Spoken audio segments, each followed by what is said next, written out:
Welcome to our Hawke's Bay Regional Council meeting, where today we will be deliberating on the revenue and finance policy. So to open, can I please ask you, Matua Mike, to open the karakia? Kia ora. Thank you, Madam Chair. He me kia koutou e nā member o te kanihera, i tai mai I tēnā iata, o tātou hui o tamarama. Me ngā kaimahi o I tautoko tamahi nei, o tātou kanihera o te matawa Māui, he me kia koutou. Me o koutou I noho ai o koutou kāinga, o kāinga mahi, he me kia koutou hoki. In order for our karakia, so we have our normal karakia that's in our resources. Once again, I'll set the meter and the tone, and please follow along in a clear, crisp, strong voice. That'll be great. Whakatakatahu ki tūru, whakatakatahu ki te tonga, kia mā kina ki uta, kia mā taratara ki tai. E hia ana te atakura, he tio, he hoka, he hau, si hei, mauri ora. Kia ora, thank you, Mike. A warm welcome to you all, staff, those online, and of course members, councillors, kia ora tātou katoa. We have online with us Councillor Hokianga and Councillor McIntosh joining us from across the ditch today. And we will have Mike leave us for 45 minutes this afternoon if we go into beyond 2 o'clock. So I'll take that as apologies for leave. Are there any notices for today's meeting? There are none. Any conflict of interest declarations? There are none, thank you. Can I please have a mover and a seconder for confirmation of minutes from the last council meeting held on the 13th of February, as well as the hearing minutes that are in Stella, 31st of January, sorry, and the 13th of February. Thank you, Councillor Harding to move in second. Councillor Van Beek, and can I please make an amendment that Mike was in attendance online at the hearings. Can that please be noted? Yes. Thank you. All those who agree say aye. Aye. Those against, carried. Thank you. Calls for minor items not on the agenda. Councillor Robley. Could I speak to the Wairua Expo, please? Wairua Expo, of course. Any other minor items? Fantastic. We will move, councillors, into the decision items. The first is a fixing of the common seal. Are there any questions regarding that paper? If there are none, I'm happy to move, and Councillor Foley happy to second. All those who agree say aye. Aye. Those against, carried. Now, team, we move into the Revenue and Finance Policy Review deliberations, and we start with the introduction.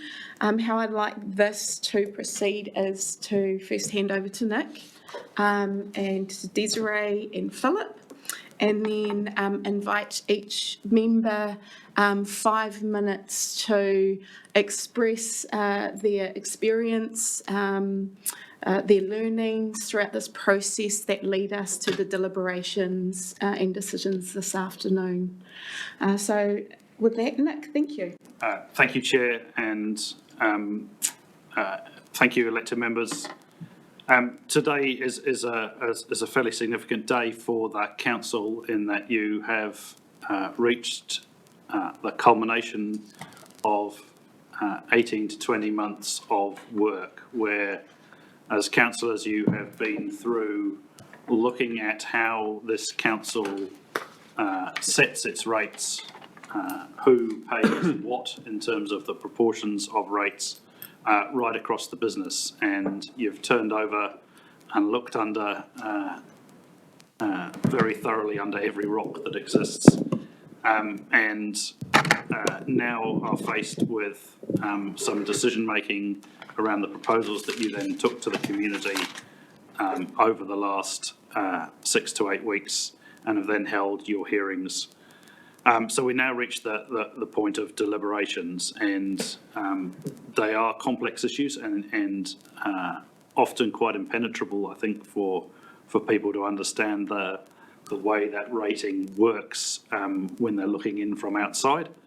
But nevertheless, are really important that council works through the process today and encourage elected members to use staff as you need to for answering questions, any advice that we can provide as we go along. As the Chair mentioned, Desi is here in her role as the Strategy and Governance Manager, and Philip has been providing you with his expert advice as an external consultant right the way through this process.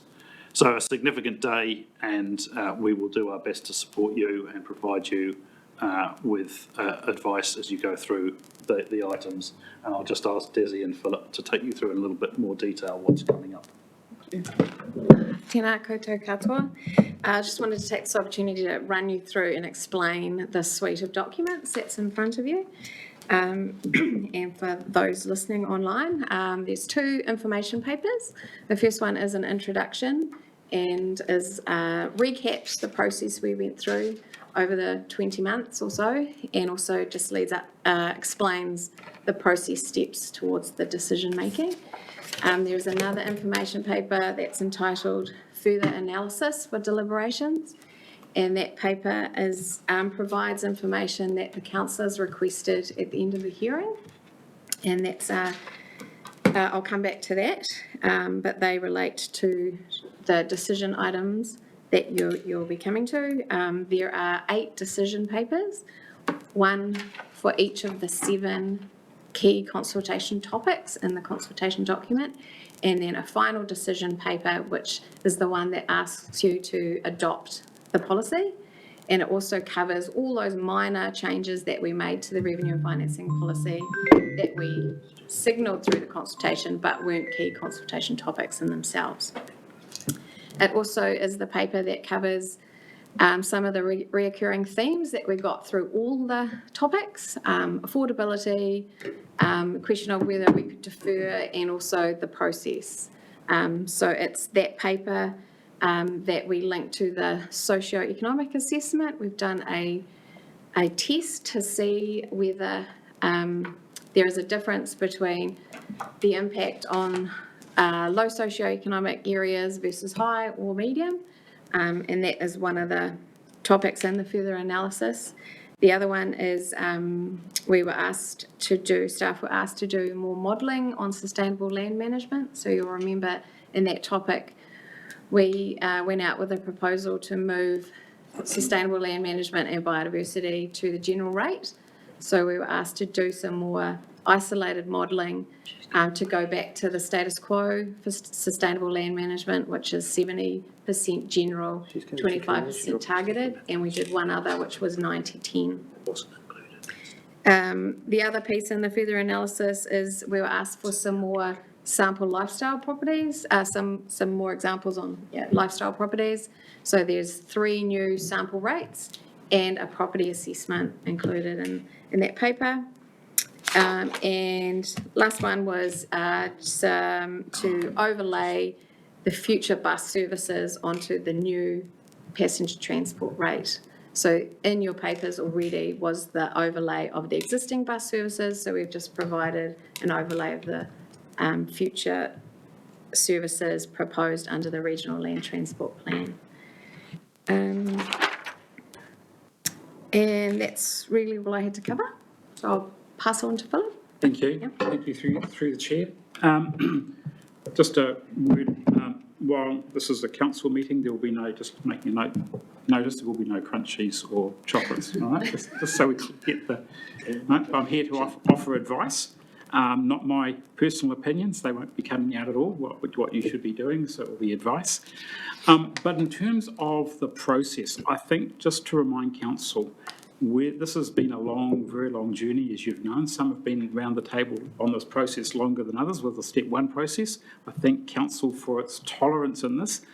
But when you consider the process and the complexity of this business, it has been has been a very robust process. And I actually thank council for tolerating us with the process as set out in the legislation. I think too is when you make a decision today, you've got to consider the legislative compliance of we are actually still in step 2 as part of, so you've got to consider the overall impacts of the total revenue across the whole of the region, okay? You shouldn't be making your decisions in isolation. And if I can talk about those wonderful submissions, I've been there before with a number of submissions. Unfortunately, submissions tend to be focused on the people who are potentially negatively impacted. History tells us we don't hear from those who are actually positively impacted, and that has been provided to you. Therefore, if we are responding to, or you're responding to a submission today, and you say these people or these groups of ratepayers have been negatively impacted, by making a change, you've also got to consider that by making a change, because we're not changing the size of the pie, all we're doing is reallocating who's going to pay for that pie, is that there will be potentially people who haven't been aware of the potential significant change, and they could be impacted in a negative way where they were previously positive. So I just got to need to draw that to your attention.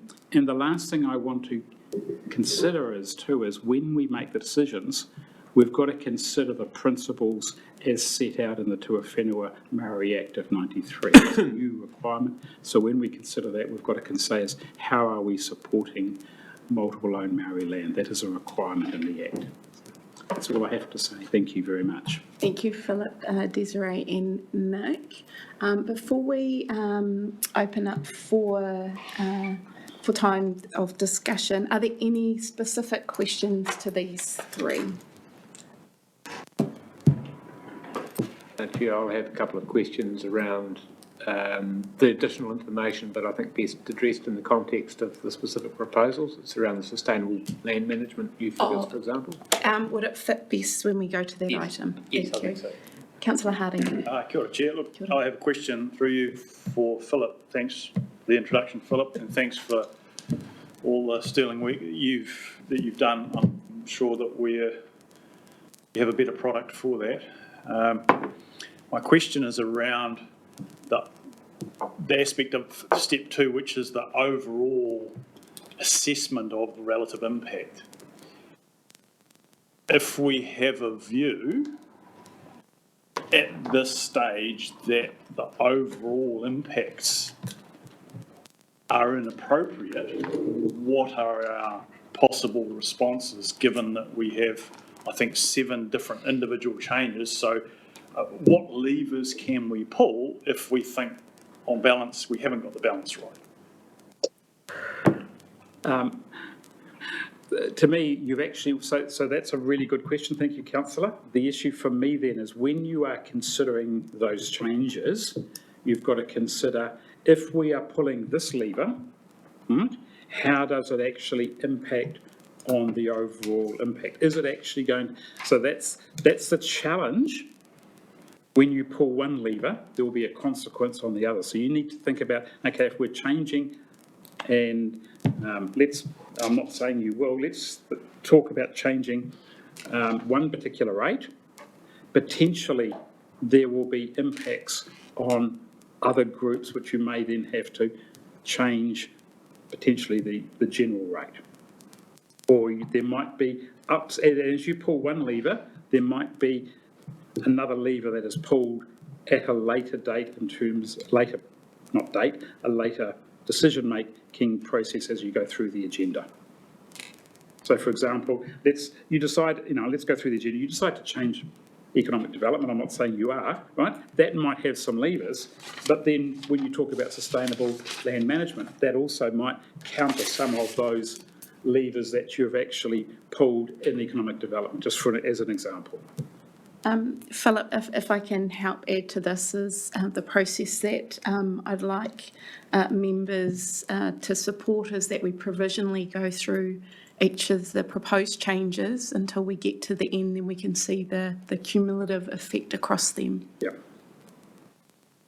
that's one way to deal with the proposed changes as we go through today's agenda. Chair, if I can For just Harding. ask, when you say see the cumulative impact, to what extent today are we going to have the capacity to actually process? Are the staff going to be able to actually crunch in more or less real time the impact of the net impact of our decisions? Have they got that capacity? I would say we won't be able to do modelling on the fly, but we will know generally that the burden is going to come off the residential and go on to the rural or, Yep. yeah. It will be generalised Right, groups yeah, and thank you. Yep. sectors, yeah. Any further questions? There are none. So I invite members, all members, to 5 minute max, please, to be able to share your experience, your learnings and impressions thus far through the process before we get into deliberations. Would you like to start, Councillor Foley? Happy to, Chair. Thank you for that intro, staff, and I think the Chair's asked for our experience. I think the best way to sum up wanting to learn and know everything about council and how the rates work, this process was it. It took 18 months, as you said. I think the biggest issue for me in the learning through the consultation period is we did not take the public with us. And I'm not quite sure how they would ever, I guess, get a grasp of this info, the understanding that we got by going through that process, and I think that played out in the consultation and the feedback and the submissions. I guess the one point I wanted to make in terms of getting to where we got to, and even before we make the decisions today, is that this is important, it's significant, but there is actually a bigger piece to all of this. And so when we came out with the proposal and the modelling, and people saw what impact is it going to have on their property, and they couldn't see their property specifically, but looked at the examples, looked at the averages for their region, their sector, they might have seen a percentage increase, and sometimes it seemed shocking to them. It might have been in CHB residential, the example was 23%, but 23% of what? That's the question. And that what is still to come in the LTP. And I guess, to me, that's the bigger issue here, is the growth and size of this organisation has got to a point where that 23% or whatever it might be is actually becoming very significant to these people. And we heard that, rates affordability is becoming very topical out there. And so, yes, today's significant, it's important, but there's still a bigger question still to come. So that was the main point I wanted to raise and have got from this process so far. So thanks, Chair. Thank you, Councillor Foley. Mike? Thank you, Madam Chair. I think to go back to your opening statement when you addressed the room as the team, and I think this process has been quite a team effort in regards to the council staff and the advisors over the last 18 to 20 months. There certainly have not been easy conversations. It's been quite robust, and although you addressed the room as a team, I can confidently say that there hasn't been a group think in regards to where we've landed.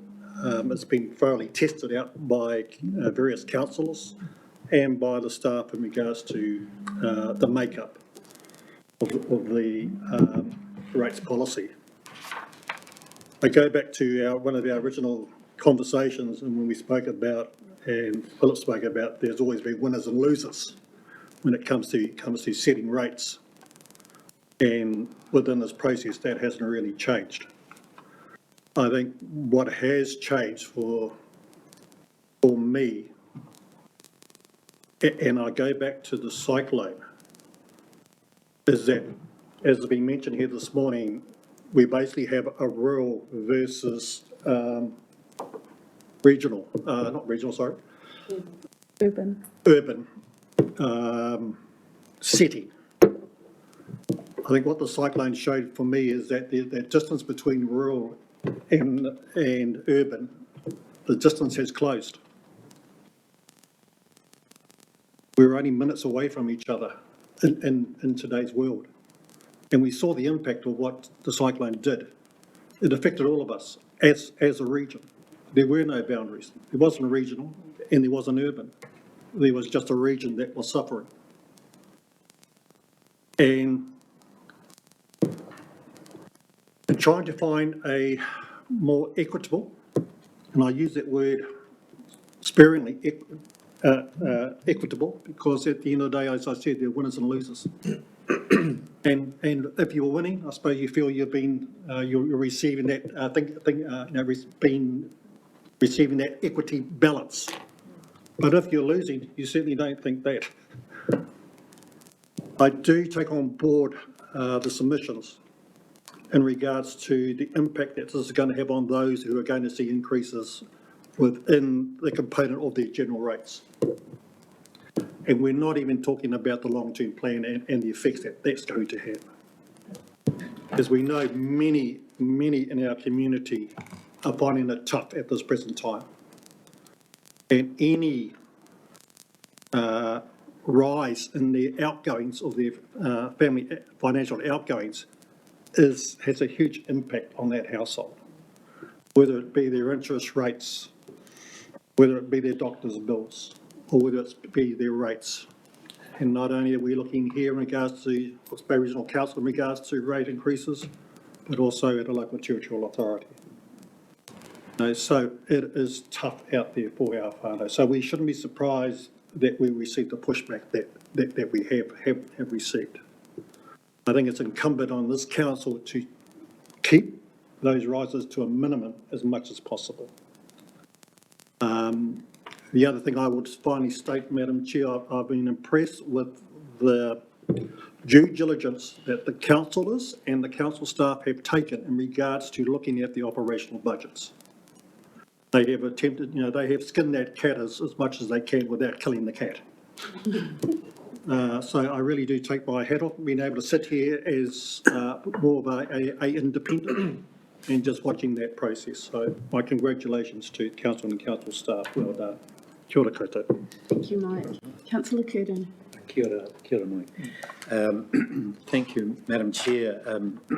This is, I think, my third iteration of this process, and I can categorically state that it has been the, if you like, the most revealing of them, and that gets down to some excellent work done by the staff and the team to take councillors through the process.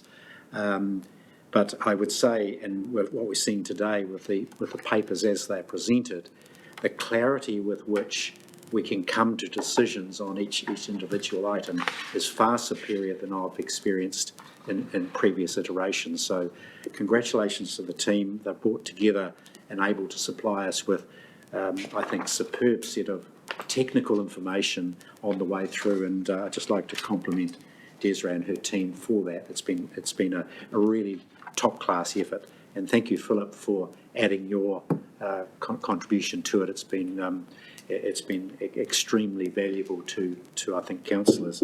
I would say that coming in at this point, particularly for councillors, first-time councillors, to experience this, it is really the engine room of council work, and to come to, if you like, a wise appreciation of rate impacts decision making is a really top start to understanding the working of council. So I think it's from that perspective it's been timely, and the level of understanding from council has been exceptional.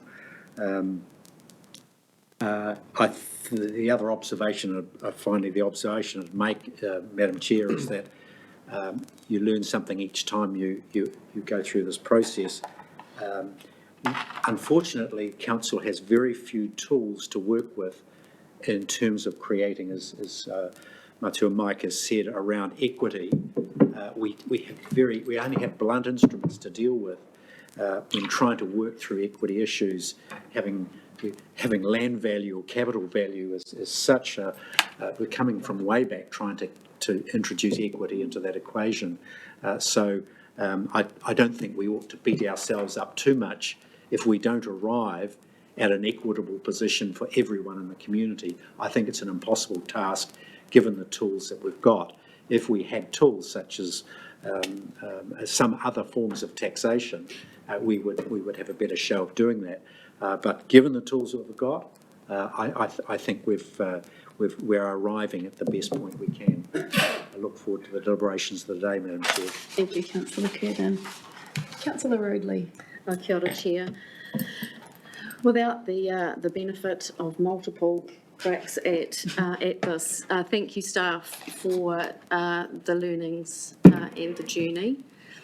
As I think it was Mike alluded to, nothing like this is probably more effective to finding out how things work, what the council does, who pays for it. So the deep dive has been hugely valuable, and thank you staff for providing the insights, the real cases, and guiding that learning process. Like my colleagues, I have been somewhat baffled by the limitations of the tools that we have. Not baffled by the tools themselves, but why we are stuck with those limited levers to pull. And I guess that's a conversation for future. It'd be great to explore other alternatives. I don't know what they might be. However, I do note that the complexity of the task of reviewing this effectively, the time required to unpack and consider and look at examples is way beyond any, well, possibly not any, but the majority of the people that live within our beautiful countryside. And therefore I take on board that we do hold that responsibility, that we have been on that journey. We have been given the trust through the election process to make these decisions, and I'm confident that we have been empowered to do that, and I've worked very hard to discover beyond the submissions. The submissions was extremely useful. I'm very grateful that those people took that time. I think our role as councillors is to think beyond those and to talk beyond those and engage with as wide a variety of constituents that we can. And I think I've worked really hard to do that. However,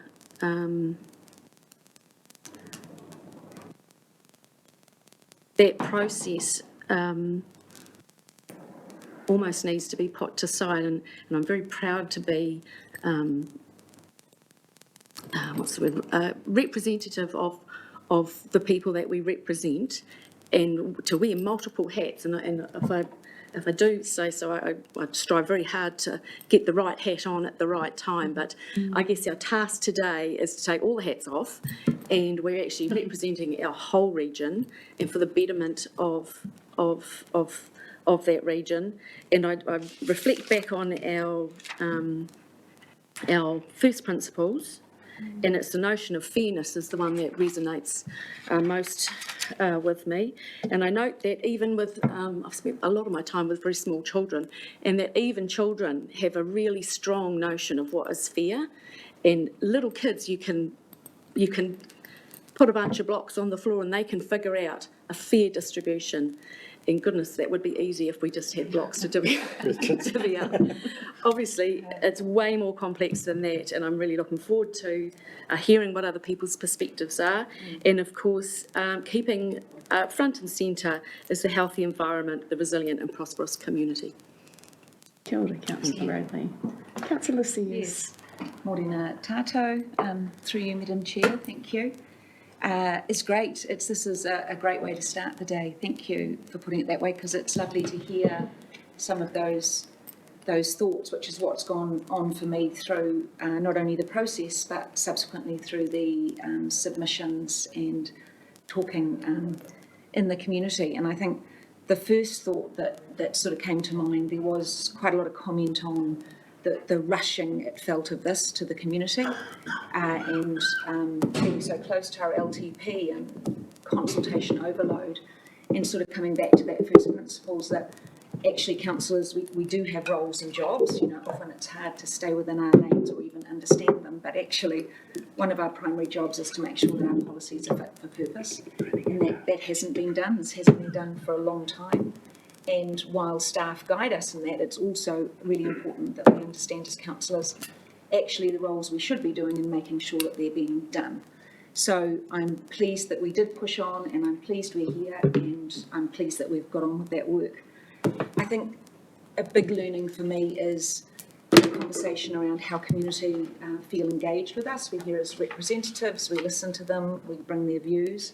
But if there had ever been a better example of a time for a more participatory democracy, probably step one or stage one of this would be a time where we could be out in our community saying there are the policies on how we rate for the work that's done. Talk to us about how you see that in relationship to yourself, to the region, and that could have been the start of a different basis for the way that communities start to understand. So that's been a big learning for me along the way. I think also the cyclone has certainly brought an urgency to understanding how important our interconnected, integrated approach to climate resilience is. And as Matua Mike mentioned, we are completely together. The region to be climate resilient and land management systems being fit for purpose do not differentiate between our agriculture, our horticulture, or our urban environments. We all need our region to be able to live within our changing climate. What we can afford around that's a completely different question, but what we can do in the policies is try from a principled basis to make sure that we have set the policies in a way that as we do decide how much we need to spend, it's fairly split. So that made me feel good about, again, the work we've gone through in terms of policy. As I've worked through all the submissions, a lot of questions have come up for me around how our community understands how our individual impacts, how we individually impact on the environment as a farmer, as a grower, or as an urban dweller. And actually we all impact on the environment, and we all also, every part of the community, require protection from the environment. Trying to separate exacerbators from benefiters is almost impossible. It's incredibly subjective. In fact, every part of our community exacerbates and every part benefits from the work we do. So again, going back through and trying to strip down the policies, it comes back to the same point for me. I think my main conclusion at the end of all of it, those sort of wake up in the middle of the night thoughts, is that I suspect, and it might be a little bit controversial to suggest it, but I wonder if urban dwellers don't perceive urban development as a major player in the exacerbator's role. I think that urban dwellers living in a massive concrete with stormwater, wastewater, and these huge requirements somehow see the farming environment as somehow impacting on them, when in actual fact, the two are constantly playing together. And maybe we need to do more work on discussing with our community the impacts of urban development and how we can balance our environmental work there.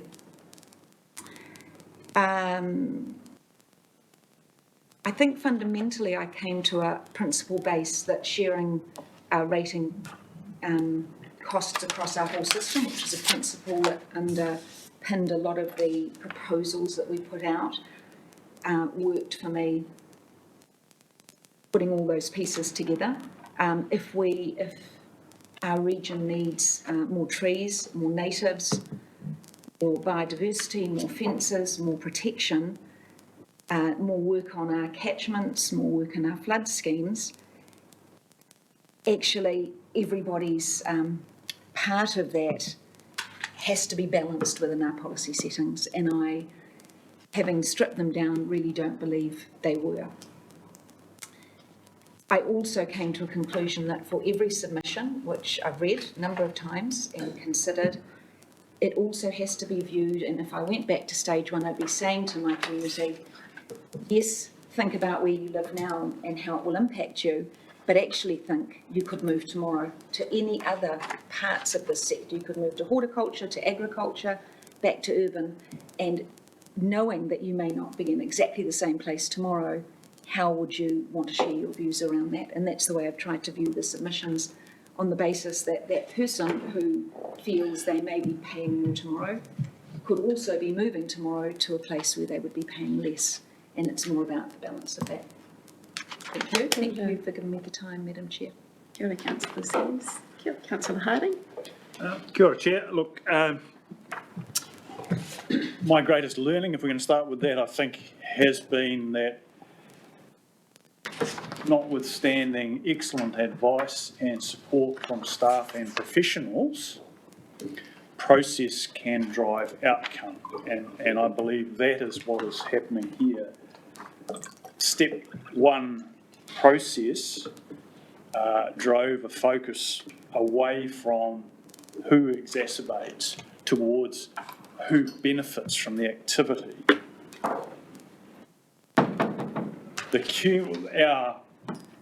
Having objected to some of those step one decisions but found myself out of scope, I was nevertheless reassured that at step two, and now we have the ability to step back and look at the overall impact. The overall impact is that 16% increase for the residential sector, a 27% increase for the horticultural sector, and a 34.9% reduction for the pastoral sector. Many submitters pointed to questions about where the balance of the region of this council's activities were and who was causing the need. They also pointed at the activities that we undertake. Those submissions, or those parts of that submissions, were ruled essentially out of scope because they relate more to our long-term plan in terms of what those activities are.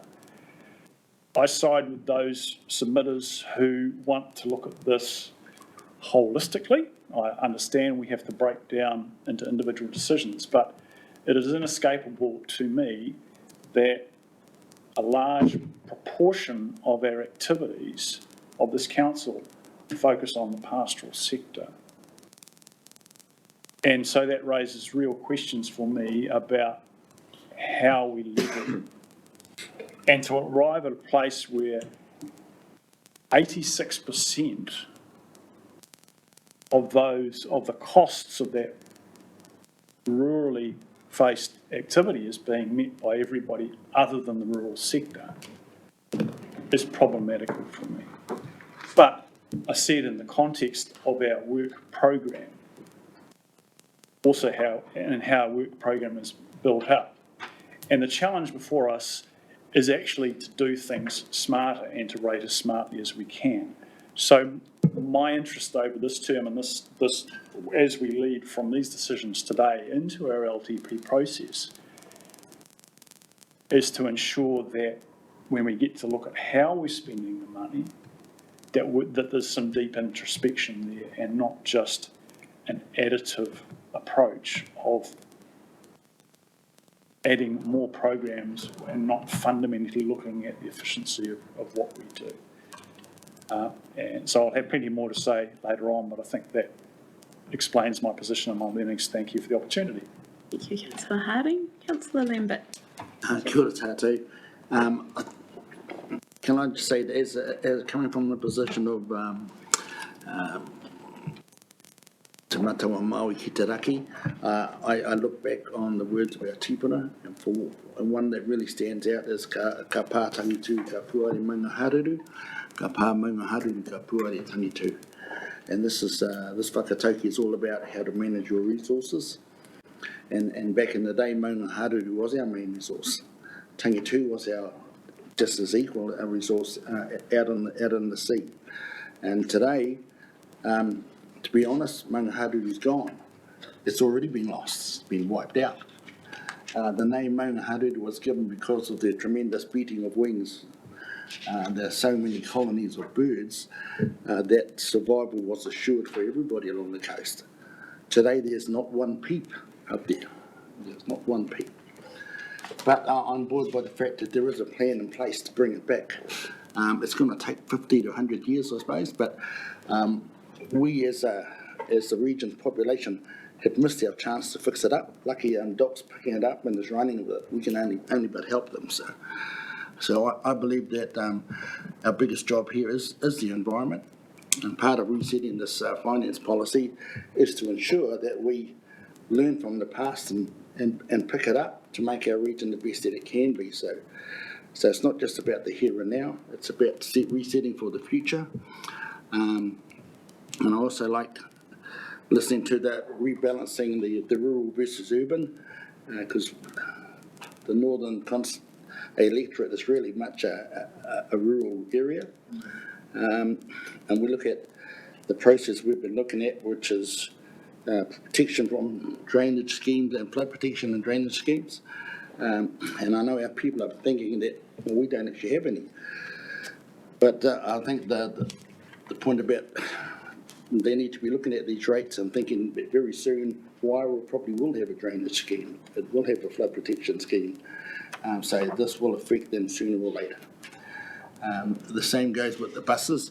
But once again, rural areas have missed out, sadly, but yeah, we certainly feel for those that have to get around in an urban environment. But don't forget, the same thing happens to those that live out Central Hawke's Bay and Northern Hawke's Bay.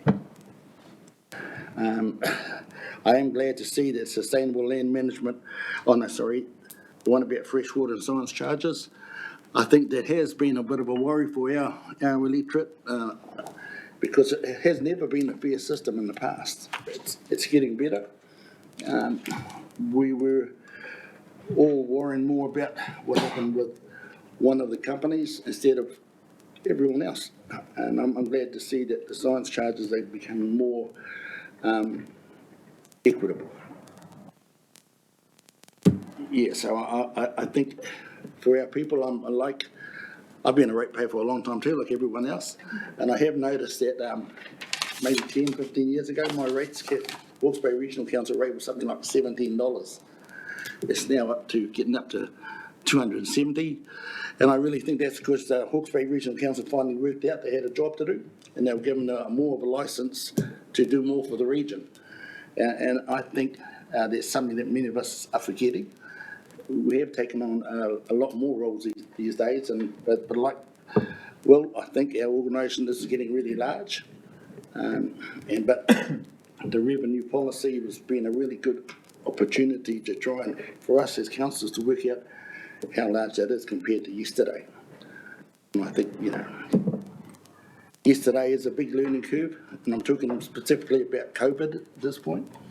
That has put financial pressures on us that we are carrying forward today. So it's not just about what we're rating for today, but we're actually rating for quite a lot of things that have occurred in the past and are going to affect us in the future. So the affordability one is really one that we've had to make sure it goes in there, because we do know what the struggles that our people are having. And when I was paying $17, yeah, I was struggling with that too back then, but times haven't changed for many of us. It's, the ratio just keeps following the same pattern all the way through. So we are going to have to keep an eye on what we were spending, and this policy is helping us sort it out for ourselves rather than us having to go through and make it up ourselves. There is a lot to think about, and once again, thanks to the staff and Phil.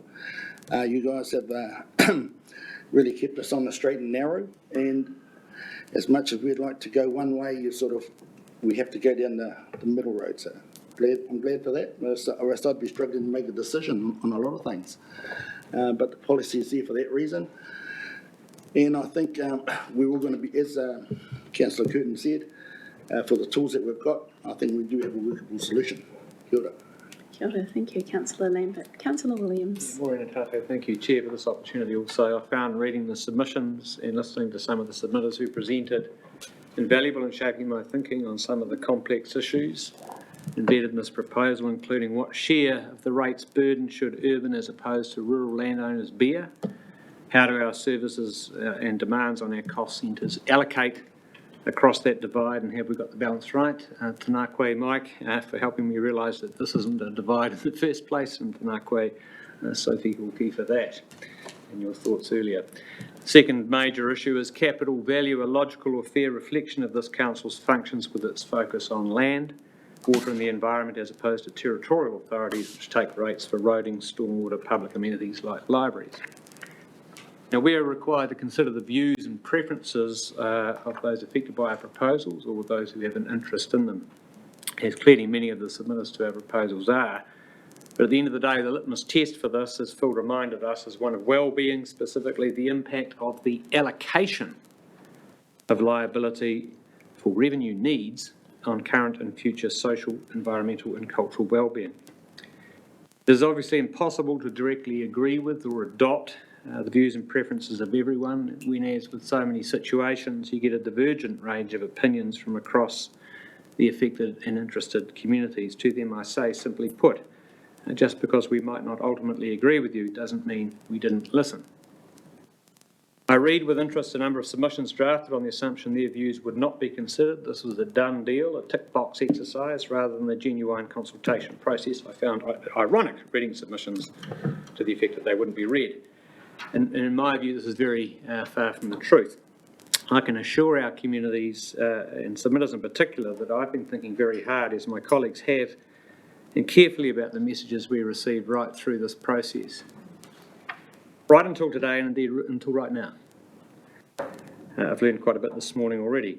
As things stand, there are at least two aspects of the proposals that I'm still struggling with, and that we'll need to give close attention today, aided by discussion with my colleagues around this table, and before making a final decision, particularly around the move to capital value for the general rate, and our proposals regarding the transfer of the full costs of sustainable land management to the general rate.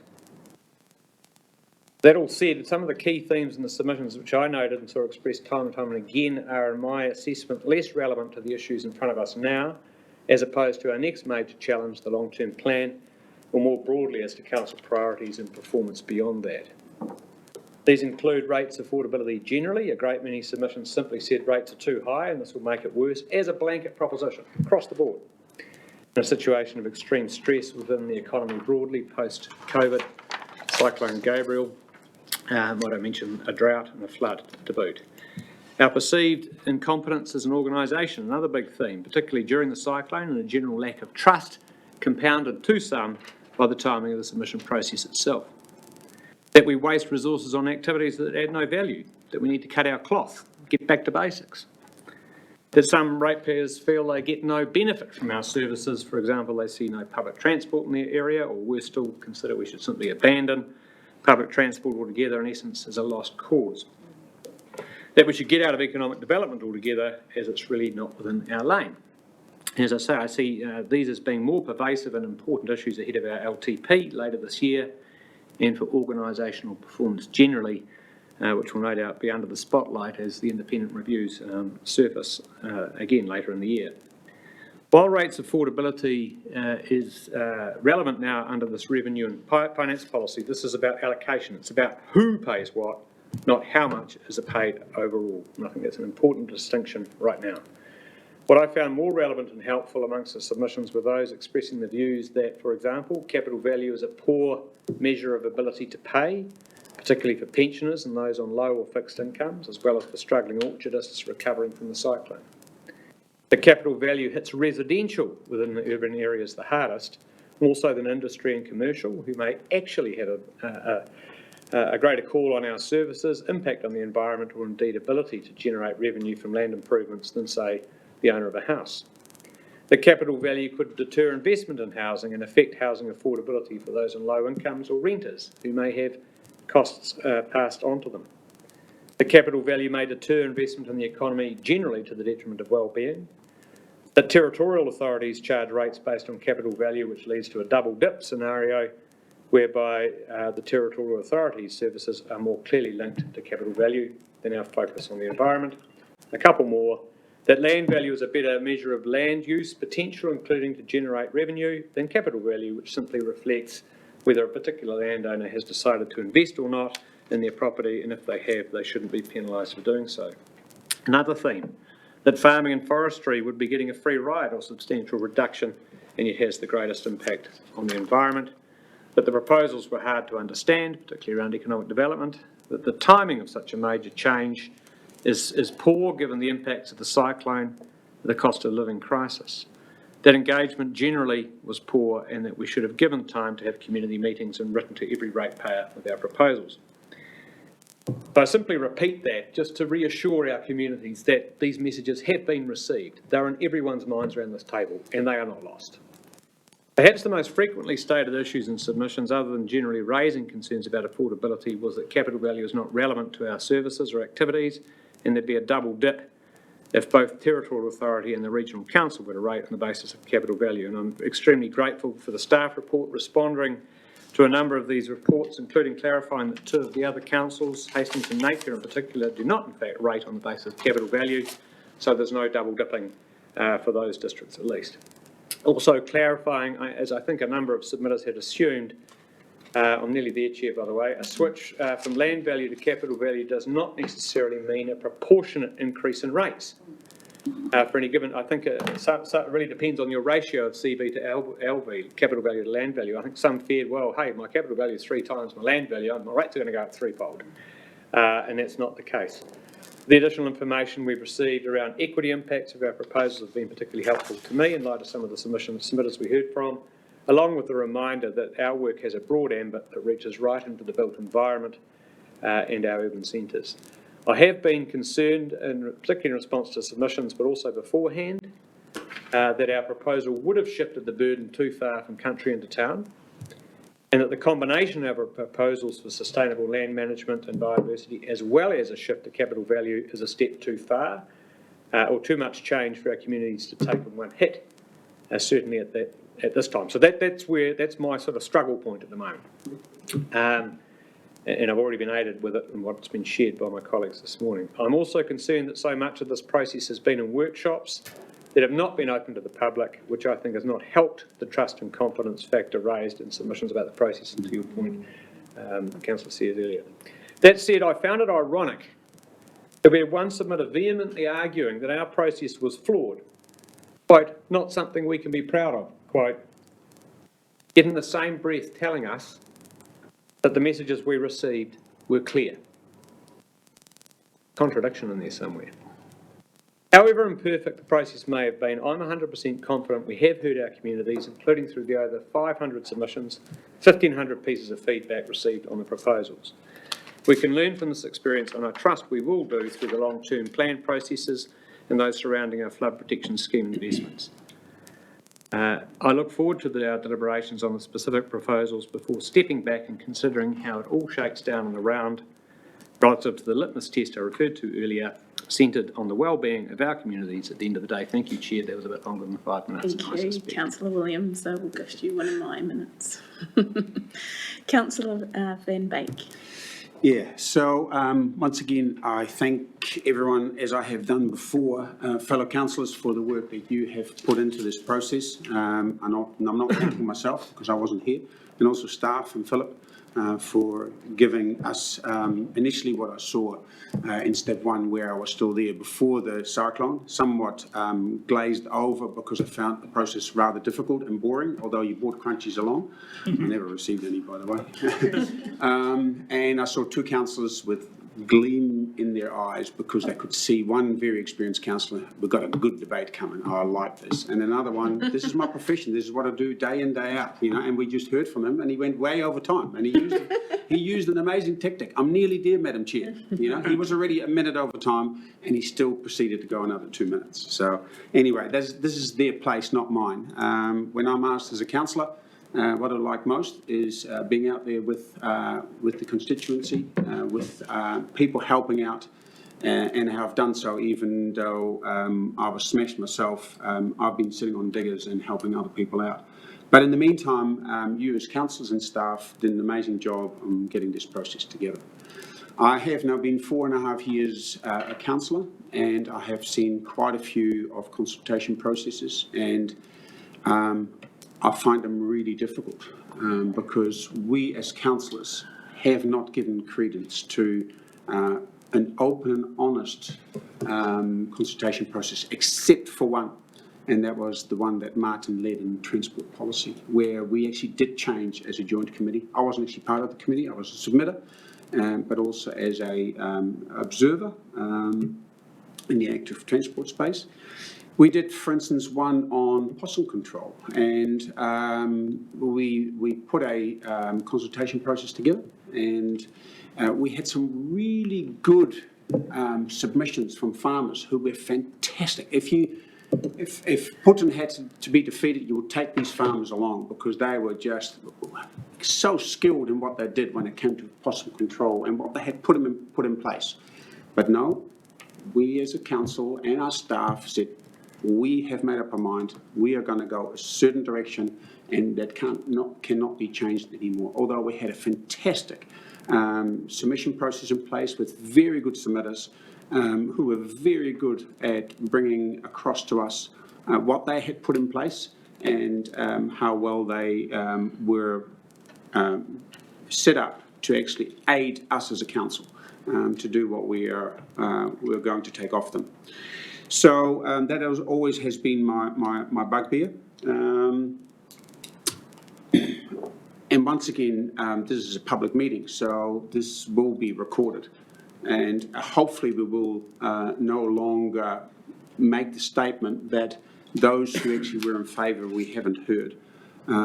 If that's being mentioned once more, I think I have to go to the toilet and empty out my stomach, because that is once again to the core. Martin did say, we have listened. Yeah, you can listen to anyone, but then if you actually don't take heed, that is a different story. And I think we owe it to our ratepayer to actually listen to what they actually have submitted on. Process, I think I agree with you, Sophie, that if we actually would have taken them on board from the step one process, it would have been so much better. And maybe we can learn from that. Timing has been absolutely hopeless, and giving them an extra 4 weeks is a bit like saying, well, you've got till 5 o'clock tonight to get your submissions in. I'll give you another 8 hours. Let's 5 o'clock tomorrow, the next day. It didn't really mean much, those extra 4 weeks, because that was a time that everybody actually was on a holiday and actually had their mind elsewhere rather than the submissions that they were supposed to put together, if they knew about them at all. And I think that's another issue that we're really dealing with as a council. Just quickly, as a last point, a couple of points. My own property, and maybe I'm conflicted, but I'm a ratepayer as well. My property is a shade of what it used to be before the flood. None of my doing. And for the whole process of valuation to catch up with that, it's going to take years. But in the meantime, I've lost all the ability to earn a living, an income off that land, and it only cost me to get that land back to where it's supposed to be. There is a saying in horticulture, and we're actually going through that right now, is from freehold to being unbankable can take 3 years, especially with the cost of production these days. We cannot take stock off and just put them in and sell them to somebody in the South Island and buy them back the following year with the money that we've put in the bank. $250,000 it will cost just to take one variety of trees out, one growing system out and replacing it. It's impossible. And it's not only horticulture that's hurting right now. Viticulture is doing it very tough. Some of the commodity prices in the rural sector are tough too. But it's something we need to remember.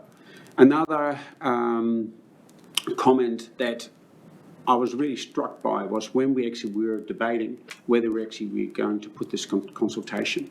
And the comment was made that those who can afford to pay the rates is where we should focus. And unfortunately, that didn't strike a chord with me. Because I've got three young ones who've worked extremely hard on single incomes and to buy houses in town on single incomes. And they have worked tirelessly to actually get themselves on that property ladder. And they have got no spare money. But if you would look where they are, we would hit them really hard.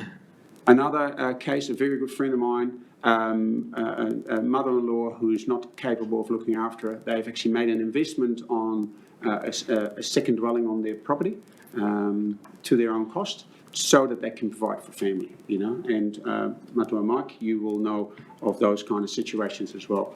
And we're actually going to, the way it's proposed, we're actually looking at hitting those people reasonably hard. So I hope that it's true that we haven't decided anything until the last decision is made. And I think that's a very wise statement, and I'll take that on board. So once again, thank you very much for the time to speak, and I look forward to Councillor Thompson's words, as he actually has been very busy writing notes, and I really look forward to summation of all what we have spoken. Thank you. No, appreciate it. Thank you, Councillor Vermeek. Kia ora, Councillor Hawke. Kia ora, tēnā anō hoki koe te hiamana. Nau whiu atu te rākau karakia ki tā tātou nei pāpā e Mike.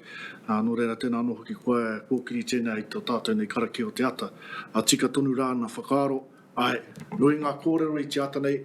Maharawa ngā whakaaro e āwhiowhio haere nei ki roto i te pū manawa. A tīnana, a hine ngaro, a wairua. Nō reira, nui ngā wānanga kei mui a tātou. So I firstly probably need to acknowledge the comments echoed by previous speakers around the experience of the last 18 months. I personally do not have the benefit of the same amount of time sitting around the council table, but it's important for me to acknowledge the councillors, my fellow councillors, and the staff. The staff for being able to unpack the very technical considerations in this whole process, the mathematical modelling and the numbers that have come about through this process has been mind-boggling as a first-time councillor. So thank you for being able to tolerate some of the questions that have emerged through this process from both the councillors and our ratepayers. I think it's important for me to acknowledge the inclusion of Te Ture Whenua Māori Act, and I guess how the multiply owned Māori land has been handled in this process. I don't think we are there yet in terms of the clarity and what that means for Māori landowners.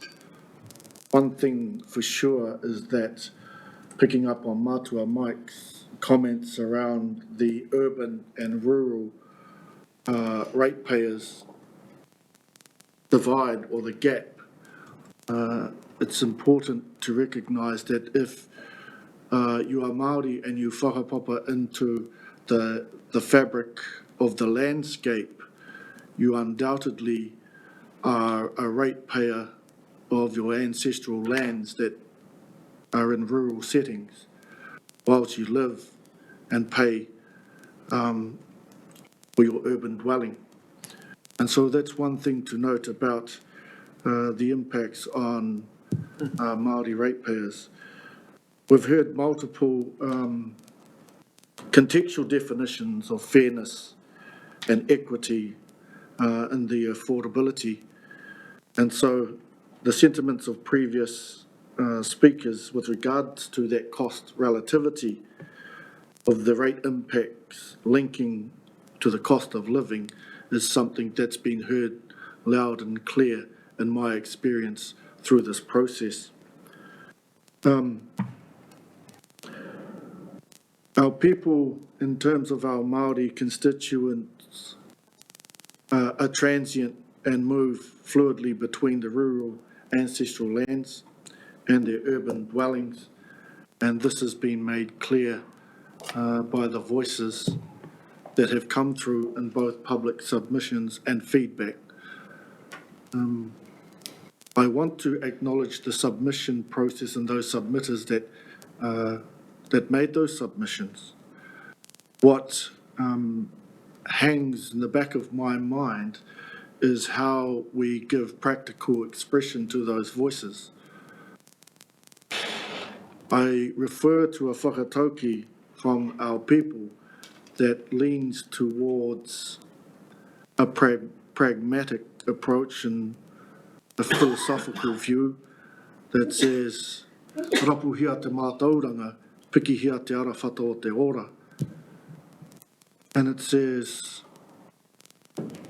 seek out and search rarefied knowledge so that we may ascend to the levels of a holistic and broadened well-being for everyone. And I think it mustn't be understated that the learning, the refining and the transmission of the understanding of this can be packaged up, and we can make every effort to apply those learnings and apply the lesson so that we can help a better understanding to move forward for our region. And I also want to support the thinking that we are not there yet, and until we get to that last decision, there's plenty more to unpack, to debate, to refine, to define and reinstate. So with that, tēnei te mihi atu kia tātou, hoi kia piri kia tata tēnā tātou. Ka koe te hiamana. Kia ora, Councillor Hawke. Councillor McIntosh, online. Kia ora. Thanks, Chair. Thank you. Look, this process has been pretty helpful to me just now, actually, especially hearing from our colleagues. And so I've changed what I was going to say quite a bit because much of it has been said, but I've just got four things really that I wanted to talk about. One is the complexity of the subject on which we are consulting.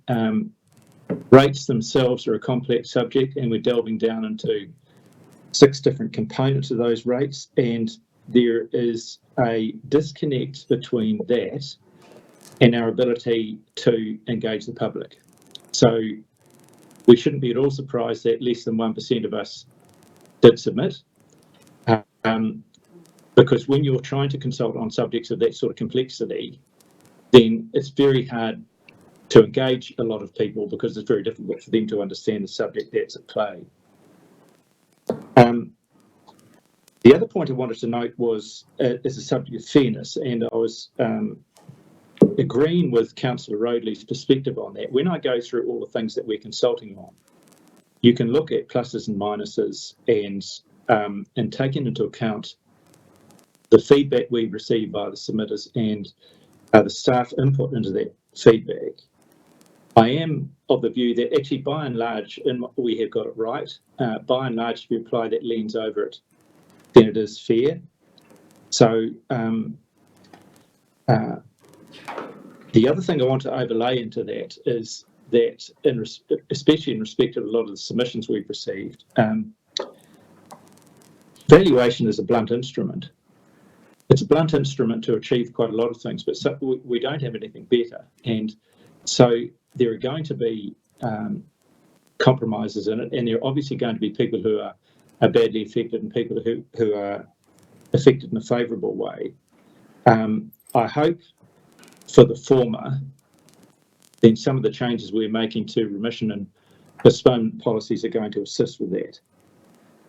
The final thing I had to say, which is slightly off topic, is it does also highlight to me that longer term, with the headwinds that we've got coming up, not only with the long-term plan, but stuff beyond that, it is highlighting to me that local government's ability to deliver on a lot of the stuff that people want us to deliver on is very limited because there's simply not the financial scope to be able to achieve those things.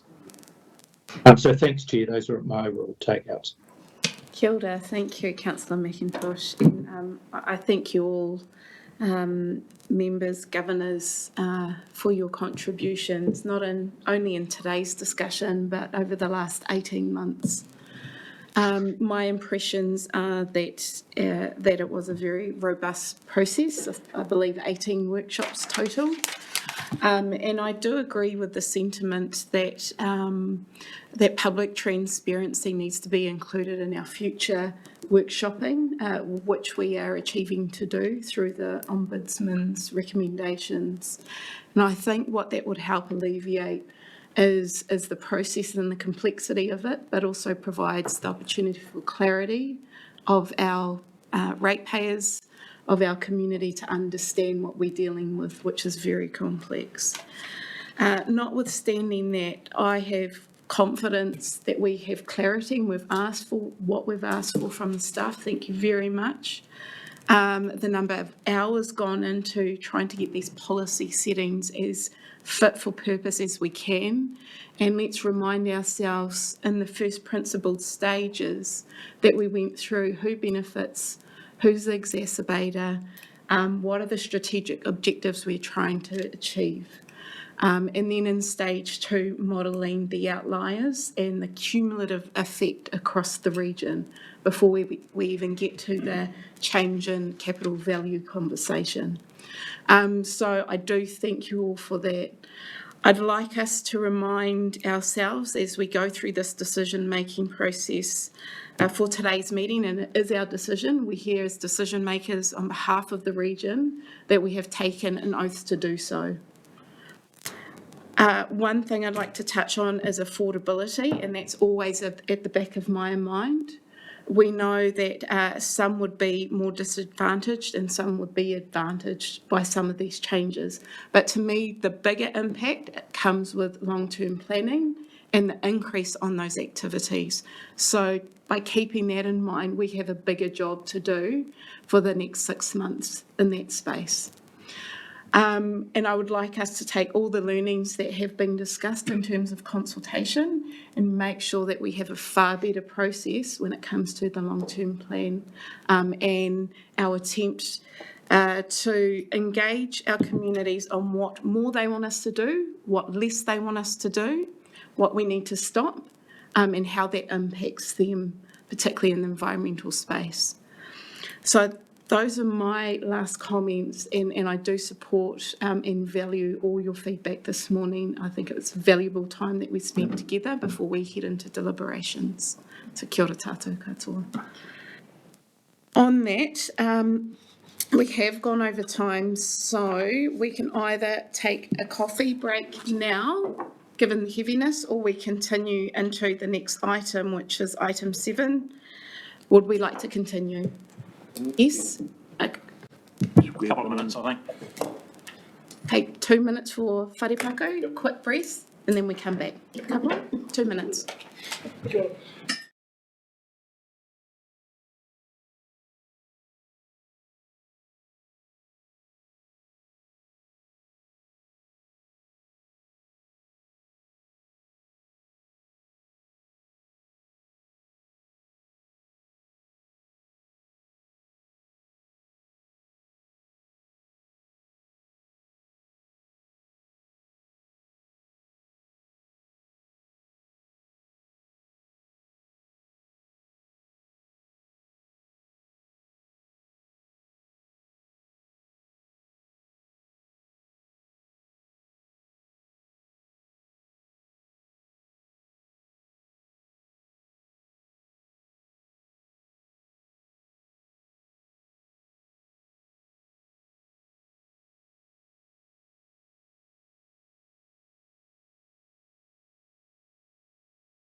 My apologies of remission to accept the report from the last item, the introduction. Can I please have a mover, councillor Sears, and a seconder, councillor Van Beek? All those who agree say aye. Aye. Those against, carried. Sorry, I wasn't going to give you another couple of minutes to talk to that item. And we move on. So now we have item 7, the regional economic development rate. So Desiree, would you like to please introduce this? And then what we'll do is take questions, please. Comments you can leave for deliberations as we provisionally support or not. Okay, so just questions after Desiree. Thank you. Thank you, Chair. So this we put up first as it's a relatively more simple one. It's a targeted rate that we have in our existing policy that is on capital value. So under the proposal, it's still a targeted rate on capital value. The change that is proposed and was consulted on is the split. So 30% of the 100% is still going to residential. So that is unchanged. What has changed is of the remaining 70%, 25% is going to the rural community on capital value. So those are non-urban properties that were previously a fixed charge. They were in the 30%. They've moved into the 70%. And of the remaining 70%, 75% is paid by the commercial and industrial sector. And you'll see in the report the two themes through submissions that we've pulled out to do with the benefit and who receives the benefit and capital value. But as I said before, capital value is the valuation system used in the existing and the proposed. So that's probably a less important topic to consider. It's that split between who benefits and who and how much they should pay. So as the resolutions proposed here are as consulted on or reverting to the status quo. Thank you, Desiree. I'd like to ask the first question, and it might also align with the further deliberations, is what is the capacity for governors to decide outside the options you've given us based on changing it completely and needing to go out for new public consultation? So that's right. The test really is would a reasonable person expect that to be an outcome of your decision making? Could they see that in the consultation document? So one thing that we look at is, have there been any submissions on it? That would be a consideration. It's sort of a grey area, but rule of thumb is if we've had a proposal and we've got two options and it's somewhere in between those two bookends, it's okay. But if it's something completely new that hasn't been proposed through the consultation, you would need to do further consultation. Thank you for answering that. Any questions for Desiree? Councillor Roadley. Kirsten, lovely. Thank you. Thank you, Desiree, for unpacking that. Just a couple of quick questions. I struggled to identify if the more industrial hot egg properties, such as maybe a large pack house or a processing plant, are they covered under commercial or are they ag? Just looking at that split, like where do they sit? When we did samples, when we looked at samples of them, the ones that were like pack houses typically were under commercial, but this is based off of the data we get from QV. So as long as that is sound, as long as that's carried through all of them, I would say they're typically commercial. Sure, okay. And just to check my maths, because I was just trying to unpack the ratio, because as you've said, Desiree, we're really only looking at that 70% because the rest is there's no change. So given that the 70% is what we're discussing, does that mean the split is more that Ag Hawke would be looking at 17.5% and commercial 52.5%? which is different from the figures, because you talked about the whole amount, but we're actually only talking about 70. Is that is that a reasonable way to think about it? Yeah. If you look at the 100%. Yeah. Yeah. Thank you. Thank you. Councillor Harding. Kia ora, Chair. Look, just a question on paragraph 13 of the report. Staff. Submitters do not appear to challenge the underlying principle of the change that all non-residential and lifestyle properties are a type of business because they can generate income. I just want to record that my reading of the submissions was that actually a number of lifestyle property owners did point out that they did not have the capacity to earn income. And so I think that that paragraph doesn't quite fairly reflect the submissions. I don't think this cuts to the core of the decision, but I just want to recognise that we should be clear that a number of lifestylers made the point that they didn't think that they could generate income from their lifestyle. So under the proposal, lifestyle properties, residential and lifestyle pay a fixed charge, so they're not considered, so they don't fall into that new category of rural business. They only pay the fixed charge. Okay, thank you. Just wanted to take issue with the comment there in the paper. Thank you. Thank you. Councillor Williams. Yeah, thank you, Chair. Look, I only asked this question really because I think this is the hardest one for our ratepayers to understand, and many of the comments were, I don't get this, I don't even know what it's saying. But can I just put this to you? Basically, if you're a lifestyle block or a residential property, you're in the 30% and you pay $13, right? Yeah. Yes. Okay, so that's that point about Councillor Harding, lifestyles aren't a business, they're paying 13% because of that, $13 because of that. Yep, and I'm sorry, that is a mistake in that 13. It shouldn't say and lifestyle properties. Oh. Yes, sorry about that. I actually, in your defence, Desiree, suggest that it's a question of the conjunctive and causing you difficulties there. You're basically trying to say that non-residential and lifestyle properties together are not considered a type of business, and it's just the problem with the word and. Yes, but I kind of got what you meant in the end. But so the assumption conversely is that if you're a rural property or a horticultural property, you are a business, and therefore you're paying, you fall within the 70%, but the differential was weighted to the town, to the cities, so you're an urban business is paying 3 times as much as a rural business. Is that right? That's right. The gist of it? Yes. Thank you. Thank you. I'll go Councillor Curtin. Thank you. Thank you, Madam Chair. Just to clarify, the modelling was done on our current quantum of economic development rate. Is that correct? Yes. So with change, if there were changes to that, I'm thinking about the global impact. Were changes to that, there'd be a significant impact on the global rate for economic development.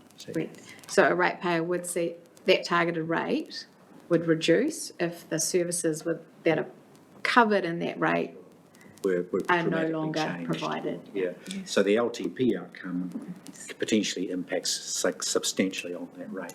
Yes, it does. Councillor Harding.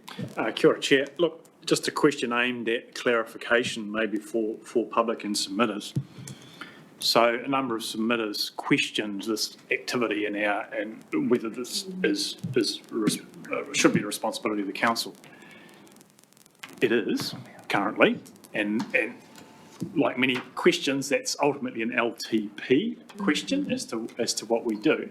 But I just think it would be helpful for staff to explain why, for the record today, why it is within the scope of our, and to justify why we are deciding who should bear that benefit. Because we've accepted a duty on behalf of the region to do it. We're also bound as part of our scope. But the paper simply doesn't articulate that. So I just thought it was an opportunity just to stress that actually this is a valid activity that we're engaged in. Is this a question of timing of the Revenue and Finance Policy review before the long-term plan decisions are made? Well, no, simply I just thought that there was an opportunity to make, to staff to articulate a general statement. This is an activity that we have taken on and are also obliged to take on, which would actually address the comments of many submitters. Okay, thank you. And Nick, could you have a go at that? I'll have a go through you, Chair.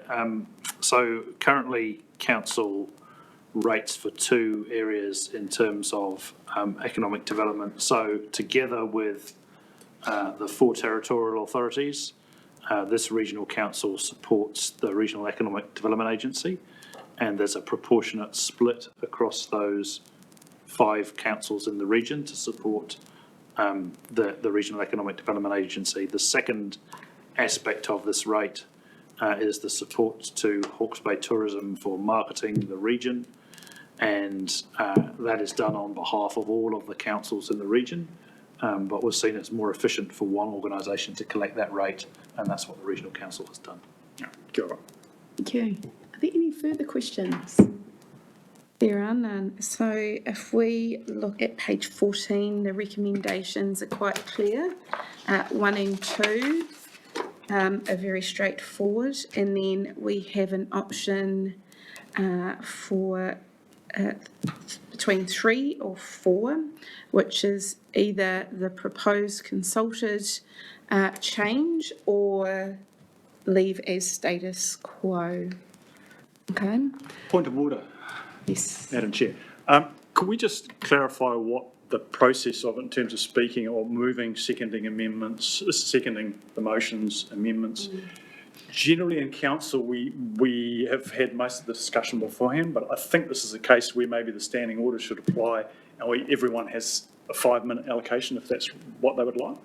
I was expecting that we would run the decision making as we normally do, so per standing orders. But we do have many items, so I may have to reduce the time of speaking. That is okay with everyone, so we get through the day. So we'll comply faithfully.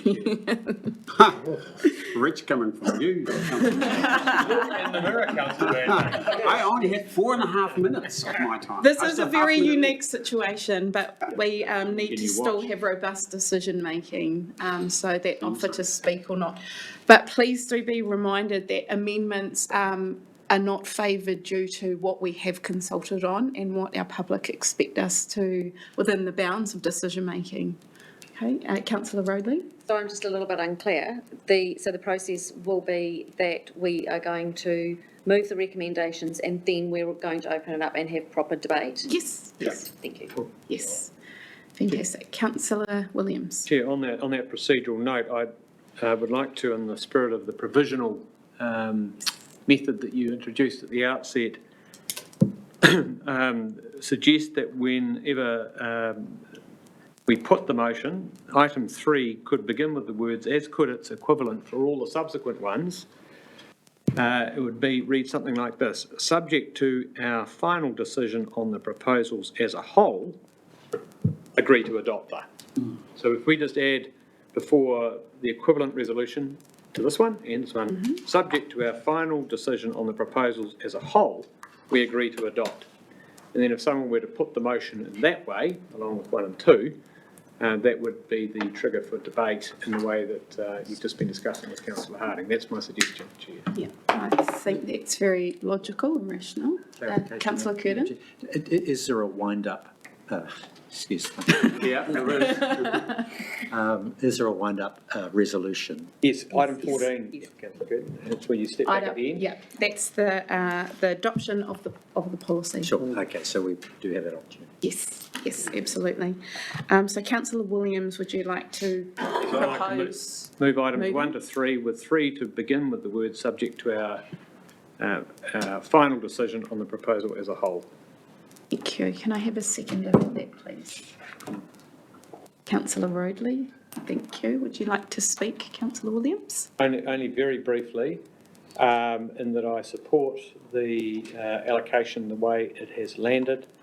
We were very conscious of 2 things. One, that to the extent economic development is our lane, which is a wellbeing question, I guess, and one for the long-term plan, there is a broader and wider economic benefit of that activity that extends beyond the town boundary, if I can put it that way, and that there are economic benefits to the prosperity in this region for our rural communities as well.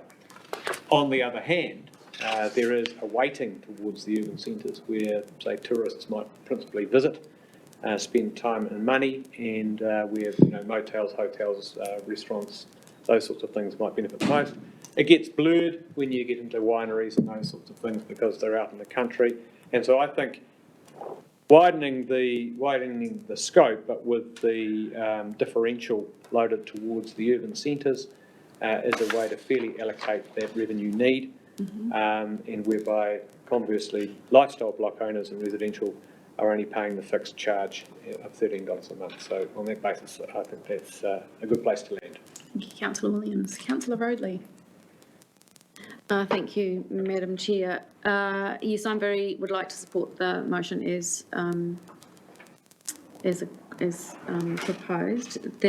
I'm very comfortable that this sits heavily weighted with the business of the region, and I'm very comfortable that there is a additional weighting towards commercial and industrial.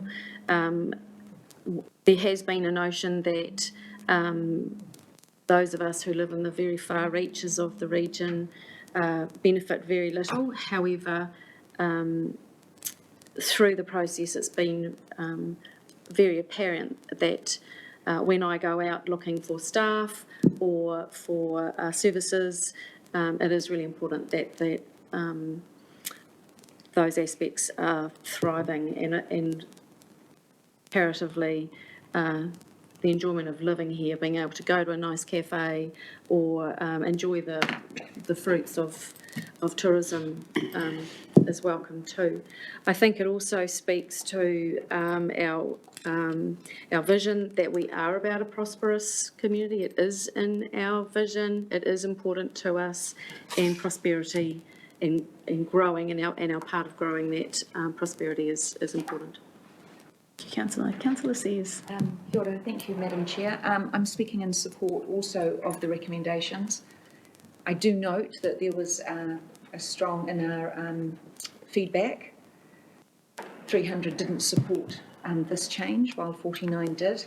However, reading through the comments, most of these were related to tourism, and in actual fact, the economic development rate, as we've just heard, also includes a contribution to READER, which has 2 more years to run on its current contract. And in actual fact, the policy is around where the cost should lie for our economic development work, which may not always include tourism or even the regional economic development.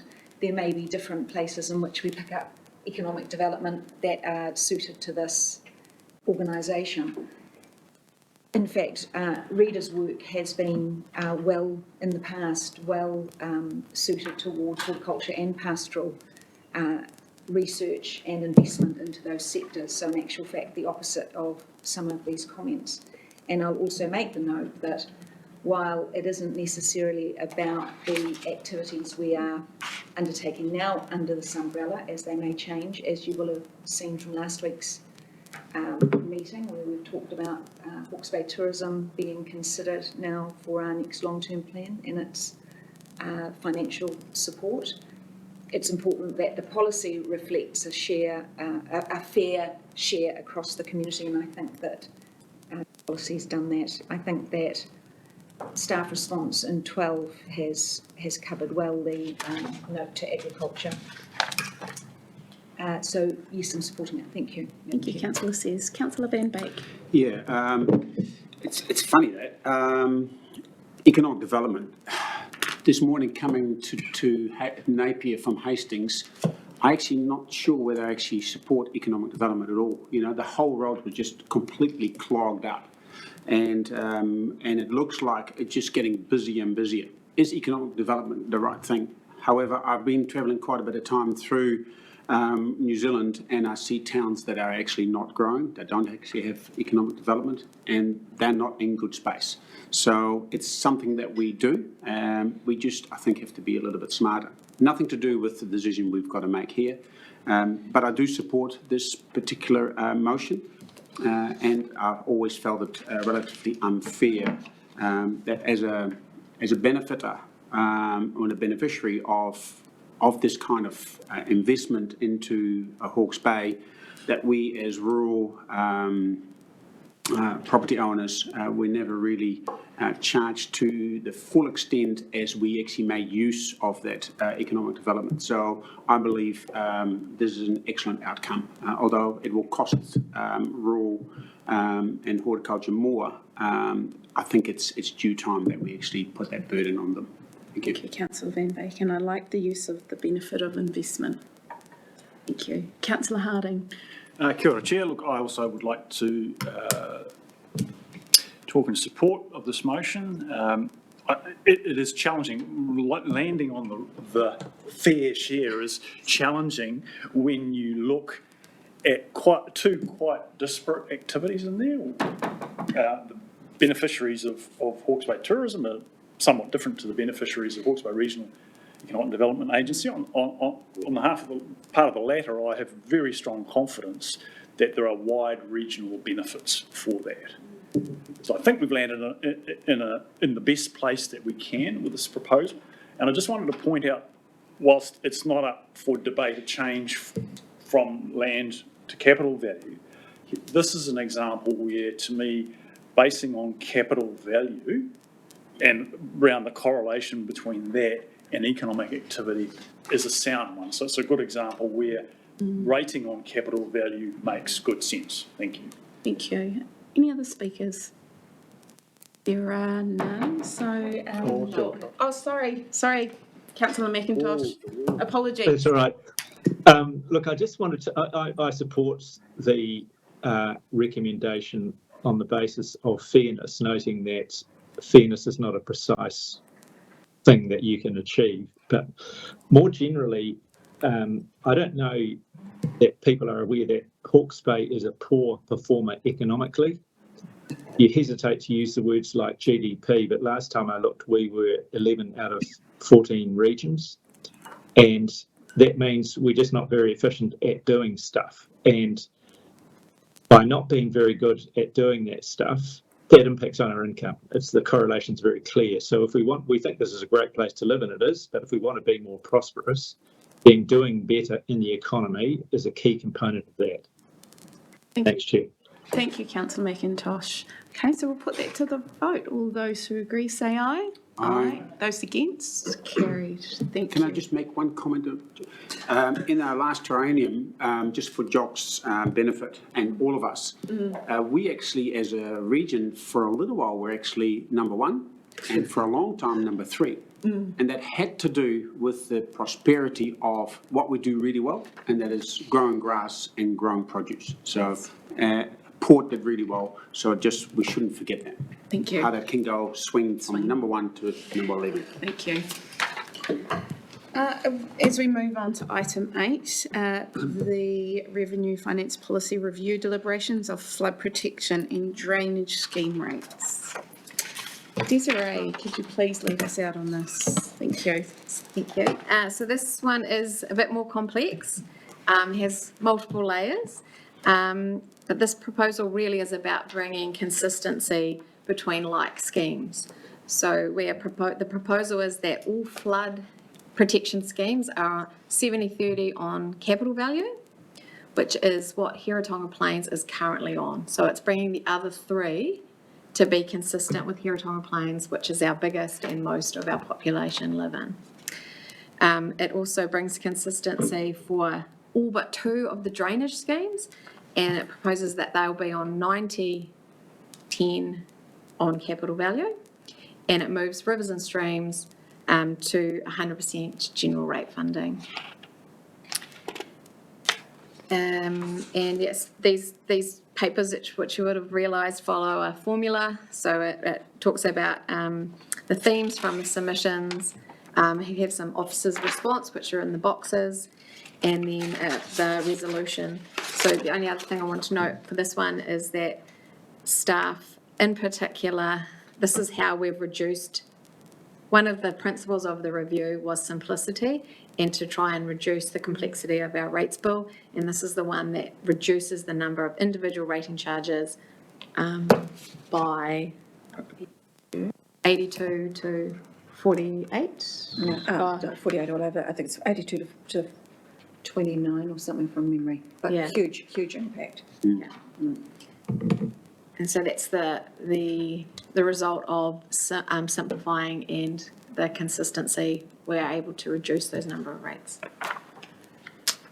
Philip? Yeah, can I just think through the chair, just to highlight to council that the old allocation, right, and this is part of the problem, was actually developed in the late 1990s on a pure economic analysis based on land use and the service being provided in the late 1990s. So that too is going, and this is part of the challenge that you've actually got when you're comparing what was to what is now, that you're saying is, oh, these people are actually seeing more or less. Well, the challenge is, were they actually, particularly in these schemes, were they actually paying the right amount to start with, considering that analysis was done some time ago and that an economic assessment was heavily weighted to economics and benefits, which is no longer a requirement under the new Local Government Act. Okay, thank you. Desiree, would you like to talk to the themes? So the themes, again, that the benefit, who benefits, therefore who should pay, capital value and timing. There was, in regards to timing, there was a few submissions that said with the independent flood review and the findings due to come out soon, that we should wait. But we did anticipate that, and when we did this review, we have looked at the footprints and reduced the number of differentials, but we didn't change the outer boundary of the footprint because we knew that may change as a result of the flood reviews. So we think we've got it, pitched it at the right level. Thank you. There's a question for me before, Councillor Curtin. Would you say, in your opinion, that this proposed change is the most outdated of all the changes we're asking of? You mean overdue? Overdue. Yes, I think so. Yes. Thank you. And outdated, but it And sounds like outdated and overdue. Councillor Curtin. I was just going to move, Madam Chair. Oh, we'll just go questions first. Yeah. So questions, Councillor Harding? Oh, kia ora, Chair. Look, just a questions for staff around the availability of supporting information around flood protection and drainage schemes on the council website. During my prep, I tried to actually find scheme extents and failed. So, and I'm not sure whether that information might have been put into the supporting documents for the purpose of the consultation and then got lost off the council website. But if staff could just have a look at the availability going forward, please. Thank you. Thank you. Councillor Williams? Yeah, just to note that it was definitely in the supporting documents. I've got all the maps here from what we notified in November. My question is on the Sesame Street principle. One of these things is not like the other. Rivers and stream, we've kind of gone, we've completely flipped from 10% general, 90% targeted to 100% general. I think a number of our submitters question that. I don't live next to a river, kind of thing. And I'm wondering if Chris could just explain, for the benefit of submitters and our understanding and deliberations, exactly what rivers and stream maintenance covers as opposed to, say, drainage and pumping schemes. Welcome, Chris. Kia ora. Thank you. So we do have a number of river and stream maintenance schemes. They are mainly rural and they are very small. So it's around the administrative burden to divvy up $10,000 to 30 property owners. It is the principle behind simplifying those small schemes, which essentially remove vegetation from streams. There's commonly no nameplate level of service. It's about freeing the stream up so it can flow well, but it doesn't provide protection from significant flooding. So they're small amounts of money, mainly rural, and we've currently got quite complex arrangements on targeted rates. And so it was around simplifying that, acknowledging the very small sums of money involved, and there's generally an overall benefit to the community of those enterprises performing well. Thank you, Chris. And does it include river-mouth opening? So river-mouth opening is not included in here. It's a general rate funded activity. It's not linked to a scheme. So, for example, opening the Ngararoto River is not part of the Heretaunga scheme. It's part of a suite of 19 river mouths that we manage under a general rate item. Thank you. If I could just mention too that every rateable property already pays for rivers and streams. So no, this isn't a new rate for anybody. It's just simply simplifying the charging. Thank you. Councillor Rodley. Thank you, Chair. Chris, a question for you whilst you're there. Does the shifting of this to 100% general rate, does that create the expectation in your mind that every stream and every river across our Grand Rohi will now be covered by the Regional Council? No, I don't think that. All of our schemes are clearly defined, and the Regional Council is simply not responsible for managing in terms of flood control or maintenance. It's not responsible for maintaining all the streams, and in fact, under the Act, various acts, private property owners have obligations to manage their streams, and we've brought that information to the previous council. I think we need to be careful about creep, about scope creep, if you like, but that's something that we just need to be very clear about. And when does the threshold go from a maintenance scheme into something greater, at which point it should be a targeted rate? So I think we just need to be cognizant of that. And so just to clarify, the wording in our papers does just say river and stream maintenance, but actually we're referring to river and stream maintenance within our schemes. Mm-hmm. That's correct. So we have specific schemes that are maintenance schemes. There's also one or two general schemes, which the test on that is it's a subsidised work on streams with the private property owner, generally out of a scheme area that has a community benefit, is the test for that work. And again, very low budgets of the order of 100,000 or so across the whole region. Can I have a second question? Yes, sure. Chris, could you articulate why the two listed, the Upaho and the Rupari enhancement, why they're excluded from this discussion? So my understanding is they're part of a consent condition, and so we don't want to unwind the consent conditions for those communities. Thank you. Any further questions for Chris or the team? There are none. Councillor Curtin. I'm happy to move Yes. 1, 2 and 3, Madam Chair. Yeah, and could we please add in there subject to final decision before 3? Thank you. Yep. And you'd like to second, Councillor Foley? Thank you. Councillor Curtin. Yeah, I'd like to speak to this particular component of our decision making today, because I think it really touches on a number of elements of the whole policy setting. And if we break this down, for example, using capital value, land value, a number of submitters were putting the proposition that we ought not to be using capital value. I can't think of a better example of where capital value, that is the assets on the land, are impacted to the degree. So this for me was a prime example and much clearer approach to or consideration of land value versus capital value. The other thing that struck me with this particular, the consideration of this issue is around targeted versus general rate. And aside from moving a bit of a tidy up in administration, I think recent events have demonstrated that our river systems are our most important piece of infrastructure we've got, and we all are all responsible for them. And those people who said they are not impacted by flooding cannot be serious when it comes to their location during Cyclone Gabriel.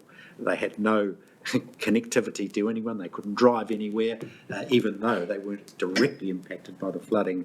The consequences for them is inevitable right across the region. So that became, for me, a very, very sort of salutary consideration in the recommendations.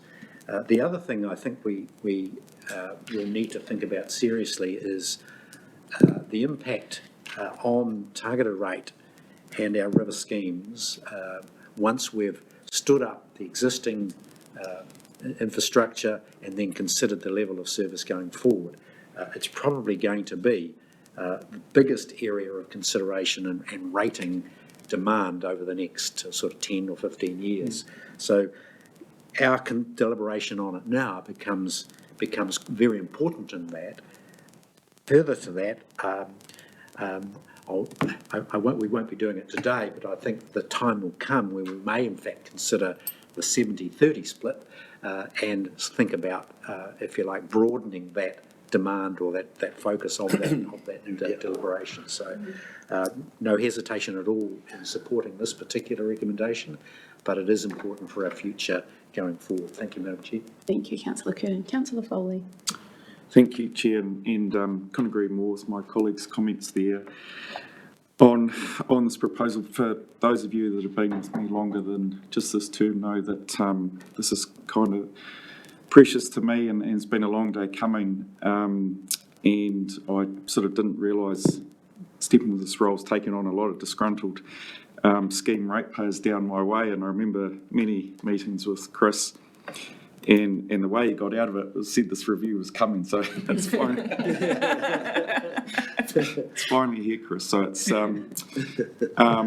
so look, it will be welcomed, but I agree. There's it's kind of dealing with the here and now, but we have a tremendous job ahead of us, and this probably won't be the end of it. But I think it goes some way to addressing the equity, and as Councillor Kern pointed out, the cyclone definitely demonstrated the benefit this provides across more than just those immediately in the zone. So fully support this. Thank you, Councillor Foley. Councillor McIntosh. Just a further point of clarification on whether you're affected or not. I suspect a lot of those who have ticked the box to say, I'm not affected, so why should I pay? Well, if you live in Napier but not on the hill, if you live in Hastings, Havelock, Clive and so on, actually you are potentially affected. It was in Gabrielle, it was crudely the luck of the draw as to where the river popped. And who's to say it's not going to pop in an area that might affect any of those areas? So we nearly all are affected. Thank you, Councillor McIntosh. Councillor Williams. Yeah, thank you, Chair. I think the two main things that really attract me to this proposal have been touched on by my colleagues, but it's just really one of, firstly, simplicity, that the existing system's too clunky. We heard about that from people in Councillor Foley's constituency, to the point of being arbitrary and unfair, and almost Pythonesque in some respects, particularly the Upper Tukituki. And it spreads the cost more fairly across our communities, which is the litmus test I referred to earlier, and makes flood protection affordable. And that's going to be a huge issue for us going forward with the new work we're doing for Category 2. And we all know what happened in Wairoa when a scheme wasn't affordable after Bola. It just didn't happen. The other third factor is that, if it's just the people living next to the river that pay for the scheme, you get entrenched behaviour. They'll dig in and stay there, forever. And there will be less reversibility in terms of a longer term aspiration to letting rivers roam and move over the decades ahead, if you've really sunk a huge amount of capital by paying for the whole thing yourself. So to those submitters who say they don't live in a flood-prone area, and in addition to what my colleagues have said, you eat food. grown in areas that are flood prone. You drive through those areas, every single road in Hastings and probably most of Napier is in a flood prone area. How do you think that you got to your house on the hill, if that's where you live, without doing that? And people that do live in those areas work in your businesses, they serve in your hospitals, they serve in your schools. So if Cyclone Gabriel told us anything, as Mike shared earlier, is that we are all one region when it comes to flood protection. Thank you, Chair. Thank you. Councillor Sears. Kia ora, through you, Madam Chair, thank you. I think the benefit aspect of this for the whole wider community has been well covered by everyone, but I am speaking in support of it. A big part of this for me is simply the simplification. If we hear one thing from our community, it's stop wasting money and be more efficient. And actually this is one place where we absolutely know we can be more efficient and save staff time and resources. That's really important. Also, no one's quite dealt with the issue of moving to CV for all schemes. I'm very comfortable with that. Two of the main ones, as noted in the paper, already sit on that, but protection of capital is a very important part of the equation, and it's well reflected by moving to CV, so I'm comfortable with all parts of the Thank you, Councillor. Councillor Van Gogh. Yeah, as a councillor for 4.5 years, as mentioned before, flood protection is one of the key areas why I'm at this council. It's all about water, getting water and keeping water away. I seem to be conflicted here. I used to be undecisive, but now I'm not so sure anymore. I think this is the only two policies where I think capital value is the right lever.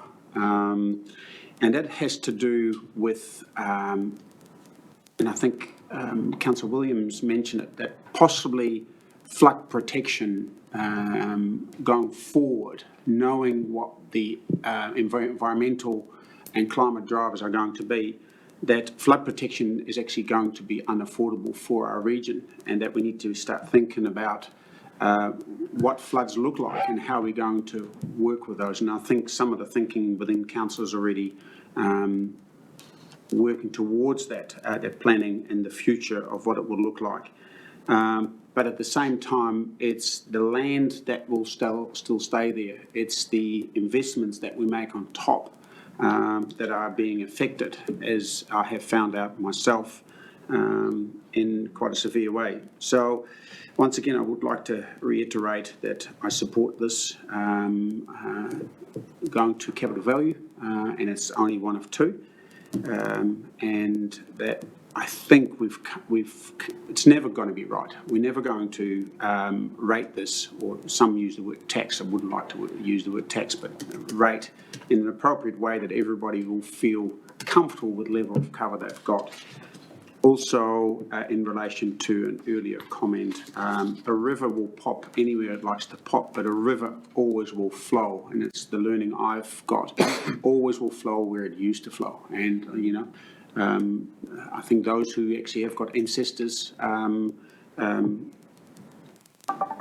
have told stories about rivers and how they run, we can learn from that, because you cannot stop it. I've seen it myself. Thank you. Thank you. Any others? Councillor Rodley. Thank you, Madam Chair. Yes, I'd like to agree with my fellow colleagues on all the reasons they've put forward, and support the recommendation in front of us. I think the issue of affordability is really important, and looking ahead, obviously policy is around a longer term view, and looking ahead with glee at the flood protection we anticipate will arrive to protect the people of Wairoa. And when I've been talking with people around my area, they've repeatedly said to me, stay in your lane and do your core business. And to me, this is our core business. I think it's really important that we invest in this, and I'm excited for that. I noted that submitter 524, well, actually, I thought the staff response, para 15, was excellent, but I noted submitter 524, which is in 14.3, noted that all residents of Hawke's Bay benefit from flood protection and drainage schemes, and they're connected to all of our infrastructure and all of our communities across the region. They operate effectively, then our entire community can continue to go about their lives without the disruption flooding can cause, and other infrastructure such as roads do not get damaged by flooding. So thank you, that submitter, that was very mindful, and I concur with that idea. Thank you, Councillor Brodley. Councillor Lambert. Yeah, kia ora, Chair. I do agree with the proposal that's put up, and I really want to comment on the number of drainage schemes that are here, and that these recent weather events have actually showed that there's a lot of our communities that are not on any schemes, and at some point we'll probably need to review, and I'm thinking about up at Arapawanui, that all got flooded out. Te Whakaki always has issues with flooding. Nuhaka, their school has not been back there. It's not up and running since Gabriel because it's flooded again and again. They've moved twice. So I would, at some point, now that we're reviewing the finances, we should review exactly where do we would need schemes to be. And I suggest there's a few more as a result of Gabriel. Any other speakers? Councillor Hawke? Through you, Chair. Support the proposal as my colleagues have, but one of the things that I must mention is sort of centred around the Bridgepa Māori community. Is it floods there almost every year in one form or another through the Karewa or Paritua pipeline, if you like, and it was only a matter of inches, so to speak, before the marae community would have been ravaged by Gabriel. And so we are always conscious in that community that it's only a matter of time. And so we definitely lean towards supporting these the recommendations and the proposal that's been put forward here today. And that's just one of example from some of those likely communities, and it leans regarding the comments both by Councillor Van Beek and Councillor McIntosh about where the river wants to go, the river will go. So with that, I'm happy to support the. Kia ora tātou. I'd also like to support the proposed change, and I view this as transparency in terms of the clarity of rating and benefit. But I also see this as a transition to knowing we have more work to do, as commented by every other councillor, and that this is a priority for us, and that will be at front of mind when we talk through our LTP process. So with that, can I please have your show of support by agreeing? All those who agree, say aye. Aye. Those against, carried. Thank you very much. It is time for a cup of tea, 15 minutes, and then we will resume. Thank you. Just getting into it.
back. I've been told lunch will be around 12:15, so we will try and get through as many of these decision items as we can in that time, and then leave the remainder for after lunch. So next on the agenda we have passenger transport, item 9. So Desiree, would you like to lead us out on this item? Thank you. Right, so this is the deliberation report on the passenger transport rate. This is a targeted rate on Napier and Hastings ratepayers. There are really two aspects to the proposal. The extended footprint, which is proposed to take in Bayview, which has previously not been in it, and Clive, which has been subsidised. And it also sort of fills in the gap between the two urban areas. And the other aspect is the proposed change from land value to capital value for the targeted rate. In terms of submissions, there were a lot of submissions on the activity itself, which are, as discussed, better addressed through the long-term plan. And really the two themes, just like the proposal, are on the footprint and the capital value.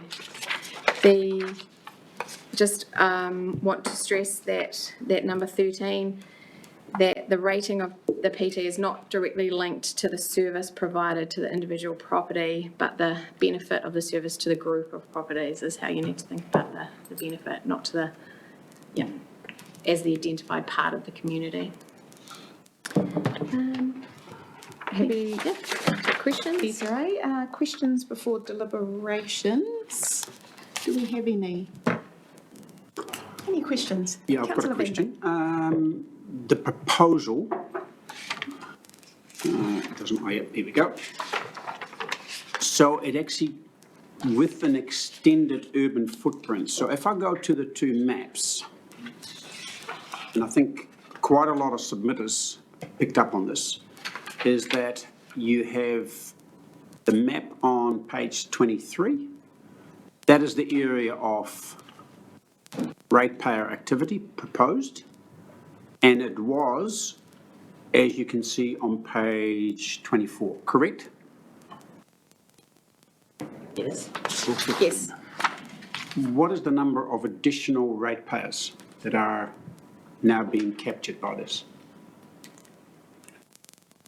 What a good question. It went from 48,000 to 53 from memory. I apologise, I don't have those exact figures. No, that's fine. Yeah. Oh, actually, I gave them to you last week.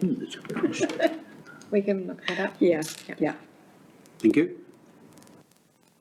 Any further questions? Councillor Sears. Clarification, as the services change, we can review the footprint. How often does that opportunity come? Yeah, you can amend a revenue and financing policy at any time, but it makes sense to do it as concurrently with the long-term plan. So which is every 3 years. Further questions? Councillor Harding.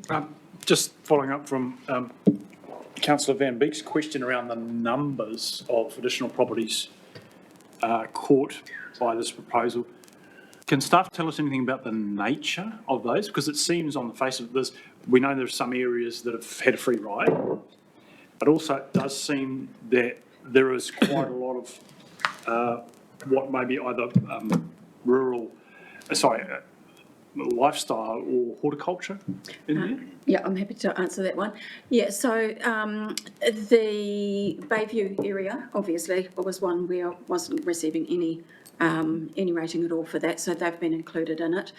The number of rating units hasn't changed so much for Clive, except for the fact where we've been targeting entire valuation roles rather than just the people within a distance from the main street.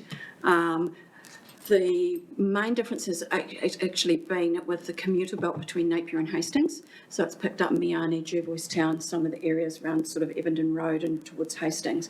And as part of the deliberations we did in step 1 and step 2, it was considered that there were a lot of benefits to the community in terms of emissions, in terms of congestion, in terms of people who perhaps drive their car to a free parking spot and then take the bus into town, and just the general good for the community. And so that extended footprint takes in full valuation roles, plus generally the community of Napier and Hastings. Thank you. So there are no further questions. We have the two options, status quo or the proposed change. Would I move, Chair, the recommendation would be the wording about subject to? Yes. Subject to number 3. Yes. Thank So subject to the final decisions on the proposal as a whole for number 3. Thank you. Can I have a seconder? Councillor Sears? Yeah. Did you have a question, Councillor Van Dyke? Yes, I have. So the recommendation doesn't include, as we have consulted on, the rating area. So you either agree or don't agree.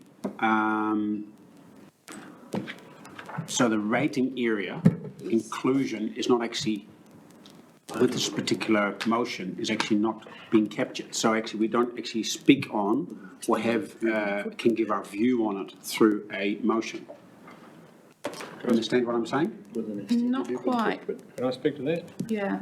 Could you help, Councillor Williams? Yes, I can. I think in putting that motion, I'd understood that the words that we were agreeing to adopt the proposal as consulted on, including an extended urban footprint, and the papers that were consulted on show that extended footprint in the maps that were produced. So I think everyone's pretty clear about the areas that would now fall within the targeted rate, as opposed to those that do presently.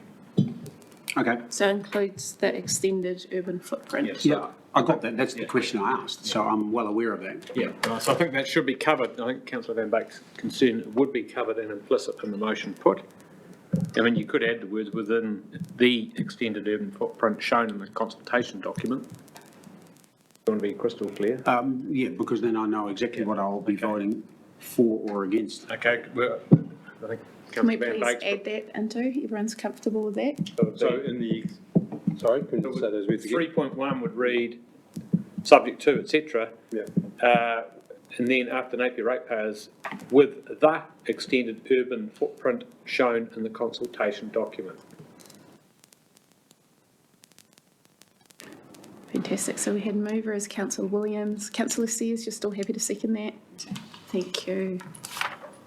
We'll just have speakers. Is that okay, Yes. Councillor Harding? Yeah. So Councillor Williams? Yeah, thank you. Very briefly, so I think, again, this is one of these issues that's going to be live in the long-term plan. But to me, this is about equipping us in the best way we can to allocate revenue needs so that we can invest in the public transport system this region deserves. A number of submitters said, well, look, no one catches the bus, just cancel them. Well, the fastest way to make sure people won't catch the bus is to cancel services, and we saw that last year with the driver shortage and the results of bridge closures. So you end up in a vicious circle and a death spiral. And I think it's been shown time and time again around the world and in New Zealand that the only way to get people on the bus is to invest in that service so that if you miss the bus, there's another one coming. It really is as simple as that. And that's what this proposal was all about. Frequency on the main routes, every 15 minutes there's a bus. We get to that, people will catch the bus all right. Now, I'll tell you what, that'll be of the biggest benefit to those people on lowest incomes, many of whom we've heard from in these proposals, who can't afford the second or the third car, can't afford the registration, can't afford the tyres, can't afford the petrol. And on that, with all that in my mind, I'm happy to move. Thank you. Councillor Sears? I'll reserve mine till the end, actually. Thanks, Madam Chair. Councillor Harding? Kia ora, Chair. Look, I'm conscious that we haven't addressed the officer's comments at 24.2. The idea that we could consider deferring the proposal to change to CV or changing back to LV to lessen the impact of the change. So look, and I think it would be a mistake for us not to have that conversation about whether LV or CV is the better way to go here. I am conscious that many of the submitters submitted from the point of view that they either did not have public transport available to them or would not choose to use that. I'm conscious also that in adopting CV as the basis for rating this, then we can expect that more of those people who may have higher value properties and may be less inclined to take public transport will be paying more for that.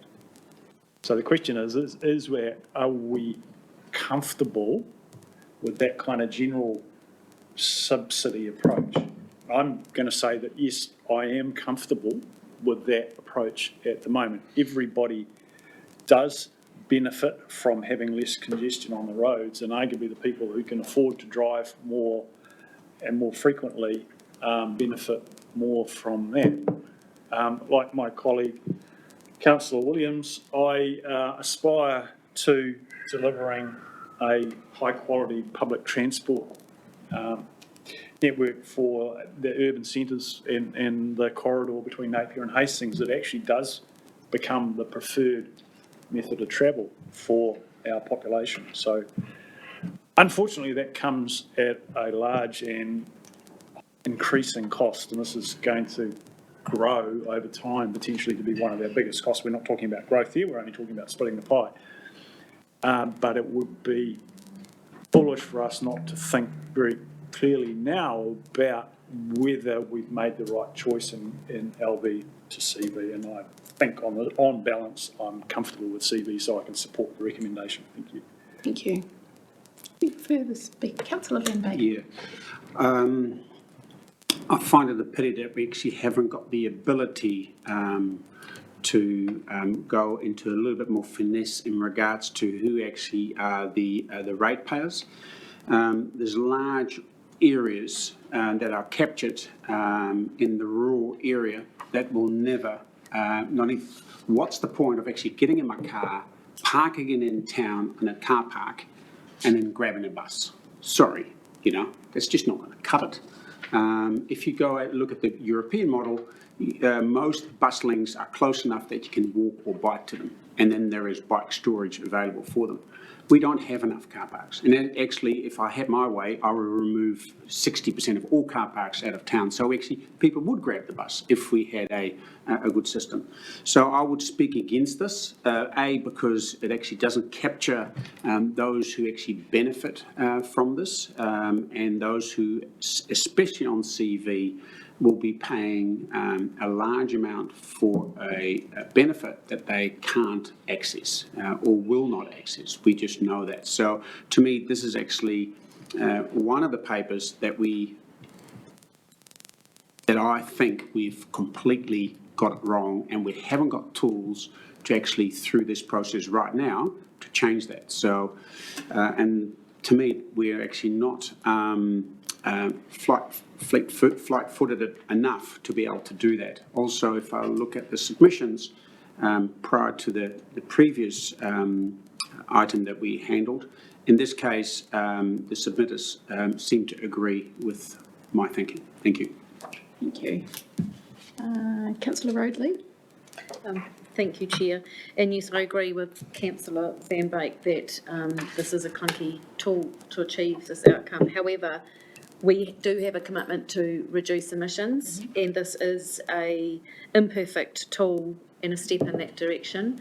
I note one of our submitters, submitted 268, noted that they would need to drive, they live north of the airport and they would need to drive to the bus stop, and also noted that the service was had been unreliable.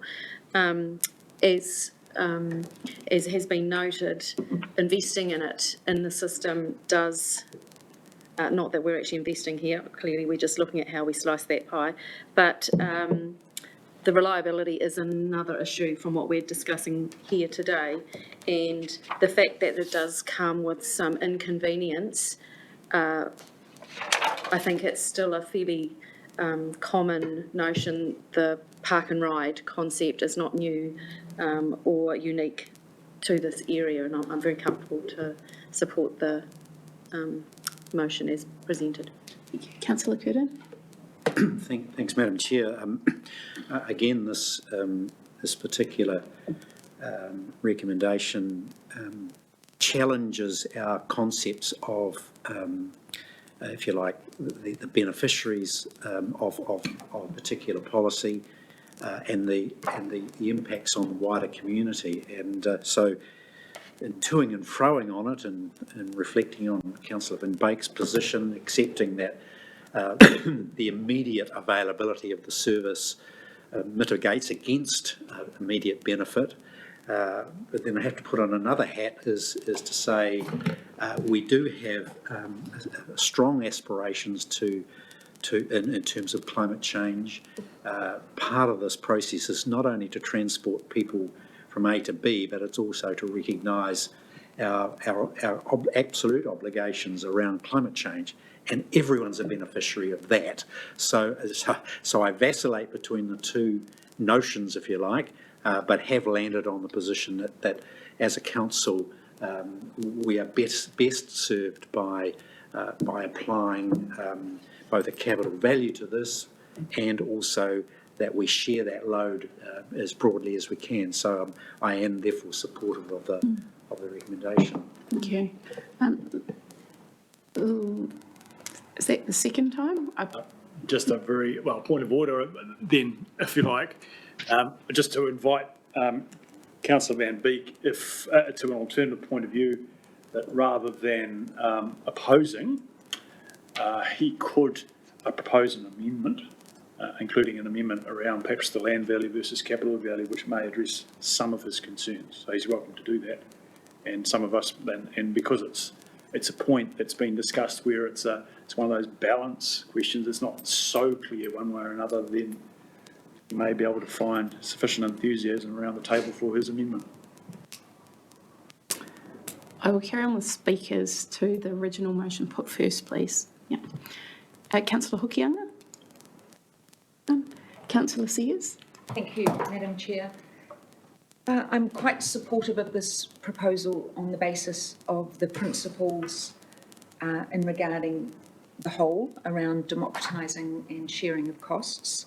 And this extended footprint certainly fits that. In fact, there's actually an argument that the whole region could be contributing to this as far away as Wairoa or Central Hawke's Bay in a faraway world, on the basis that the contribution to an effective public transport system, as Councillor Rowley mentions, works towards our aims around climate emissions.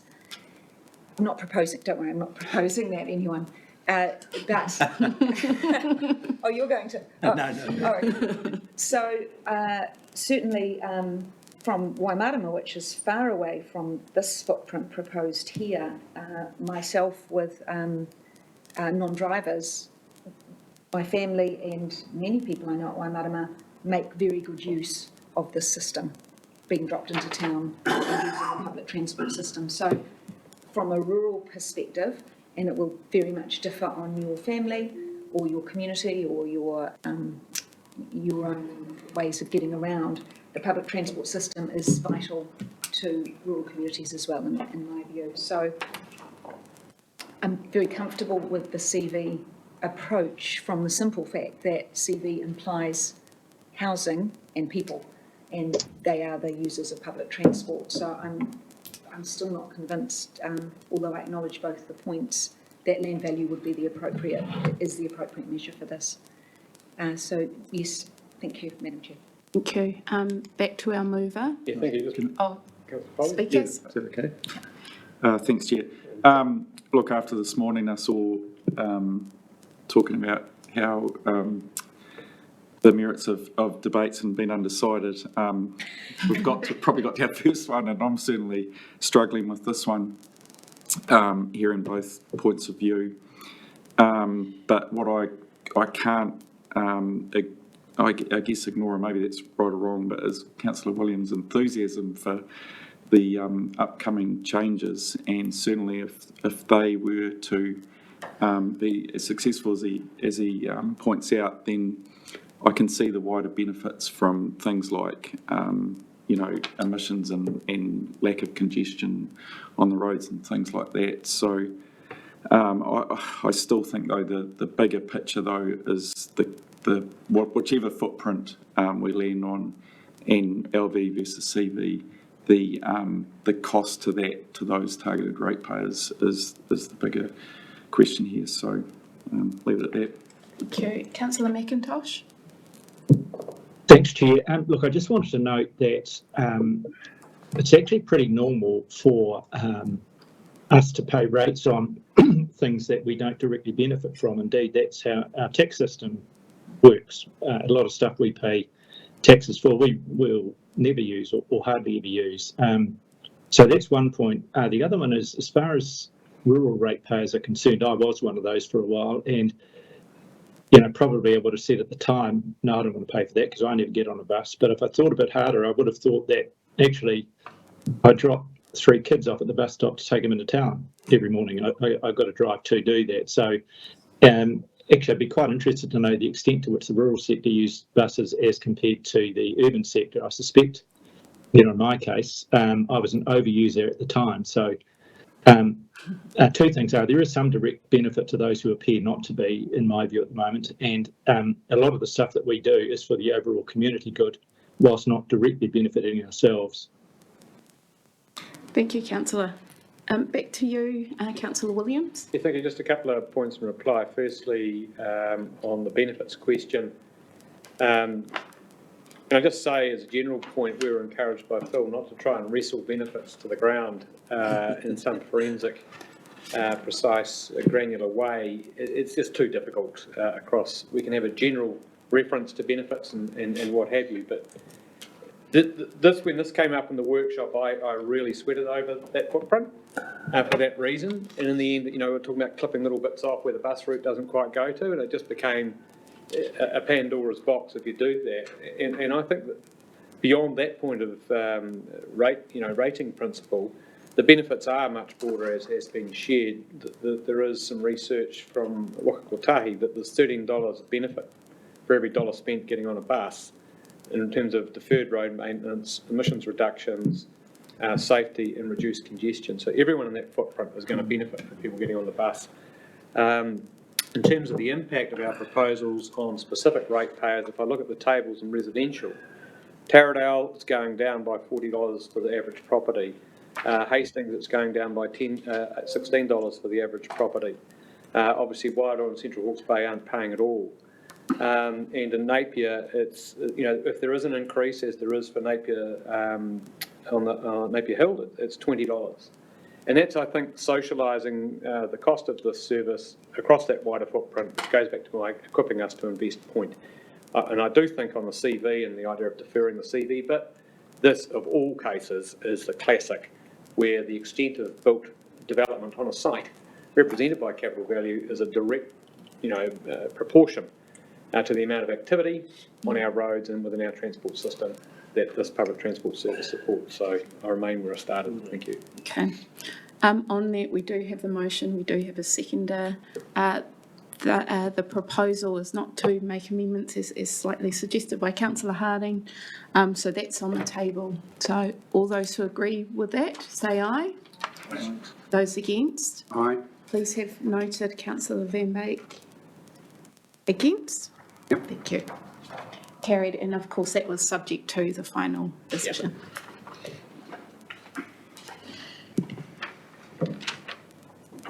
We now move on to the freshwater science charges and new targeted rate.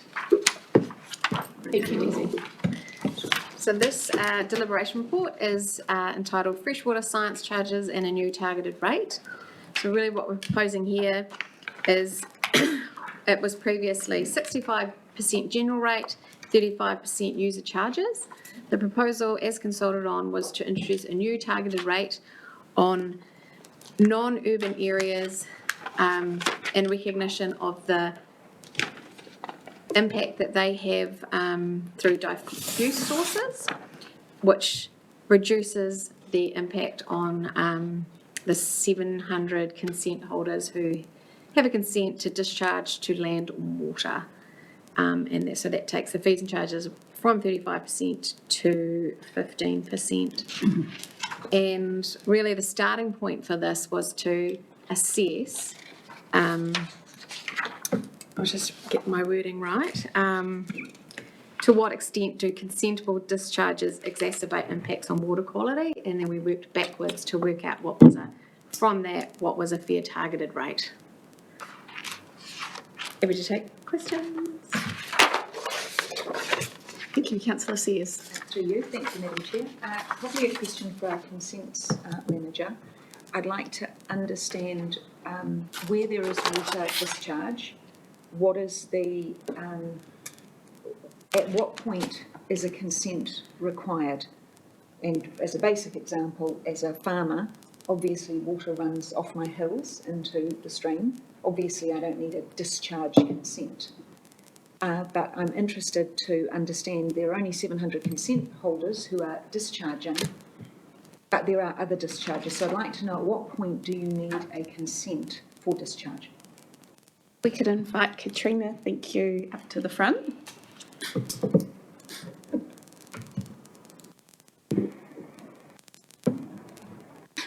If you can attempt to answer that question. Through you, Chair. Gosh, that's a tough question. Discharge consents are required where it is a point source discharge that does not meet the rules in the regional plan. So where we have consent holders that are discharging water or wastewater, they will require consent either to land or whether they discharge to land or to water. There are numbers of consent holders that receive Section 36 charges for discharge consents that hold, for example, discharges for the tile drains. I believe they're in Councillor Van Beek's area and Twyford area. There are other consent holders that hold discharge consents for contaminants to a river, such as an industrial discharge that are monitored through consent. Does that answer your question? Yes, so when you say point discharge, that means that the water that's being discharged is being collected in one place and discharged at a single point rather than, as we're talking about, in a farm environment. Correct. It's a point source discharge. So there is an intent to discharge that water. It's not diffuse. It's not runoff. Thank you. Thank you. Councillor Harding. If I could just to follow up a question, if I could, on that. I've picked up along the way that in relation to drainage and say orchard subsurface drainage, for example, the defining point for whether a Section 36 charge is payable is based on whether it's pumped or it's just gravity. Can you, Katrina, confirm or deny that one? Or can anyone else? Through Chair, I can't answer that. I'm sorry, I don't have that information at hand. Okay, so the reason, sorry, just to explain, the reason why I ask that is because that is an illustration. If that is correct, it's an illustration of a arguably a basic inequity that actually from a drainage point of view, some people will have to pump into the local stream or their drain, and some people won't. And it's got nothing to do with the load. It doesn't affect the load or their effects. It just means they've got to either have a pump or they don't have to have a pump. Through you, Chair, I would say that Section 36 charges are only charged to consent holders. So if you require consent for a discharge, then you will attract a Section 36 discharge. Irrespective of how you discharge that water, whether pumped or not pumped, is not the issue. It's whether you hold a consent to discharge. Thank you. Thank you. Councillor Van Peek. Some of the largest discharges, I presume, are by TLAs?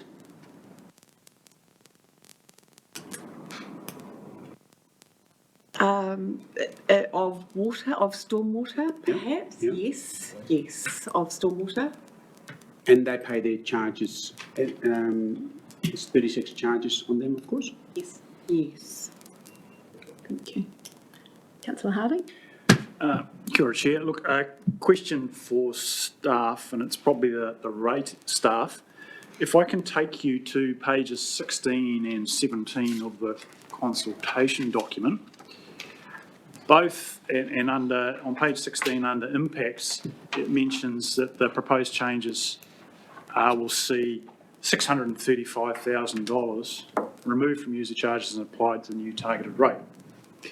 But if we go to the page 17, the breakdown on water quality shows that the total current rate targeted fund is 635. So I think if that is correct, if page 17 is correct, then the impact is only a proportion of the 635 because the proposal is to go from 35 to 15. And so my math says if that's correct, then the net impact of transferring away from section 36 charges onto the general rate is 360,000, 362, not the 600. The reason why this may or may not matter is because one of the issues that we've had to grapple with is to what extent those consent holders are benefiting from a reduction in their section 36 charges whilst facing increases in their general rate.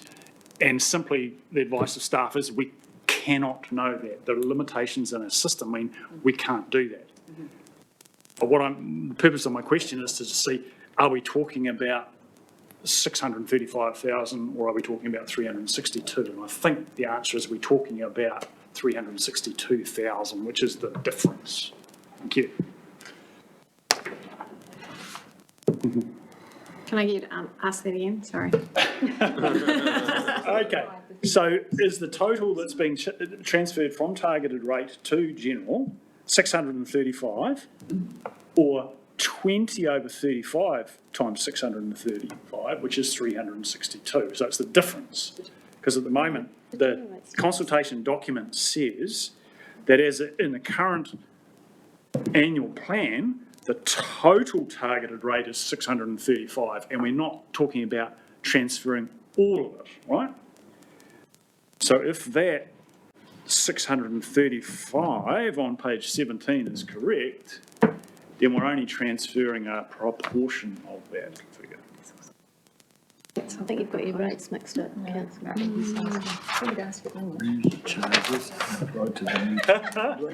thought that was quite clear. Well, the general rate's not changing. The question, Madam Chair, as I understand it, is the 635 the 20% or the 35%, please? Yes, that's the question. Not disregard the general rates. The starting point of the finishing point. Oh, so it's going to target rate. Sorry, that was, it's going to target rate. So there was no targeted rate and there will be Yeah, targeted so I rate. should have said targeted rate, not general rate. Sorry, there's so many rates to choose from. Okay, right. It is 635. So it is 635 Is the impact. is the impact. 20%. So it's moving off fees and charges onto a targeted rate. So page 17 must be wrong then. Sorry to engage in a maths debate, but I'll have to check with Amy on this one because she's our subject matter Thank you. expert. Yeah, so we simply don't know. Thank you. I can't answer it at the moment, but I'll come back to you. Yeah. Yeah. Does there need to be any further clarity on the split that was proposed, or no? Thank you. Any further questions? Okay, well, if we head to the recommendations, thank you, Katrina. There are two options there: to agree with the new proposed and what was consulted on, or to remain status quo. I please have a mover of one of the two. Councillor I'll Sears. move. Councillor Van Beek and then second Councillor Sears. What would you like to move, Councillor Van Beek? Item 1, 2 and 3.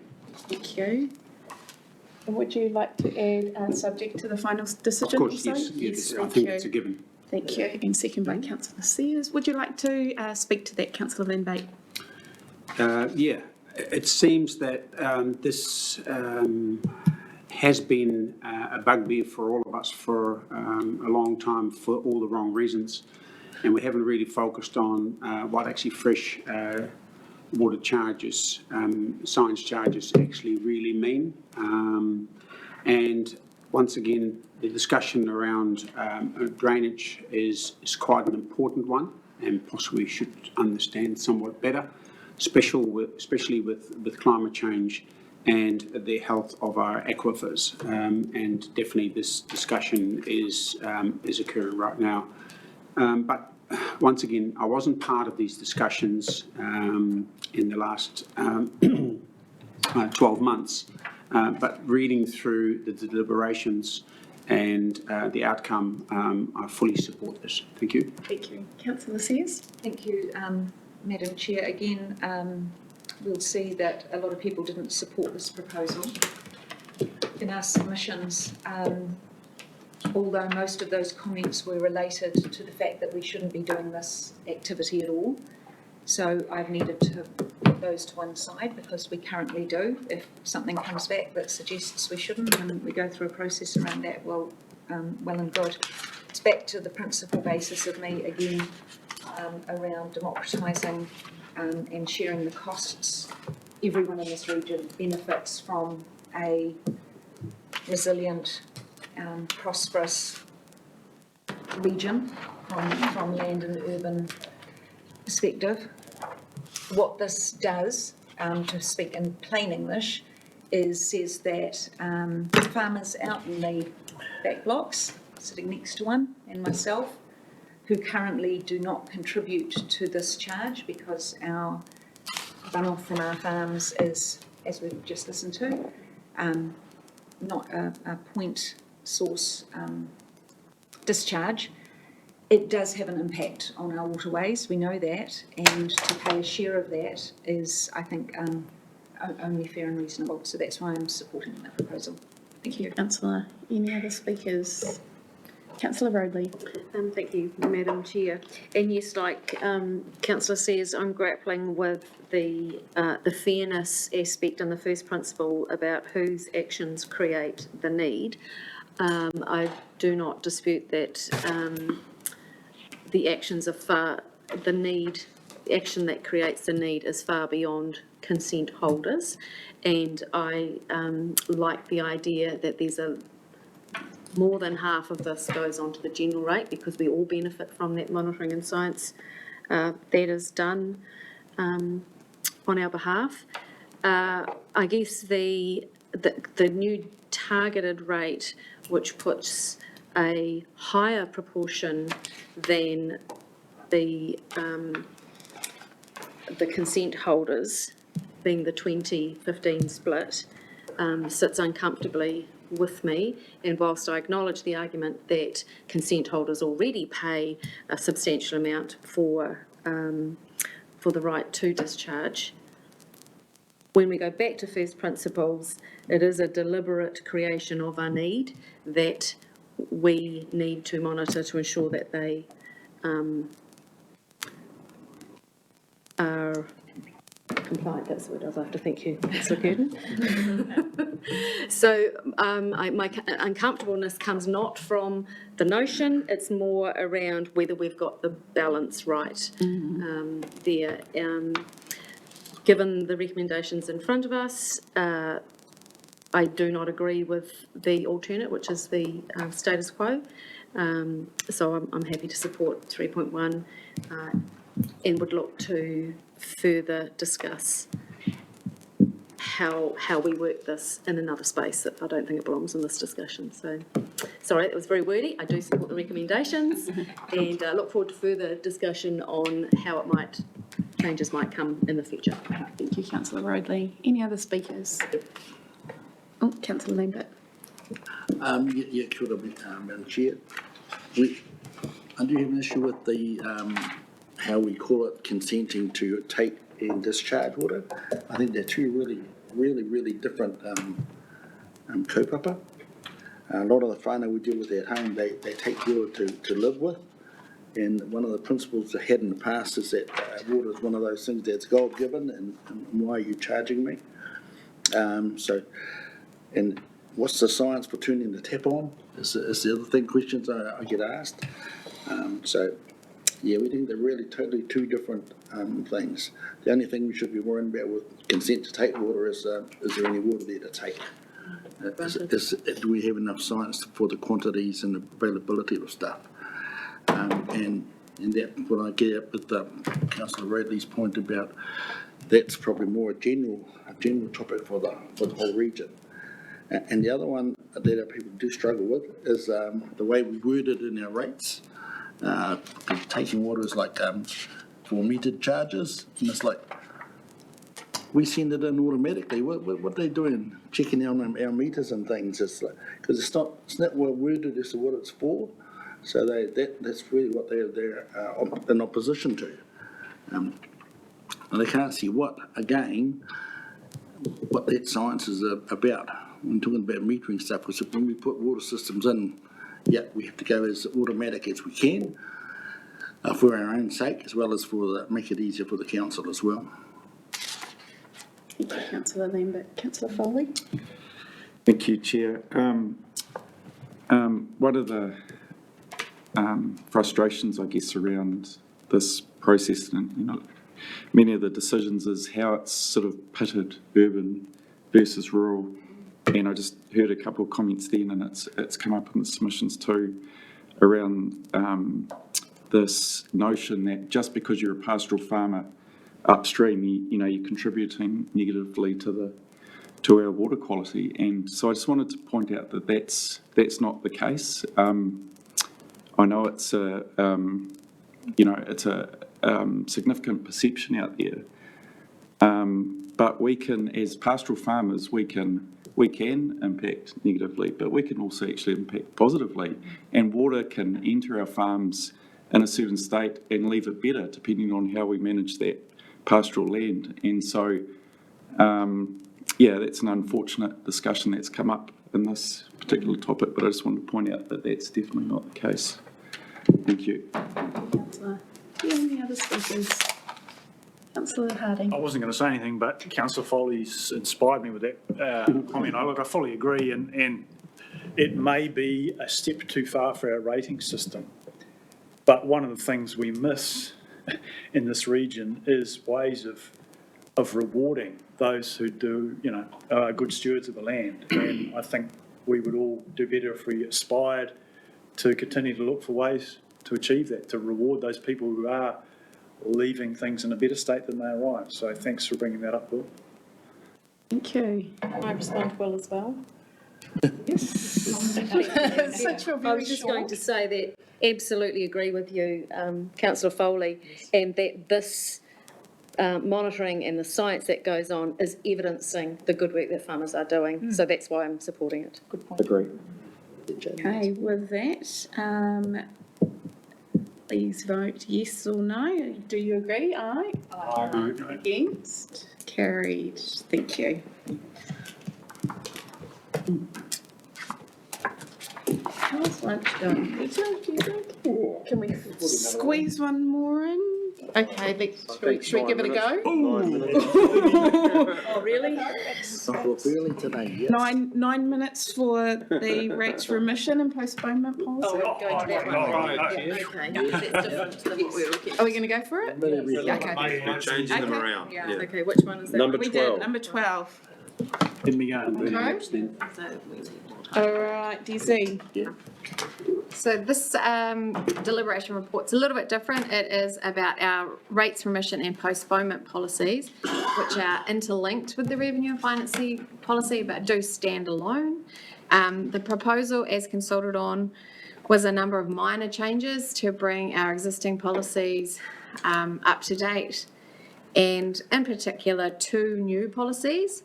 One which is to do with the changes to the rating system that arise from the revenue and policy review. So that enables ratepayers who are can prove hardship that they can apply annually for the half of the difference of what they would have paid under the old settings compared to what they would pay under the new settings.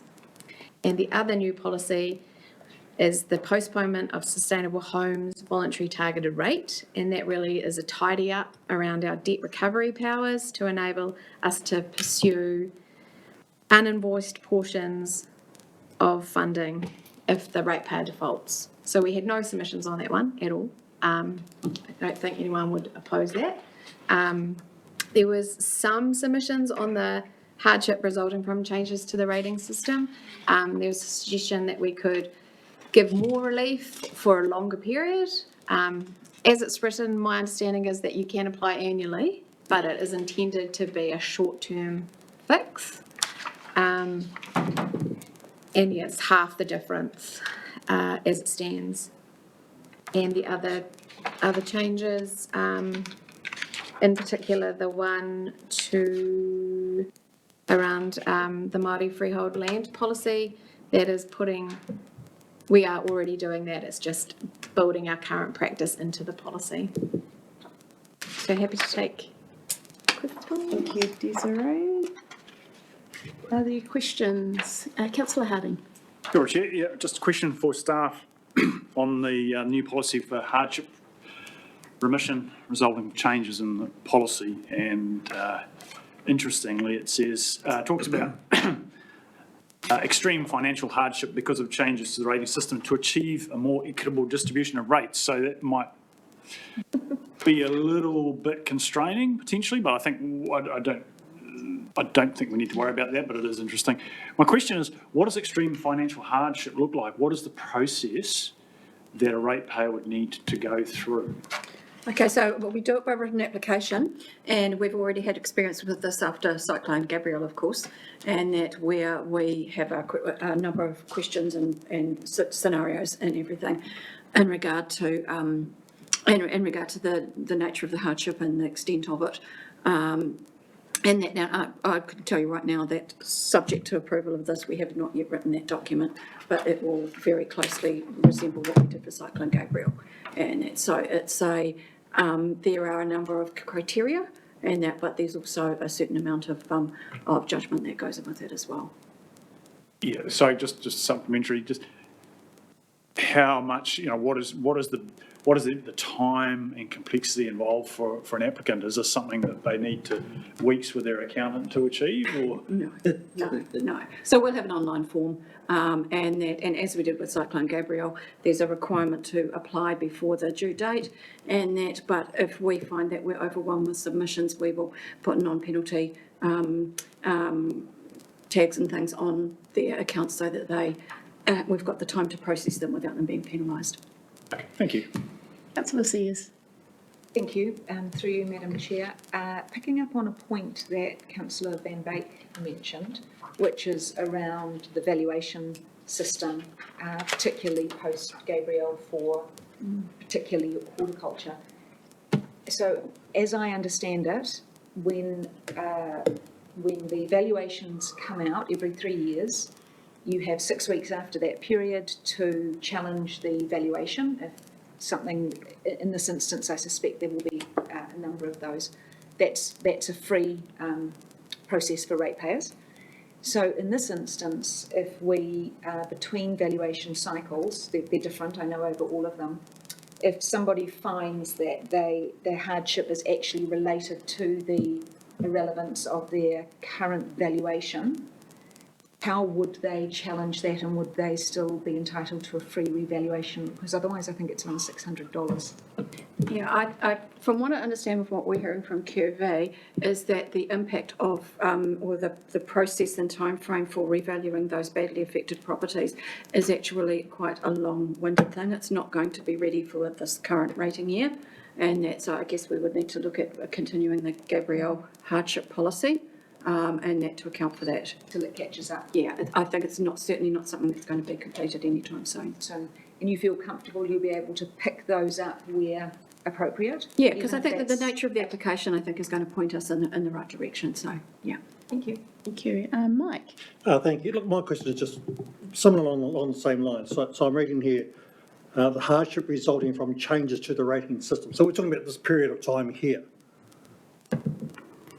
If I was suffering hardship prior to the changes, what's changed for me? I'm still in hardship. It doesn't matter what your system is. Yeah. I'm still in hardship. Why am I only entitled to this proportion of that hardship in regards to the change instead of the actual hardship itself? Okay, in regard to general hardship, we have quite a number of options for payment plans for working with ratepayers, because quite often it's the time frame between the invoicing and the payment date that becomes a problem for people finding that money. So people in financial hardship, we wouldn't generically give them remissions because of the fact that hardship is subjective and it's dynamic. And for every remission we give, somebody else unfortunately has to subsidise that.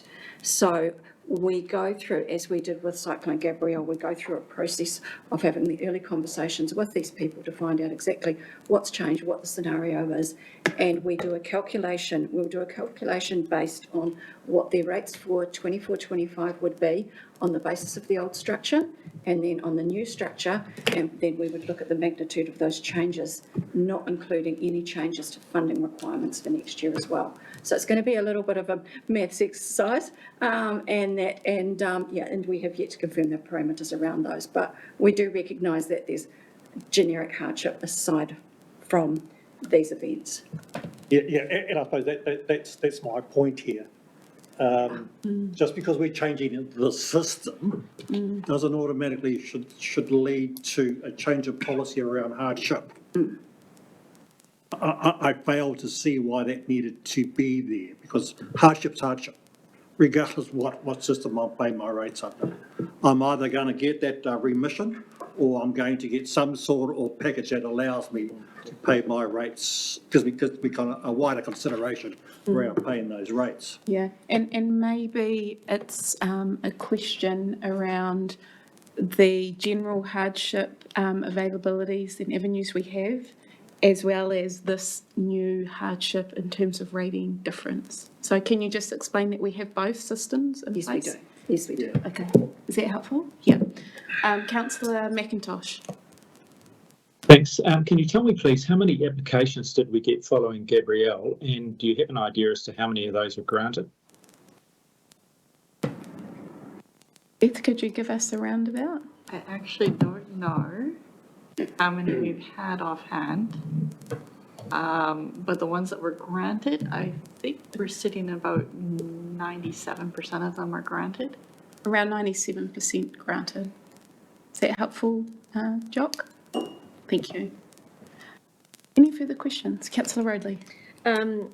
Thank you, Madam Chair. I just wanted to check in and get some reassurance from staff on the response of one of our submitters who started their submission with no exclamation and the notion that this is a free ride.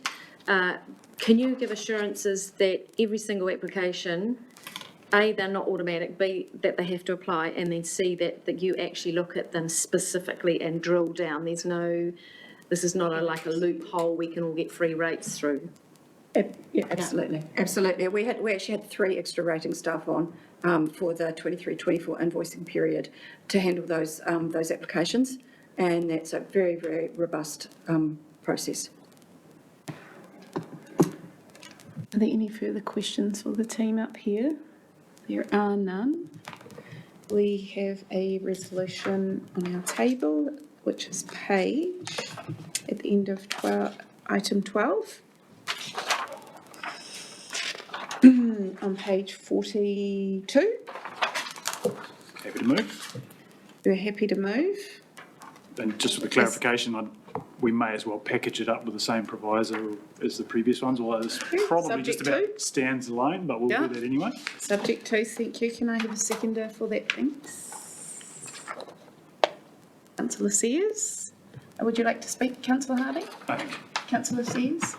Only to say, Madam Chair, that I hear the voices of those who are concerned that a bill is a bill, it needs to be paid, everyone needs to do it. And I also hear the voices of people saying, you are simply being unfair to me, these rating changes you're making are not right and I'm unfairly affected by them. And this policy, we've heard, is robust enough to ensure that it's not taken advantage of, but also gives a way for people in that other camp to make application to try to right what they may see as wrong. So that's one instance. Thank you. Any further speakers? There are none. All those who agree say aye. Aye. Those against? Carried. Thank you. 2 minutes late. Lunch, it hasn't quite arrived, but we will break. We will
At lunch. We have our more substantive decision-making to do in this session. So again, let's take our time to get this right and discuss and clarify. So I invite Desiree to lead us out on item 11, the sustainable land management, biodiversity and biosecurity deliberations. Thank you. Thank you, Chair. So this is, again, quite a complex topic that we have wrapped up into one deliberations report. It really has three topics intertwined. There's the sustainable land management, which is currently under the existing policy, 75% general rate, 25% targeted rate. And the proposal is that that moves to 100% general rate. And then biodiversity, biosecurity has sort of been split into two proposals. One is primary production pests, which is a proposal that is 100% targeted rate on land value for non-urban ratepayers. And so those are rabbits, rooks, and plant pests that really affect primary production. The balance of what's left was proposed to go to the general rate. A large component of that is possum control, and that was on the understanding that in the past we've done it for TB reasons, and now we're doing it for biodiversity reasons. So it really treats all animal and plant pests in two groups, production pests and pest management done for biodiversity reasons. In terms of submissions, again, it's we've grouped it in benefit challenged, and there was a second theme around forestry.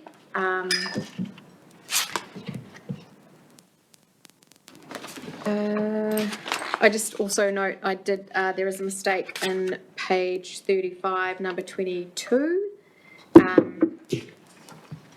After the hearing, councillors asked us to do some additional modelling, and that was always to look at 25% split and 90-10, not 50-50 as it says in the report. So apologies for that. So that's probably a good segue into the additional information which is in a separate late report, and that is the modelling that Vanessa has done. Do you want to talk about now, or we're going to talk about now? That would be good, just to highlight the key points from that modelling. We'll actually need to have an oral motion to accept that item too, I think, maybe at the end, because the fact that it came late was a late item, been out to the public and so on as well. So we'll do that at the end. Okay. Yep. That's new. Well, Thank you, that's something. it's more information we gave out. It was actually a late item. This is provisional of additional information. Okay, thank you.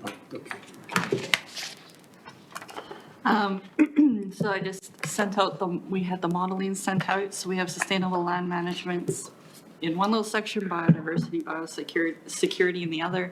We left off primary production pests because that was proposed as a different rate.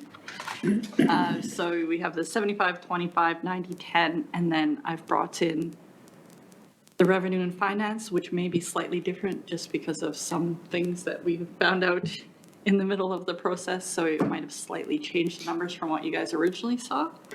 And then at the bottom, we have the breakdown of what we actually sent out this year, what the proposed revenue and finance was, the 90-10 splits, and then the 75-25 splits.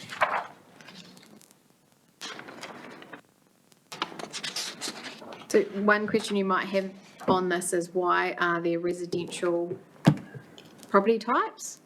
And Vanessa sort of addressed that in the first point under notes for modelling. Those, correct me if I'm wrong, they are residential properties in urban areas? No, Rural areas. So the targeted rate is going to apply to non-urban, but there are residential user categories in non-urban. Okay.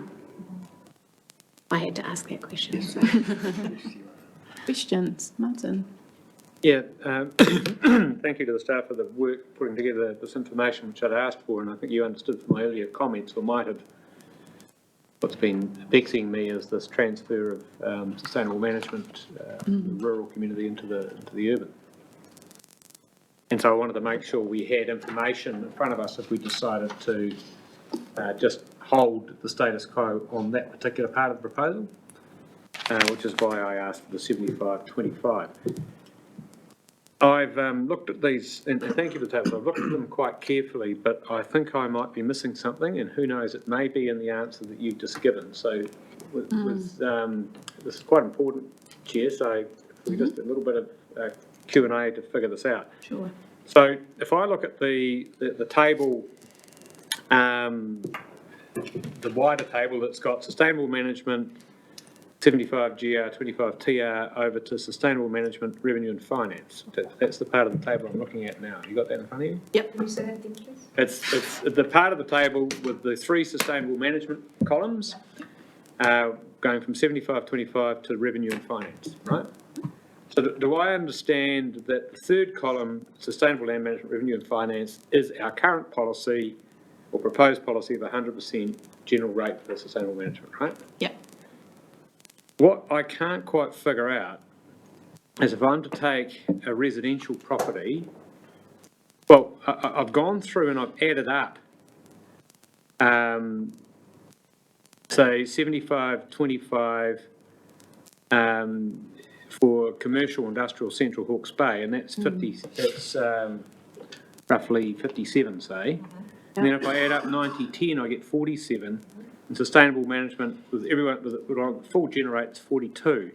And that trend is right down the table. If you add up the 2 columns in the first 2 columns, they're always, or almost always, bigger than sustainable land management, revenue and finance proposal. And so what I can't figure out is how someone in a residential property, say, would be paying more towards sustainable land management at a 25% targeted rate to the rural community than under our proposal.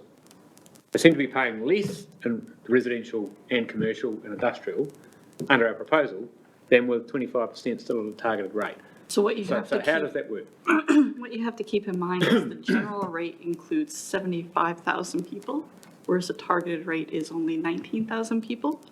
So it's just a slow, okay, so right, so there's 19,683 or something like that in the targeted rate area, and then there's 75,000 in your general rate. So when you look at the total put into general rate spread over 75,000 people, you get a much smaller amount. So even when you compare column to column, general rate and targeted rate, you're not looking at the same group of people, so you can't really add those totals together. So what that then tells me is that people who are commercial, industrial or residential living in an urban area are actually better off under the proposal for sustainable land management than under the status quo. Correct. Thank you. That is surprising because I thought it would have been the opposite. But that's averages. So if there's quite a few that fall in commercial industrial, let's say, that have a smaller land value, if this is on land value, then you're just looking at the average overall in that space. There'll be variations on the thing, but if you're taking the middle of the bell curve, that's kind of what's happening. Yep.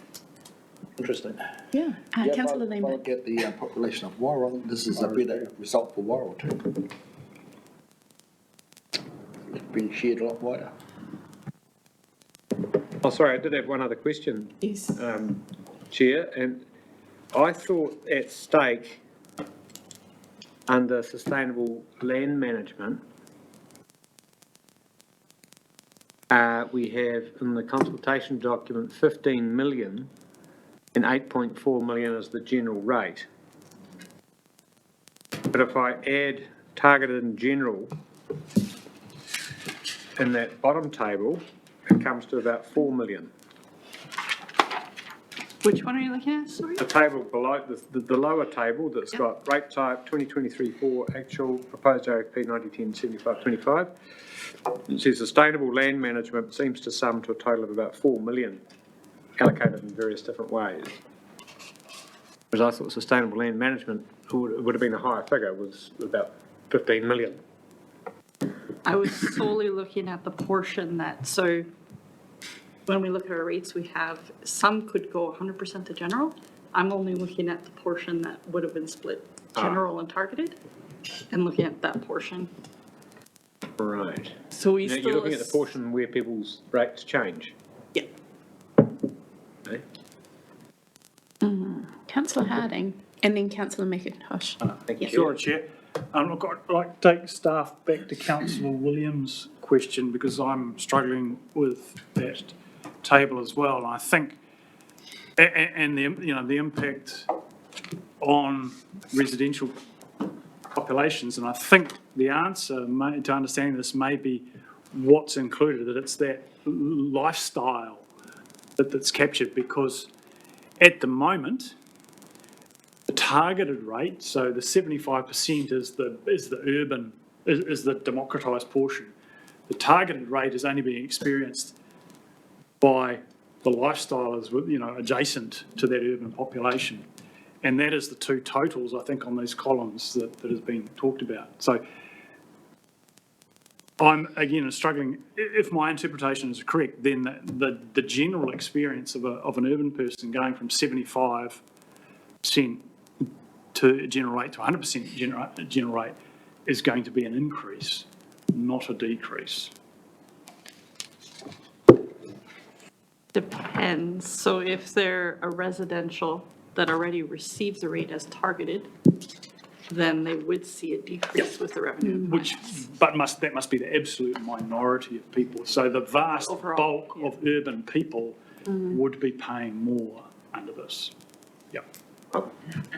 Yes, because it's only those minority that are captured by both, that are captured by that 4 hectare threshold, but that have been lumped in with the urban, which is a little bit confusing. Yeah, so to your understanding, Martin, I think the reality is that for the vast bulk of urban ratepayers, it would be an increase, not a decrease. Thank you. I appreciate the nodded heads. Totally confused now, Chair. I thought I had a clear understanding on how to work this through in my head. It's now, I've really got no idea. I don't understand the logic in there. Might help a clarification. I think the issue that we meet time and time again, and Councillor Harding and I argued about it on the phone, is when we look at averages, and when we take an average and say this sector's going up here and this sector's going down, or we look at the averages, it's impossible really to understand. If we take residential and then we realise that sometimes big commercials have been zoned wrong, so we have to sit above, take the information as best we can based on what we know from our personal conversations with individual people in individual situations. That's the way I've dealt with it. Because the averages can do this. Councillor Harding? Kia ora, Chair. Look, if I could just respond, I'm firmly in the camp of dealing with the maths, and the averages have absolute value, and in fact they're the only rational way that we can interpret these things. It's the individual examples, anecdotal, are interesting and can add information, but we are fooling ourselves if we say that averages don't matter. Thank you. Councillor McIntosh. Thanks, Chair. Just in looking around the table, I think every one of us around the table has been involved directly in sustainable land management, sometimes through a general planting scheme, or more commonly probably through helping friends in the rural sector. But my question to staff is, do we have any feel as to the extent to which farmers are directly engaged in sustainable land management, quite apart from things that we're involved in? In other words, those that are just getting on and doing it. Do we have any research or anything which says 43% of Hawke's Bay farmers are actively involved in this patch? Through you, Chair, I might just ask Richard. He may be able to help with that question. Welcome, Richard. With Ian away on leave, Richard's the acting GM. Thank you. For Integrated Catchment Management. Yes, just in response to that question, thank you for the opportunity. I guess what you need to take into account, I guess, is all of the other farm practices beyond what is just, covered by planting of streams and fencing of streams as well. Just about everything that a landowner does every day is actually sort of wrapped around sustainable practices, whether it be in animal management, pasture renewal policies, and general stock movement. So you've also got the significant growth in Hawke's Bay with catchment groups and catchment communities and community groups, which are also collectively investing in sustainable practices, whether that be through their biodiversity practices, planting and forestries and things like that. So is that the general direction Councillor was going in terms of, I can expand on some of those elements if needed. Is that generally what you were looking for, Councillor McIntosh? Yes, thank you. That was helpful. Thank you. Thanks very much, Richard. We hear Councillor Roadley next. Thank you, Chair. Thank you, Richard, for that. Apologies, staff, because I feel like I should have said this 8 months ago, but here it is. I'm thinking about how we might reward via this rating system those operators, be they a farm, a horticulture block or a family home, for good behaviour, for reducing their impact on the environment. Why are you doing that, Phil? I'm just looking to see from the team, do they want my advice? Absolutely. And so, yes, I do apologise that this is very late to the party, but I cannot let it go without fleshing it out a bit more. And I know we have talked about it at length, but Phil, I'd welcome your advice on how we might do that. Yes, please, Phil. Through the chair, with great difficulty, right? First of all, right? But it can be done through the rating system. Now, you've just adopted your rates, your remission and postponement policies in principle. What you could do, and I'm looking at the Chief Executive very carefully here, I don't want to He's not making eye contact. No, I noticed that. I noticed his that. paper. And I'm not looking at the learned friend to the left either. It would require a great deal of effort, and I think probably this is a discussion for the LTP. If council wishes to go down this approach, would be to identify what would be the standard that you would expect people to comply with, and if they were doing what you said, right, and they could demonstrate it. So right, there's two pieces of work that needs to be done. Then the person could apply for a rates remission. For that rate to be remitted, if they complied, they would have to apply by a certain date, and this is what I'm looking again at the Chief Executive. He would actually have to then engage resources, which is part of the LTP discussion, to say as they could go and inspect that person and say, yes, you are doing what you said you were doing, therefore we will remit the rates. Now, I also haven't looked at my colleagues on my right who are about to probably stone me, right? Looking away too. They would then potentially remit the rates for that particular property for a period of time. But it's an administrative challenge. Correct. And so I'm just reflecting on two of our submitters. One of them suggested this, submitter 419. Another one of our submitters from the Maunga Taniwha Forest, native forest, which is 12,000 hectares of ecological conservation project. They are captured by all of this, and yet they are exemplary in what we are trying to achieve. And so they potentially are an extreme or a very good example. Re the administrative burden, currently there's the ability for all farming properties to have an internationally assured program. And so that is an assessment that is done externally, it's recognised internationally, and it's literally a certificate.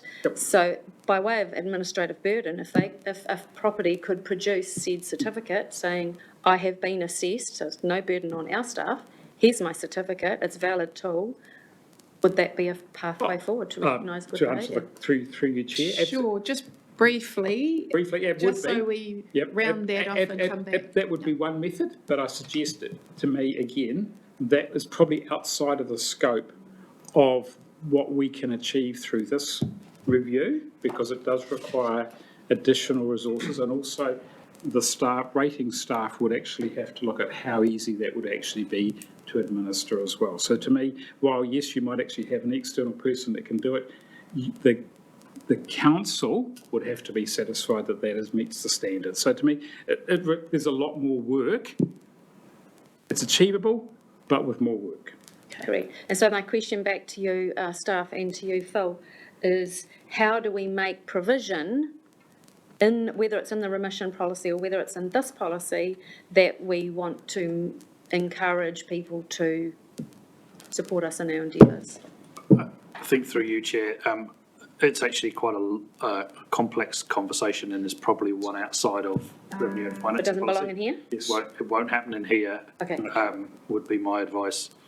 Yeah. You've got to also then, balance up people doing the right thing in urban areas, Correct. people doing the right thing in rural areas, the size of the rate take that the council needs to do its work, and the fact that in some cases you're providing a subsidy via rating the public to support people to do it, as well as then potentially beginning to think about whether you remit their rates. So I think it's quite a big bundle, and possibly one to think of as strategically for the council over the next 12 months. Can we, very worthy, but just this is not the right It's not the place for today? Yep, good as That's gone. Comfortable with let's that. bank that. So can I have another crack? Sure. And this one? Yeah. No, I'm very comfortable with that it does seem to be a logical thing that we could address in another place at another time. And that is also responding to these submitters. So the other notion that came through on this paper was the anomaly of, or the perception that forestry was going to get a free ride out of this.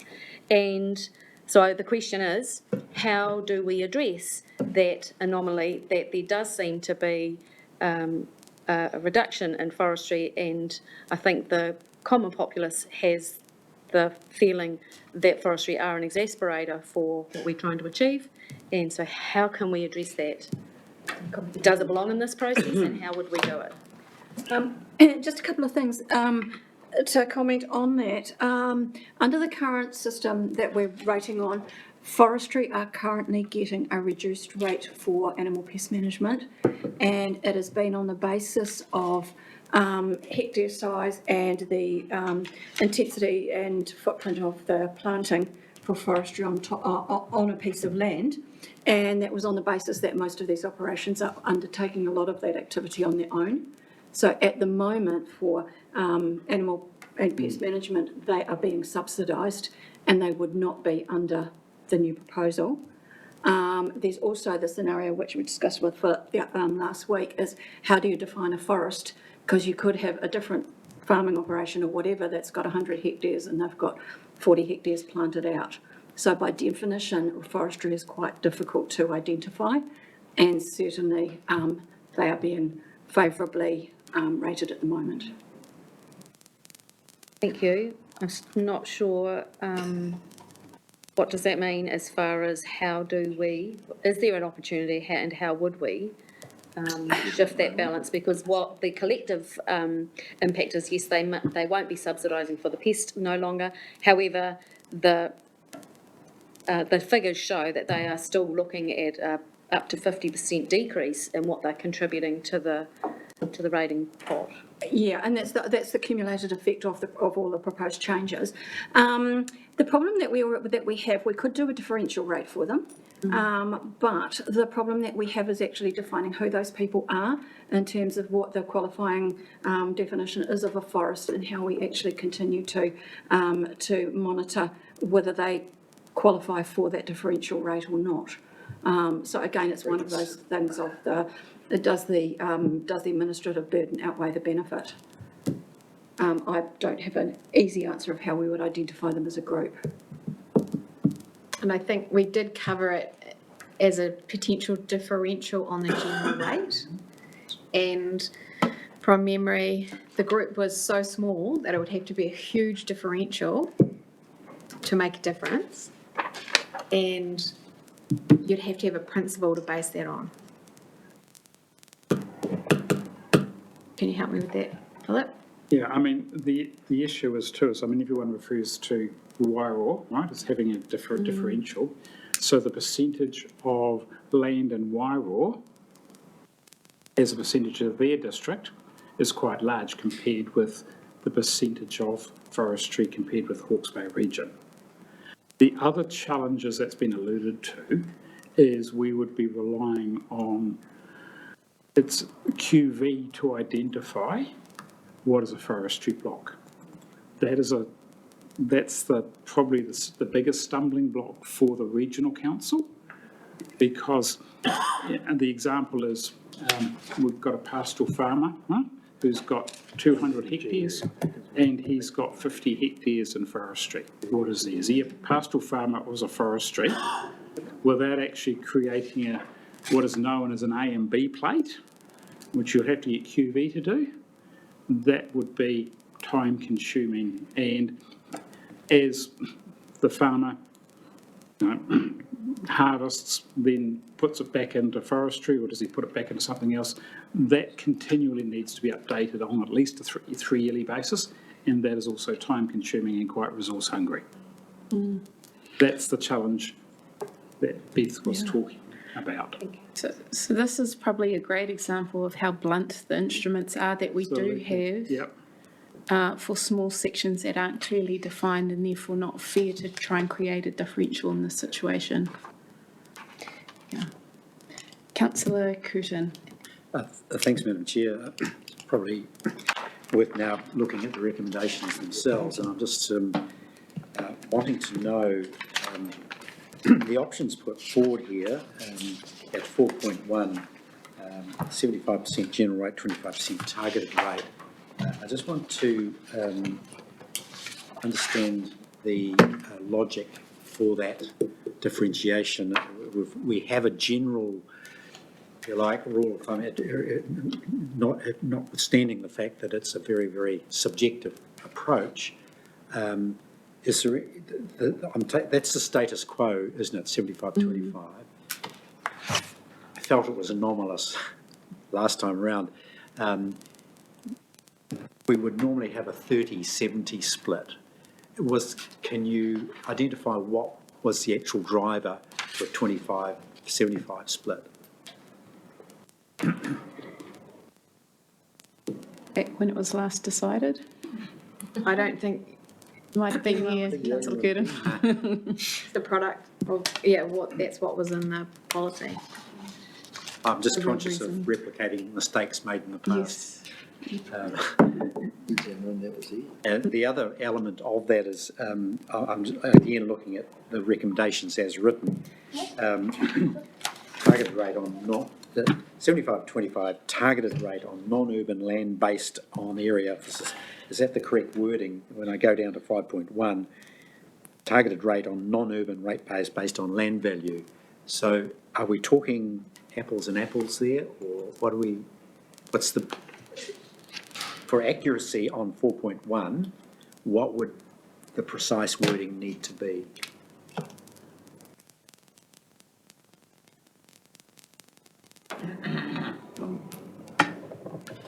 So for both of them, it would be, what we really wanted was non-urban.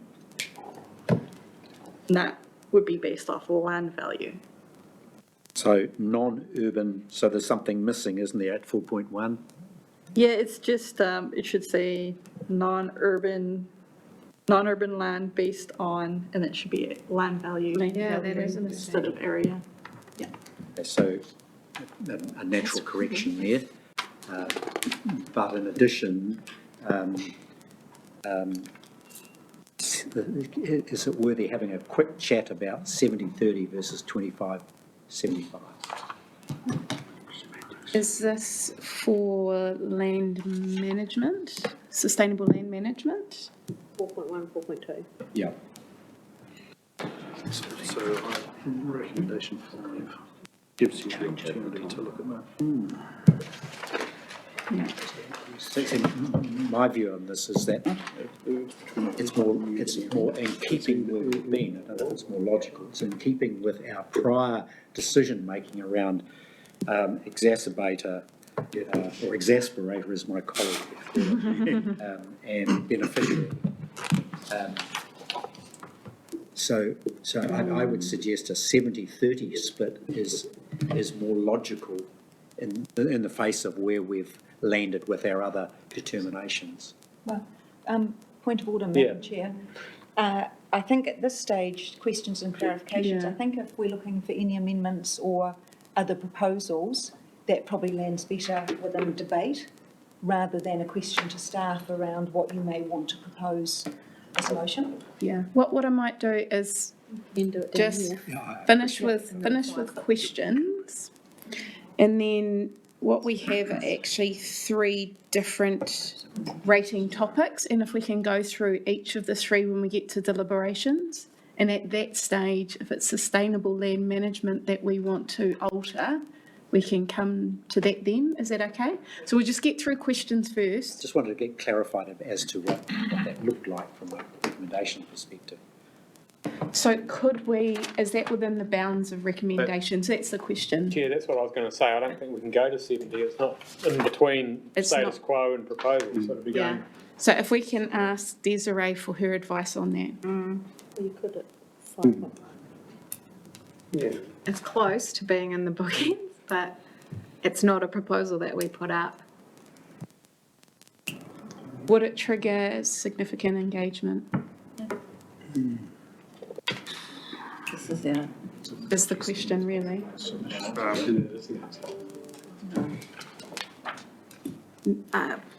I think that would be your call ultimately. It's not within the bookends, but it's close and it follows that consistency. Submit it. Can I follow that up with that land value issue? What did we actually consult on? What wording did we consult on? Keeping the 75-25. Sorry, I missed that bit. What did we consult on, land value versus Land value, the other land value. wording? It was land value. It's just that because that 70 pushes it outside status quo was 75 and we proposed to go to 100. So it's just outside the bookends. Yeah. I think to stay safe, we should stay in the bookings. The only other That's thing my feeling.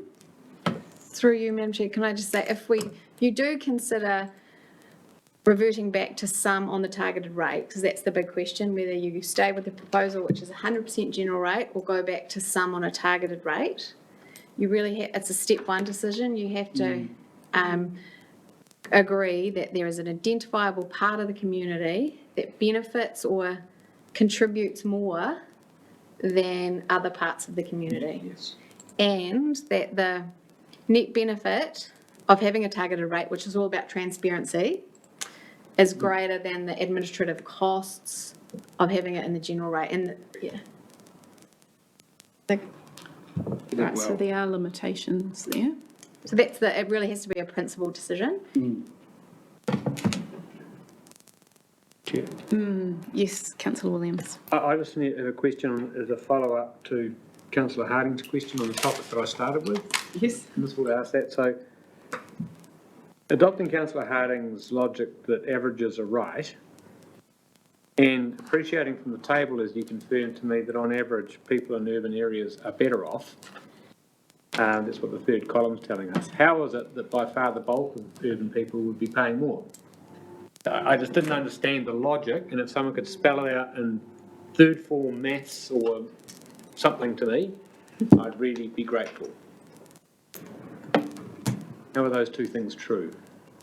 So if we were on the proposed for revenue and finance, so if we look at Central Hawke's Bay, for example, for residential, their general rate would be 38.38. Yep. And that's all 75,000 people contributing to the one block amount. if we look at, say, the very first one, 75-25, the residential general rate would be 28.78, but then you have a portion of your community paying the 19,000 of them paying that 14.72. Oh, right, so that's the issue. So I can't just Don't add them add all them. for everyone. I can only add them for those who are above 4 hectares. Right. No 4 hectares. We didn't. No, but you didn't, yeah, okay. I can only add it to those people who would also be paying the targeted rate because they're in a rural area. Correct. Yeah. Thank you. So the residential on here only, I can't remember the number, represents like, let's say 1,000 people out of the 19,000. I'm just picking random numbers. So my mistake was assuming that everyone in those first 2 columns, you just added the 2 together and compared it only for those who are rural. Yeah. Okay. Councillor Harding. Kia ora, Chair. Still on questions. Look, one of the themes that I picked up from the submitters was a difference in view between their inclination to fund, or the urban inclination to fund sustainable land management versus biodiversity, And there was a definite trend I felt towards feeling more magnanimous and more interested in contributing to sort of regional goals around biodiversity. And I think, in that part, the promotion of the goals, the predator-free goals have worked their magic there, and I think that's good. What I wanted to ask was whether we have any more information through surveys about the appetite, more general, not just submitters, but a more general appetite amongst ratepayers to fund pest control. Just hoping that maybe we've got other insights as well, and not just the 500 submitters. We have, back in 2021, as pre-engagement to the long-term plan, or 2018, one of those two, we did, with the rates bill, we asked people to say, what would you be prepared to pay more for? Biodiversity always comes up high. Any engagement we do with the community, freshwater, biodiversity, climate, those are the 3 themes that are recurring. Okay, that's helpful, thank you. Yeah. Could I add to that question, did those providing that feedback also acknowledge that biosecurity is part of the biodiversity improvement? Couldn't say whether they would understand that nuance. Okay. But And no general comment around biosecurity?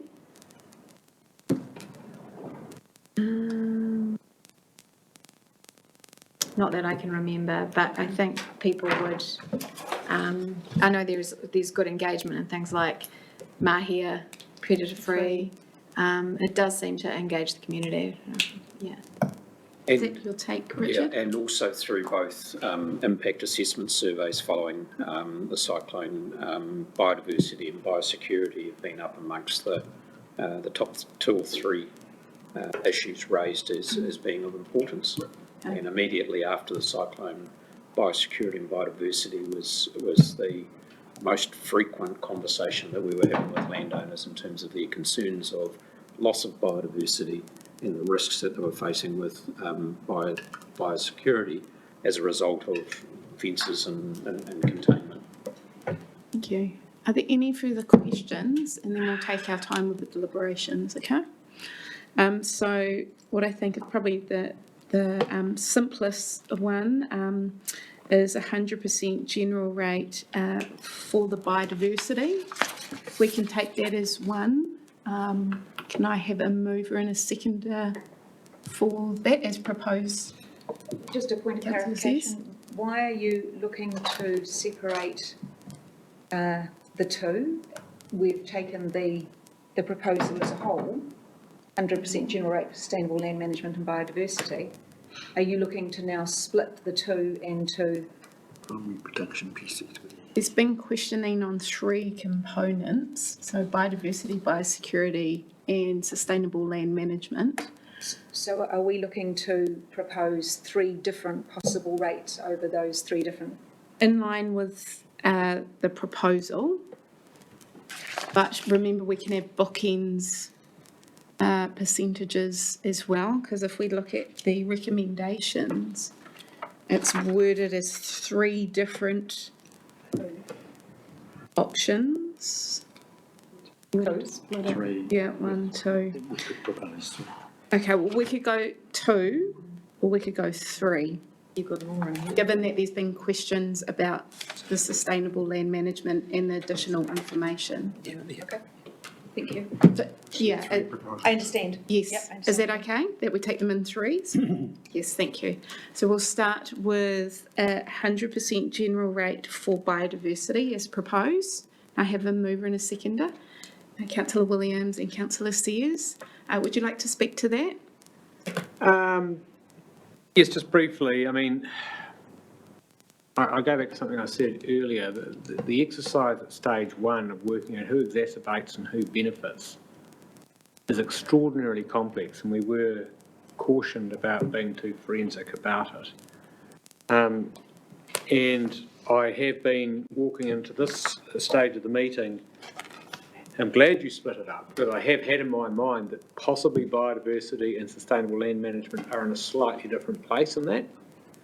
Some of the things I've heard today are reducing that difference in my head, but I think there's a very clear and evident proposition that all of our region benefit quite clearly from biodiversity and have an interest in it, whether they are urban, and we just heard from Richard about that, and equally, I think everyone has been an exacerbator, and as our table says, no separate identifiable group causes a need. So if you then translate that into stage 2 and you think about affordability, what I found most interesting from that last question and answer is that these numbers are not huge. For sustainable land management, when which is the bigger check, for someone who's not also paying the targeted rate component, they're actually paying about $10 a year more to move it all to 100% general rate. So if that's the case for the larger chunk sustainable land management, it must be sort of $3 or $4 more each that I'm paying in town for biodiversity. I'd gladly pay that. I think that's affordable in the mix of everything else that's going. So I support on all the principles that we have in mind moving to 100% general rate for biodiversity basis. Thank you. Thank you. Councillor Sears. Thank you. Through you, Chair. I'm sorry you split them up because from my viewpoint, it's sort of anti-biodiversity, which as a concept actually acknowledges that all parts of the ecosystem work together, and to suggest that trees being planted at the top of the catchment for erosion control and fencing that's being done to perhaps space plants and poplars, which is allowing regeneration of manuka underneath, is somehow different to a biodiversity project near the urban area, for me feels, it just doesn't make any sense. So what I heard submitters say, and I think this is what Councillor Harding is alluding to, is that they feel more connected to that idea of the biodiversity project, and they make the comment that the people that are doing the work on the farms, they should pay for it because it's on their land. But in actual fact, if the urban environment needs the farmer at the top of the catchment to retire land, to plant, to fence, to maintain biodiversity, to weed, to mulch, to do all those jobs, to protect the upper catchment, to protect the downstream effects. It's currently 1:30 p.m. Oh. Then for me, the whole proposal at 100% makes sense. What I will say now, because I don't know where it quite comes up, is this problem where we meet what subsidy a farmer may receive to do that work, which is tied into here because the budget allows for that. So whether or not the subsidy is 25% or 50% or 75%, I think is relevant in relationship to the policy we strike here. If we choose to do 100% across all of these aspects on the general rate, the place to be having the conversation about then how big the subsidies are on farm should be taken at LTP. I hope we'll be having those, and they should be referenced to the policy that we have at that time, as should the subsidies that we currently have been referenced to the 75-25 that we were on, and I don't know that that connection's been well enough made. So yes, I'm seconding and supporting this, but on the bigger picture, that's why I think the whole lot sit together. Thank you, Madam Chair. Thank you. Any further speakers? Councillor Curtin. So, thanks, Madam Chair. Unfortunately, I'm going to oppose this particular recommendation of 100% general rate for the similar reasons as my colleague around. I find it impossible to separate out biodiversity and our biosecurity program and other programs related to biodiversity. I just can't see how we can separate those two. Essentially, the primary tool for biodiversity, in many respects, is pest control. In terms of reducing the burden on our particularly our terrestrial vertebrate animals, etc. So I'm just torn by that. The other aspect to it is that inevitably in this there's a consideration for beneficiaries and exacerbators. In my mind, as a part of farming practices or land use practices, it's inevitable benefit to the landowner to have well-managed, pastures, treat environments and biodiversity. Biodiversity is an inevitable part of good land management practices. So there are, if you like, commercial, practical benefits to be gained from the landowner as a result of that. In that context, from a, if you like, a principal perspective, that landowner ought to share a significant burden of the cost of that, because it ends up in a commercial outcome. So I'm torn by this in terms of the way we've structured the recommendations. And you oppose moving the general 100% general rate for biodiversity? Again, I'm troubled by the blunt instrument we're using, but nevertheless, I see room for, if you like, an in-principle position. My preference would be to adopt a 70-30 split and to approach it from that perspective, thereby meeting our, if you like, our commitment or our if you like, our aspirations to have the benefits and the exacerbators determined across all three. Okay. Councillor Harding. Sure, Chair. Look, I find it somewhat disturbing that we're talking so much about subsidies, because I thought that was something we left behind in the 1980s. That's where we are. And as I've alluded to before, I can be a little bit more relaxed about that, where the general population is a bit more relaxed about that. But let's not fool ourselves about what's going on here.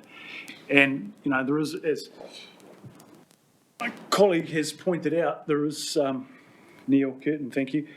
There's an element of this is just good land management, good stewardship. So it's not, I would take issue with Councillor Sears' characterisation that everything that's being done by the farmer is being done for people downstream. And I would question when people upstream are going to start subsidising the people downstream to keep the water inside the stock banks when too much of it runs off the hill country. So, look, I do have a problem with this. It's not nearly as much as a problem as I have with sustainable land management. We'll get to that. I think possibly there is an opportunity to bring this into line, the 75-25 to bring into line with what would be a status quo proposal for sustainable land management. But I'm interested in staff's view on whether that is a practical option, because biodiversity has been more, the funding structure, the current structure is complicated. It's not a single item. Do we have is there a review from staff about whether we could say whether it's the 70-30 that Councillor Coote was talking about or the 75-25 to align with one possible outcome for sustainable land management being status quo? Do we have an option to go to something like 75-25 for biodiversity that would fit in with what we've consulted on? Yes. Yes. That's current status quo, is it? No, it's not status quo. No, it's not status quo. No, because at the moment, every pest has a different split, and it's very complicated. Yeah. So what we've done is there's three things going on. There's primary production pests, 100% targeted, and then everything that's left from all the other pests goes into biodiversity. And that's, the proposal is 100% general rate, but we could absolutely go 75-25 to be consistent. And then the third thing is sustainable land management, which proposal is 100% general rate, but status quo is 75-25. So for example, possums, which is the largest dollar amount, is 75 targeted, 25% general. So that's a big shift. So sorry, say that again. Possums was what? 75 targeted, 25% general, and that's gone 100% other way. Yeah. So in other words, that's why you say it's in scope, because it was quite a big. It's within those bookings. Yeah. So just to round out my comments, in some respects we're fiddling with the deck chairs on the Titanic here, because what we're doing, because there's a whole, and this is where actually the LTP will come into play, where we actually look at what these activities are, because, and it's been great to hear from our staff member Richard Wakelin around what farmers are actually doing out there, because actually we are dealing with a very much a historical way of looking at the world and organising ourselves around it, which doesn't reflect the current reality around catchment groups, around engagement. And the delivery mechanism, increasingly our delivery mechanism doesn't need to be staff in cars planting poles. It's enabling catchment groups to do their work much more effectively and efficiently than we can ever do ourselves. Thank you. Thank you. And thank you for the clarity, Desiree, around the biodiversity, including the non-pest biosecurity is one. Great. Yes, thank you. Councillor McIntosh. Thanks, Chair. Look, I just want to challenge the perspective that from a pastoral farmer perspective, much of what they're doing, they need to do anyway because they make more money out of doing that. That's not my experience. I can think of several farmers I know who are spending tens of thousands of dollars in this patch, and they're not getting return from that. They're doing that because they like the people we research who say biodiversity is important to me. That's their primary motivator. It's not a profit motive at all. And I, as part of that, I think they are some of the best environmentalists that we have. We have outliers, as you do across society and everything, but I would just like to advocate on their behalf that they are putting their money where their mouth is in many cases in this patch and doing it in a very substantial way. Thank you. Are there any other speakers? Councillor Rodley. Could I just clarify that we are discussing the 3.2 100% target rate non-urban ratepayers based on land value for primary production pest activity? No, the one we're 3.1. considering now is the biodiversity, 100% general rate biodiversity. Which number is that? 3.1. Part. And I've one. moved it as to biodiversity. Just the biodiversity. Just the biodiversity, and Councillor Sears has seconded it. Just the Split biodiversity. 3.1. Yeah. So how are we going, does that mean We'll come back to land management. Then we'll go to 3.2. okay, so we're just talking about biodiversity? Yep. Yes. Yes, so I'd like to support that, given that our ratepayers have been telling me biodiversity is important, we care about it, it's the thing that sings to our hearts, and it is of primary benefit to all of us, and I would concur with Councillor McIntosh that the development of biodiversity in production farming is of very little, if any, value to our core business. Councillor Foley.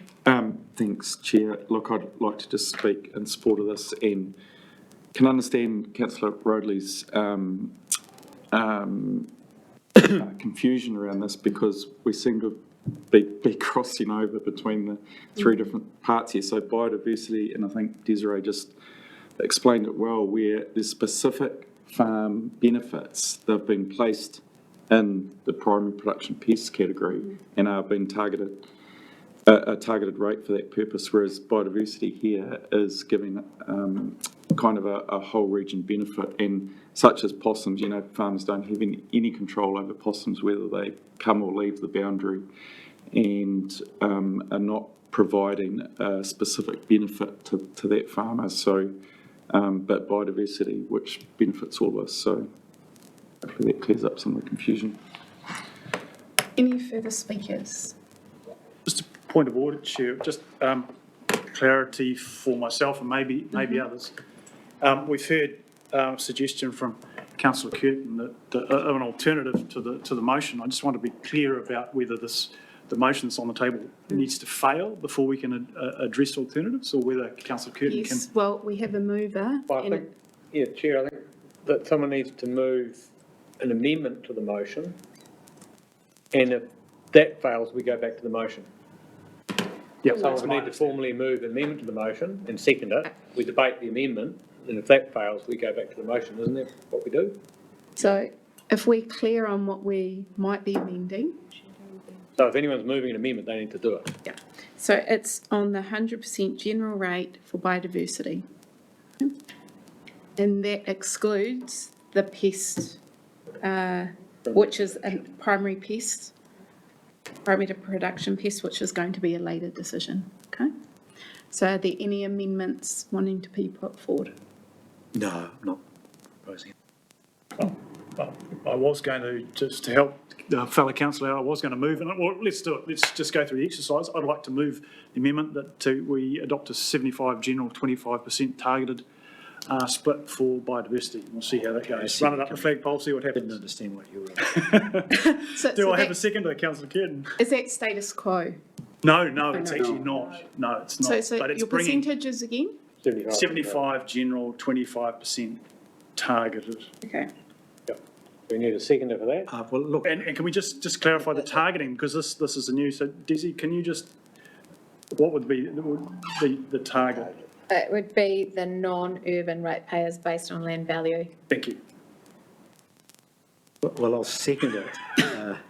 It's probably a little bit distant from what I was actually arguing, but I'm happy to second it to the debate. Okay. Would you like to speak? No, I think I've made myself clear, I hope. Okay, so we'll see if this goes or not. All those who agree with the amendment, say, put your hands up, please, so we know. 1, 2, 3. Those against, put your hands up, please. Everyone else, so that fails. Tested the system, that's good. We're back to the motion. Yeah, we're back to the motion. Councillor Williams, right of reply. No, I think I'm going to speak on the sustainable land management and reply to some of what's been said. Okay, so the original motion of 100% general rate, all those who agree say aye. Aye. Aye. Against? Those against? No. Councillor Curtin and Councillor... I've supported it. You've supported it, okay. Councillor Curtin, recorded. Thank you. No, it's just, Okay, that's fine. we'll get My these things. first preference was 75, 25. I think we'll go to the easiest one, which is the 100% targeted rate on the non-urban ratepayers based on land value for primary production pests. Okay. Would you like to move, Councillor Van Beek? Who would like to second? Councillor Foley, would you like to speak? I don't think there needs to be anything said about this. We've said enough. Councillor Foley? No, I tend to agree, Chair. It's pretty self-explanatory. Any other speakers? There are none. All those who agree say aye. Aye. Those against, carried. We move on to sustainable land management, which the proposition was 100% general rate. Due to further information received, which will also accept that at the end of the item. Councillor Williams, this has been probably most contentious for you and your interests. Would you like to talk to your proposition? Yeah, well, again, I'm happy to get the motion on the table. I'm happy to move 100% general rate for sustainable land management. Yes. with the usual subject to at the Subject beginning. to, yes, okay. Do we have a seconder? Councillor Roadley, would you like to speak? Yeah, just, this has probably been the hardest one for me of the lot.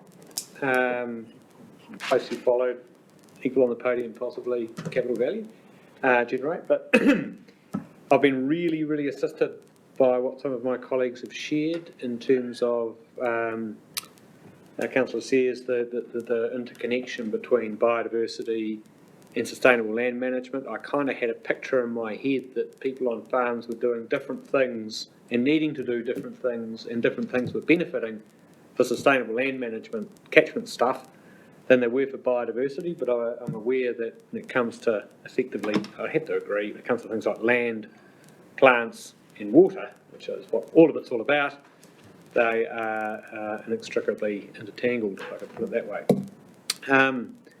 There's been a comment by Councillor Harding at the beginning which has tested me, that we've moved from exacerbators to who benefits. And if I could just remind us of what we arrived at stage 1 in the policy, where, I can find it, if we look for sustainable land management, who benefits, we decided everyone does, because everyone wants good quality streams, rivers, and we saw what happened in the cyclone of sediment coming down. Excuse me, I'm still getting rid of it. But on the question of exacerbator, you look at the table, it says no specific separately identifiable group causes the need. The need is driven by past events. So the question they're raising, are farmers actually exacerbators here, or the inheritors of a legacy of historic mistakes? And I think that we're more in the former category, and that New Zealand Inc. as a whole needs to own up, and certainly Hawke's Bay does, to what we did wrong in the 1860s. And to Councillor Roadley's point about rewards for good behaviour, I accept that the transfer into town of this is a reallocation of burden in some respects. But don't we need to give some relief to drive the reversal that we want to see, to leave farmers with more cash in their pockets, bearing in mind that in absolute terms they pay the most, then assume then we should continue just to rate farmers, do it all ourselves with the money we take off them. So the more money you leave in the farmer's pocket by not taking the rates off them, they can put into, and in many cases, if they can stomach it, repairing some of the damage that the cyclone caused to what they've done on right period planting beforehand, and everything that we're wanting to encourage. This is a way to actually drive that behaviour, albeit in the blunt way available.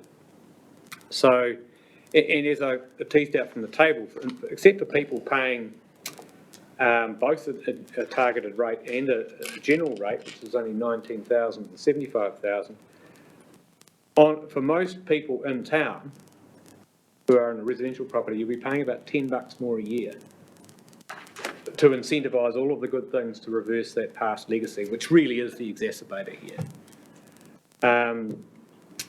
And I guess the final thing on farming versus forestry. Forests are farms. Farms are forests. We're wanting farm forestry.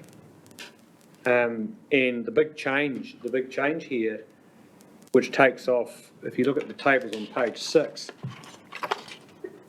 the big change in cost is the removal of the sustainable land management, and that applies to both farms and forests. So it's not like we're giving forestry a unique free ride here. They're being treated in the same way as farms. And I think if anyone's got a problem with forestry, whether it be slash, or whether it be erosion or whatever, whether it's about the conversion of land, whether it's about pine and all that stuff, this isn't the lever. The lever is the environmental regulation around that, and the issue of whether we plant pine on steep land in the first place, and certainly whether we harvest it. So I don't think rates is the place to deal with that set of concerns. So with that big ramble, I've after literally waxing and waning during the course of today, landed in the place where I'm happy to move, as I have, 100% sustainable land management. Thank you, councillor. Councillor Sears. No, councillor Rodley. Sorry, apologies, councillor Rodley. Goodness, Councillor Williams, you're starting to waffle like me. However, I consider myself very lucky to spend most of my days in amongst farmers, high country sheep and beef farmers. And what I see is that they, very few of them, are running around with forked tongues and horns on their heads. They actually care about what they do. They care about the land. We as in the whole populace, urban and rural, we need farmers to give us their land. We need them to retire land. We need them to plant trees. We need the action that we need as a council is what our farmers can and are doing for us. And like Councillor Williams noted... Or wobbled. No, you're very eloquent in parts. Carry on.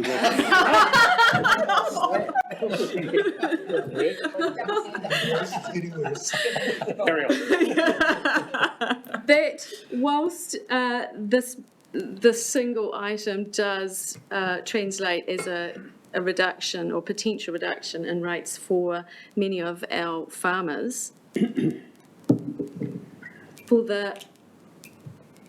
at the risk of talking in buckets again, sharing the burden of how many people put the dollars in the buckets reduces that amount. In our urban community, it is only a few dollars. Most of them look to be, I mean, yes, there's a risk of talking in averages, but most of them look to be about $1 a month. For farmers, farmers are still paying thousands of dollars in rates. So this reduction does not make their rate dollar back to $10 a year. It is still in the tens of thousands of dollars. And the thing that comes to mind is that this is a mechanism for urban dwellers to contribute to that good work that is being done financially, and it's often the only contribution they make.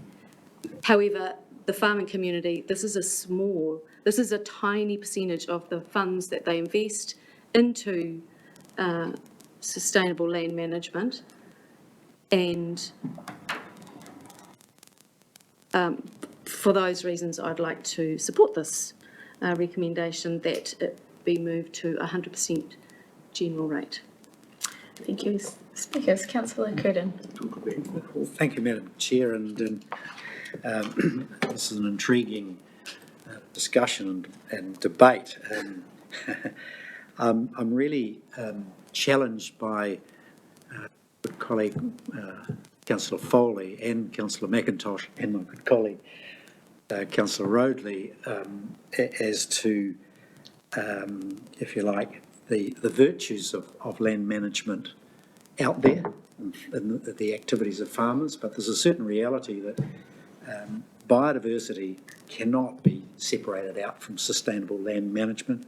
Sustainable management is about biodiversity, and it's the very farm practices, including, if you like, monoculture, grass production, vast numbers of singular animals, sheep and cattle on the land that contributes to the downstream consequences, denuding the land of vegetation and trees that has brought this upon us. The calamity that we see 14th of February last year is a direct consequence of this sedimentation and land practices that have not looked after that environment. And I find it somewhat ironic to suggest that sustainable land practices can be differentiated from biodiversity. I think they're intimately linked and cannot be separated. The other element to this is the thought that all our good farmers out there are all out there, if you like, contributing their goodwill and providing this, if you like, input into the environment without some consequence for their farm, the value of it, their production of it, and I cannot distinguish that. And the notion that somehow we, urban ratepayers, and that's who I represent here, are needing to put their hand in their pockets to support that. They are to an extent already, but what I'm suggesting is that there are significant benefits involved in sustainable land management. There are significant benefits in protecting, and if you like, biodiversity that have a direct consequence for the land manager or the landowner, and those beneficiaries ought to pay that proportion. I think we have a methodology to determine that. My suggestion is that a 70-30 split across the board reflects that sort of, if you like, contribution from the public, and to move to 100%, to my view, is if you like, in contrast to our rating methodology across the board. They are my views on how we ought to make this a fair and equitable rating policy. Thank you, Councillor Curtin. Councillor Harding. Kia ora, Chair. Let's not beat around the bush. This is a subsidy. Right? Currently, everyone else is subsidising sustainable land management to the tune of 75%. The proposals in front of us would see that subsidisation level taken to 86%. That's not right. That's an injustice. And what it is heaping, it's totally disregarding that pastoral farmers benefit from keeping their soil in place. So sustainable land management is all about keeping soil in place. Soil is the engine of production. So to say that farmers don't benefit from keeping their soil in place is simply untrue. Let's be clear, this is ultimately what it's about. I can accept a certain level of subsidisation, but to take it even further from the 75% is just an injustice as far as I'm concerned. What it also is doing is it's further, going down this track, further removes the farmer from a direct control and a relationship with actually getting work done. So at the moment, we have a system where the assumption, the default assumption of this organisation is that they have to do the work. Whether it's planting poles, they have to touch every pole. They've got to decide where it's going to go. They've got to go and audit it. They've got to touch that pole about 4 times, even deliver it, right? Everything we touch is enormously audit heavy and inefficient. The same will happen with possum control when we go down that route. I oppose that. What we need to do is actually re-engineer the system so that farmers are in control and farmers can control the benefits directly of the money that we raise and the work that we need to do. And the route to that is catchment groups, right? They should be our delivery mechanism. Things have moved on. Freshwater farm plans and catchment groups are the future. We are operating in the past. And this subsidisation is a legacy idea. It has to go sooner or later. Some of this, hopefully, we will fix during the LTP. We should not be subsidising further the benefits to farmers of keeping the soil in place. Thank you. Thank you, Councillor. Any other speakers? Just one comment, please, Madam Chair. Councillor Rodley, actually, we don't want farmers' land. It's their land. They should look after it, and they should realise the land that they need to look after is actually not contributing to their farms anyway. And that was many studies that all that steep land that we start to stop from eroding is not actually making any money to farmers anyway. So they should take care of that by taking it out of the production. And if they're wise, it actually will add to the bottom line. That's the only thing I would like to say to that comment. Thank you. Councillor McIntosh, no response? Ooh, No, we don't need petty decision. okay. But we'll try and avoid talking to others' views if we can. Let's keep it to the topic. Councillor McIntosh. I'm possibly violating that, Chair, so I'll be very brief. Just on the subject of subsidisation and the merits or not of that, most of what we do is that. Passenger transport is probably the best example of that, where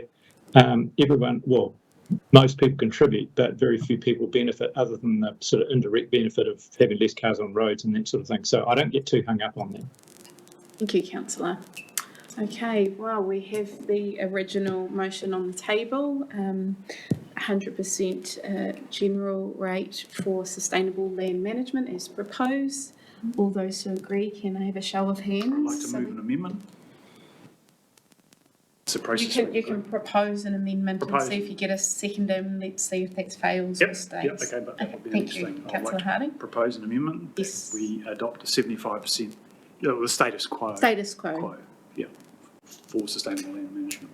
Do I have a second? Okay, do you have a seconder? Okay, I think we heard your views. Are there any additional views? No, Are there any additional views? Okay, all those who agree with the amendment, please raise your hands. 1, 2, 3, 4, 5. Those against? 1, 2, 3, 4, 5. Who are we missing? You sure? think it's No. Can you count it again? No, can we go again? Those who agree with the amendment, keep your hands up. 1, 2, 3, 4, 5. You have to vote, okay? Those against? 1, 2, 3, 4, 5, 6. Okay, that failed. You don't have to vote, you can abstain. Back to the original motion of 100%. All those who agree, raise your hands. Obviously the same 6, I'm hoping. Agree with the original proposal, 100% general rate. Please raise your hand. 1, 2, 3, 4, 5. Okay, those. That worked. Yeah. It could be a third idea. So your first was to agree with the 100%, and then when we went around again, your hand was down. No, the first one was actually he disagreed Yes. with the status quo, the amendment. Yes. Doesn't mean that he actually agrees with what we're putting up here. Okay, let's do this one more time. We'll start from the amendment. Can we do that? Chair, can I just check? I think it'd be good if we could record people's votes. So hopefully, Peter, are you able to do that? Well, I've just got a number at the moment. Take names and. Okay. That's up to people. Okay. Who want their name Yeah, you recorded. Okay, I'd like my name recorded for all these votes. Thank you. So the amendment, which is status quo, okay? Which is 75% general rate, 25% targeted rate. Can you please raise your hands and keep it raised so we can count? 1, 2, 3, 4, 5, 6. Thank you. Those against the amendment? 1, 2, 3, 4, 5. Okay, so the amendment has passed Yeah, it becomes a motion. and becomes the motion. So do we need to re-put it or do we? Now we re-put the motion of status quo for land. Desi's got a question. Can I just clarify that it is the status quo with a slight variation that it's on land value? And the threshold's gone, the 4 hectare threshold has gone. So there wouldn't be, sorry, through you, Madam Chair, there's no modelling to show the impacts of that because it's different to anything that was proposed. That is what the further analysis, as the threshold That gone. is exactly the modelling for this option. Correct. So subject to, again, is it Councillor Williams? Sorry. So yes, subject to, yes. Yes, subject. So can we finalise the motion of status quo? Can you please raise your hand? A varied status quo. Chair, I think it might be useful just to clarify the whole resolution. So it's 75% general rate, Yes. 25% targeted rate, based on land value with no 4 hectare With no 4 threshold. hectares threshold. And I think that just provides some clarity. If that's Yes, okay. subject to final decision. And also, can I add to that, accepting the new information that was provided? Yes, so all those who agree, raise your hand. Yes, 1, 2, 3, 4, 5, 6, thank you. And those against? The remaining 5, and if names can be recorded? Wish? If you wish. I don't mind. No, I don't need I've waved my mitt in the air, I think it's pretty clear. Okay, that's carried, thank you. Sorry, the biodiversity goes. Yeah. Well done. That adds on more. Right, You got there. we got there. It's a new type. Right, okay, let's move on to item 13. You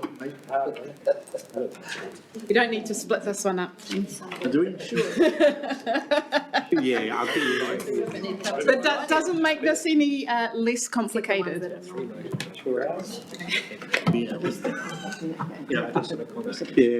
Yeah, so close. Yeah. Right, item 13, the proposed move from land value to capital value. Okay, Desiree, and we'll invite also Philip to help us with this item, given your expertise nationally and the number of councils you've taken through this process. Desiree, we'll start with you. Would it be Thanks. possible to have a 2-minute break before this one? Feel like we need a break? Yeah. 2 minutes? Well, that was actually, yeah. Yeah. Yeah, quite. Thanks. Okay.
Desiree, could you please start us on the proposed move from land value to capital value for the general rate? Sure, thank you.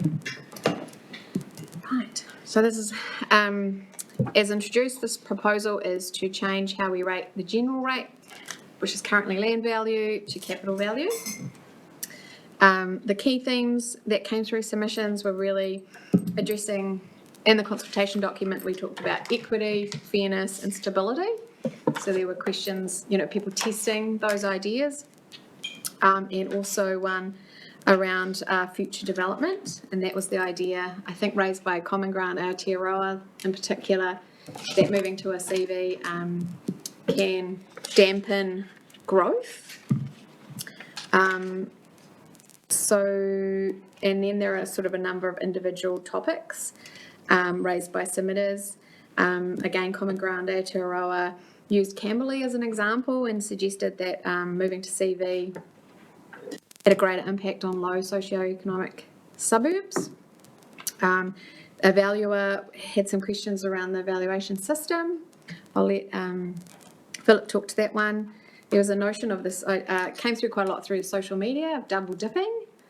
And that was the idea that if Napier or Hastings are already rating on CV, that was double dipping. There was the submission from the 4 CFOs from the territorial authorities raising this issue that they have underground services, wastewater pipes, for example, that have no land value, but very large capital values. So that's also covered in this paper. And a final topic that there weren't really submissions on, but we just are noting that we must give, if you don't take on CV, then we have to show how we are responding to the Te Tura Whenua Māori Act and the preamble to that Act.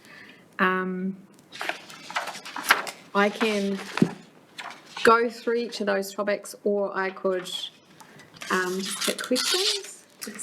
Yeah, it might be useful to have Philip give his commentary on those parts of the submission that you could maybe help answer or theme through. Yep, certainly.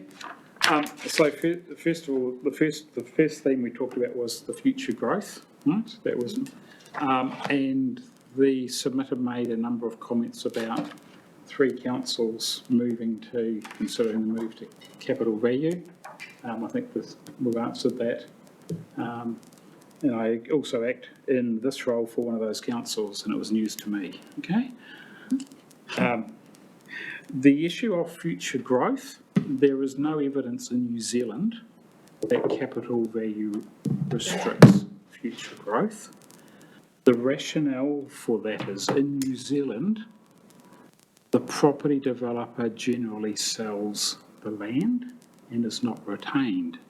That is not so common in Singapore and America, where those 2 items were discussed.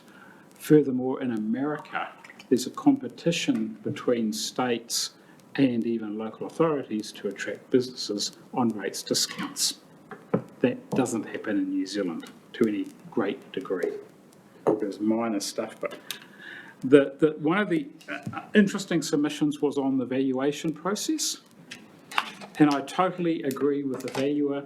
At the moment, the valuation system is a significant challenge. I act for a number of councils in different roles. I'm aware of 4 councils at the moment that are in the QV audit stage. Some of those are land, some of those are capital. All 4 are having issues with getting their valuation process through QV. So through the valuer general. Now the paper that was referred to, I'm aware of. Next week I actually facilitate a workshop or conference with both QV, the valuer general and rating practitioners, so that has been raised a number of times. The issue that the submitter raised says that because of this, the issues with the valuation system land value is much a more reliable value system than capital value. In my experience, no. If you're having problems with the valuation system, both are equally at risk. Because the land value is derived from the market value of the property, not the best use, which is done for accounting purposes. It's based on the market value, then the improvements and other things are deducted to arrive at the land value. And I think we've talked about that through our workshops, because there's across the region, there are actually very few, as a percentage of your total 70,000 rating units, there's very few bare blocks of land for sale that are purely land value. So to me, that's interesting submission. I agree with him in terms of the points he's raised, but not in terms of the conclusions, if I can be so bold. The only other comment I make in the general theme of land versus capital, and I don't have a view what's right or wrong, and I've stressed this, it's in the paper, but I want to stress it again. The issue here is that we are required to, for the general rate, where we have collectively agreed, or you've collectively agreed, this is where the whole of the region benefits. Case law, it's the Wellington City Council versus Woolworths, says that the general rate should be based on a taxation principle. So you as council have to decide which is your preferred method, land or capital, that best reflects your taxation approach. That's the principle in which we use. I would also say is, while we've had some big swings if we move from land to capital, my question that I would like, in terms of a robust where we land, are the general rates, where are they what you would expect those groups to pay as a collective group? Not the fact that we've had a swing. You're saying is, do you expect those groups to pay that amount of general rate? And that also would apply to the utilities. If you think they're paying generally too much, well, then you can actually intervene. If you think they should be contributing to the general rate, then that's your call as council. Okay, thank you, Philip. Just the first question, Desiree, in terms of our TLAs and where in the process we can decide on remission or not. Right. So in the paper, it suggests that if you do decide to go to capital value, that you could then consult concurrently with our long-term plan on a remission. And you would get to decide what your preferred approach for that remission is before we go out for consultation. So you don't need to do that today, but you would decide that yes, you want to consult further on a remission policy to address that impact on those, but you're yet to decide the parameters of that, who are the standout ratepayers, but you're generally recognising that yes, there is an impact that we want to look at further. And that's what all you'd need to do today. Thank you. Questions for the team up here? Councillor Williams. Go, Councillor Van Dyke first. Okay, just a quick one, I'll have more. Philip, you mentioned that we as a council have agreed on capital value. We haven't. No. Well, that's what you said. You have agreed in principle for consultation purposes. Okay, well, that's what you should have said. Sorry. Because we've got people online who are listening. Okay, thank you. Councillor Williams. Yeah, look, I'm just going to pick up the cudgel left by Federated Farmers around lifestyle blocks. I thought this was probably the best time to ask some questions about it. There are quite a few submitters saying, I'm a lifestyle block, I don't make any money, got 2 sheep and a few carrots in the garden. There's no sort of wealth generating capacity in that. So I just wanted to ask some questions about the examples you've given us, and I asked you for those examples. Am I right in understanding that the examples you gave us on page 8 of the tables are undeveloped lifestyle properties? Because you've got CV equals LV.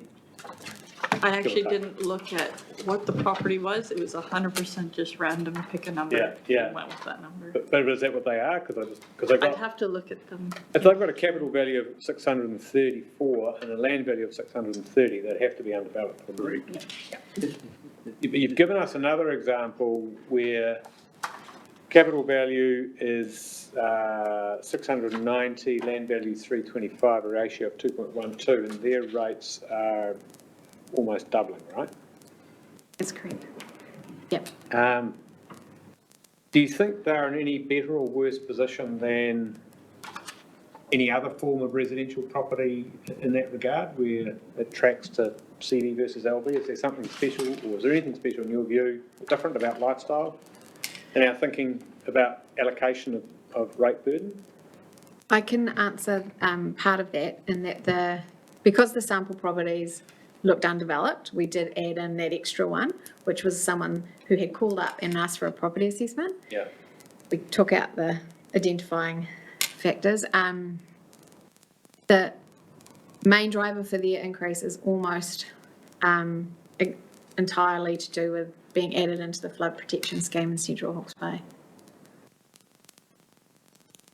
So that is the location of the property more than. So the main change, yes, I see. Yeah. So the general rate goes from $75 to 140.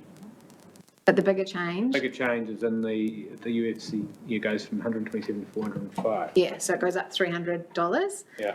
Because they've been included in the flood protection scheme and they weren't previously. No, they weren't. Oh, they were? It was just the footprint ratio. Oh, yeah, it's to do with, that's the big change. Just that point aside, is there any, from the point of principle, taxation principle or whatever, do you think there's any basis why I should think about lifestyle properties differently to urban residential properties in mulling over this conundrum? Philip, could you expand on that? Can I declare a conflict of interest? I'm urban displaced or work style block owner, right? Okay. Relief for lawnmowers. Sorry? Relief for lawnmowers, yes. Yeah. The issue is too, is I agree that, generally pure lifestyle blocks are generally just large residential lots. Okay. And the way I said was that pure lifestyle, right? The problem every council has around the country is actually identifying what is a lifestyle block, because it's not necessarily just based on the size of the block under 4 hectares, because you can actually have quite an intensive operation on an under 4 hectare block. That's not commercial. That's the challenge. Thank you for that. More broadly though, one of the submitters made the point that if you're putting lifestyle and residential together from a taxation principle point of view, we've got an assumption in our document that capital value is a better indicator of capacity to earn an income. Is that a fair assumption for a house? As opposed to a business that's, say a pack house or a factory or whatever it might be?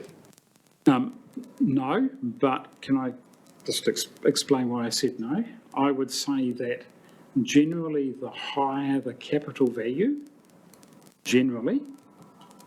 there is generally the accepted that that person has a greater wealth, right? Because they have accumulated wealth to buy that larger capital value property.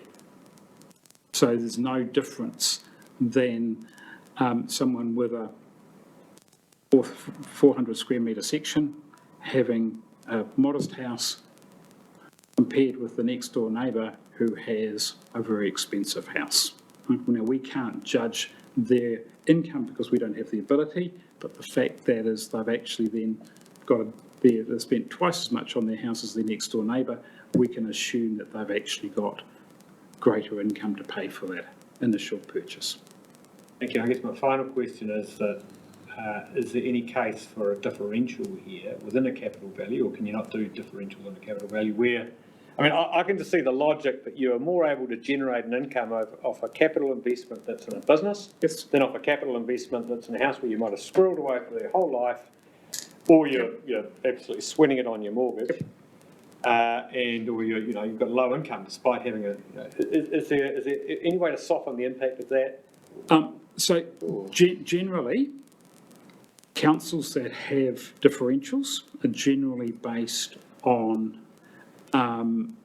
the type of property. So, I talk about Wellington Regional. They have a substantial differential on commercial based on location. So a commercial property in Masterton, I think from memory, don't correct me, I think was about 1.5 compared with about 4 compared with Wellington Central. That was just for the general rate. Because they're saying is those properties in Central Wellington create, for two reasons. One, there's a greater demand, but also they've actually got a greater ability to pay and therefore generate income. That be in scope here? Do we go to CV? I think we'd have to further consult because we Thank didn't you. put it up as an option. Thank you, Chair. Thank you. Councillor Harding? Kia ora, Chair. Just a question for staff and perhaps Philip on Te Ture Whenua Māori Act 1993. So staff note that if we went to LV and stay with LV, then we've got some more thinking to do there. Can you able to elaborate how can we accommodate what are our options potentially for accommodating our duties there? One of the discussion points that we had when we debated capital value that actually better supported the principles. So you would actually have to say does land value in its current form still support those principles? And the advice I am receiving from elsewhere is you probably need a specific resolution on that. As opposed to, say, some action that we might take through our LTP. Oh, you could still do that, but I think the issue is the Act is quite specific. For the revenue and financing policy, you've got to disclose how you're supporting the principles.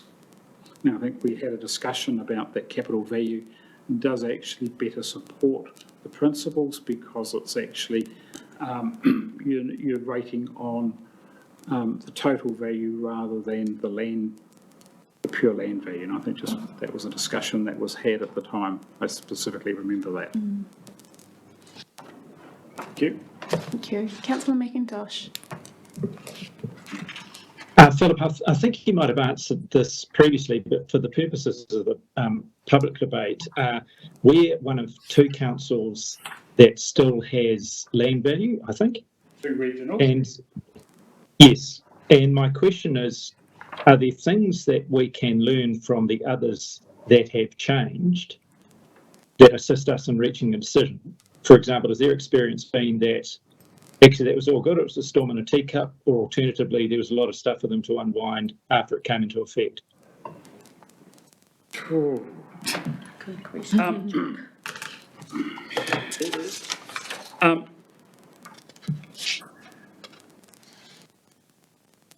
Generally, people accept the decision and then move on, but I can't specifically say what would happen with this particular council, right? I mean, I just don't, it's just... Good answer. Good answer, yeah. Thank you. Jock, do you have a follow-up question that maybe compromises Philip less?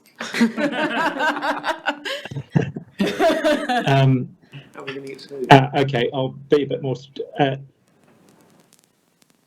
Don't know if this is helping you or not, but have there been substantial affordability issues for councils that have adopted this change in your experience? No. I mean, the issue is we've already raised it with the postponement policy where there has been a significant change for individual property owners, whether that there is an ability to have a remission policy. That is not uncommon with other councils who go through a significant change through their rating process, whatever their outcome is. Because that is the transition that is where people actually feel the pain. Councillor Harding? Kia ora, Chair. Just a follow-up from Jock's question for Philip, if I may. It's just around this question about, one of the, in our consultation, one of the rationales given for proposing going to CV for general rate was that nearly everyone else is doing it in the regional council sector. I accept that most of them are, or have gone. What I'm unsure about is two things. One is whether we're just sheep in going that way.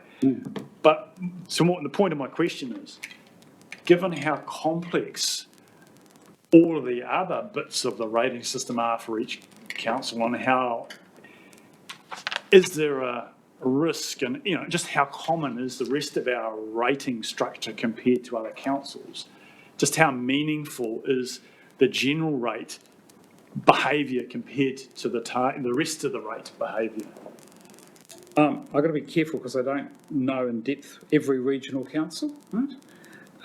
I would say that the regional councils that I have been involved in, they are more moving to a common bucket like you have, right? Rather than having a whole lot of, how many target rates do we have, 100 and something? 115. 115, and consolidating that rates is a consistent theme across the country.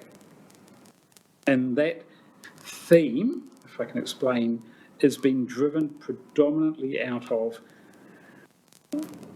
the progressive change from user pays to a more community benefit approach.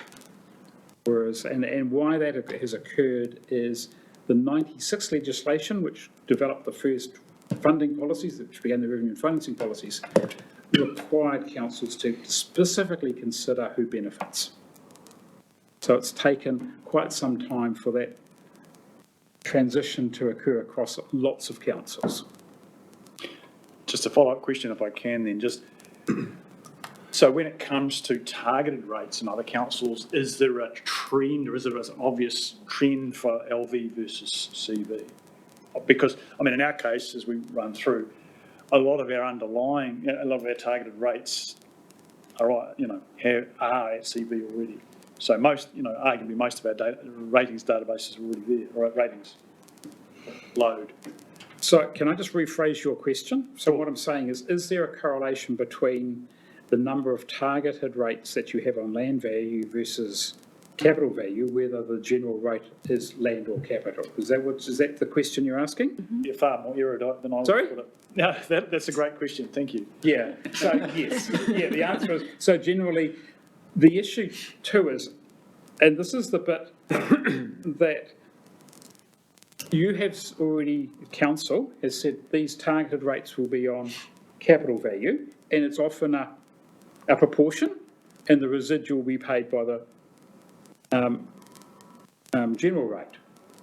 So the question I have for you is, if you have already, and this is probably where you're coming from, if you have already decided that the targeted rate should be on capital value, the question is, why shouldn't that proportion, and you can't do it, that proportion of the general rate should also be on capital value? A wee while ago, I got a question from a couple of councils. I would like to have part of our general rate on land value and part of it on capital value. And the quick answer is no, you can't do it. You can have one or the other. Thank you. Councillor Curtin, then Councillor Van. I'll ask the question. Thank you, Madam Chair. Philip, I just want to go to the topic that Submitter 500 introduced, which was the rating valuation system, and you've already flagged it. But I just want to tease it out a little bit more. We're starting off with the proposition that capital value is more equitable and fair. That's sort of the basis of the examination we've had.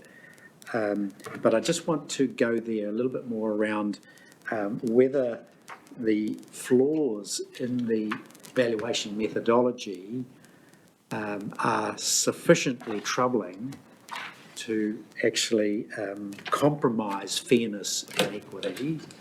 And on top of that, the submitter was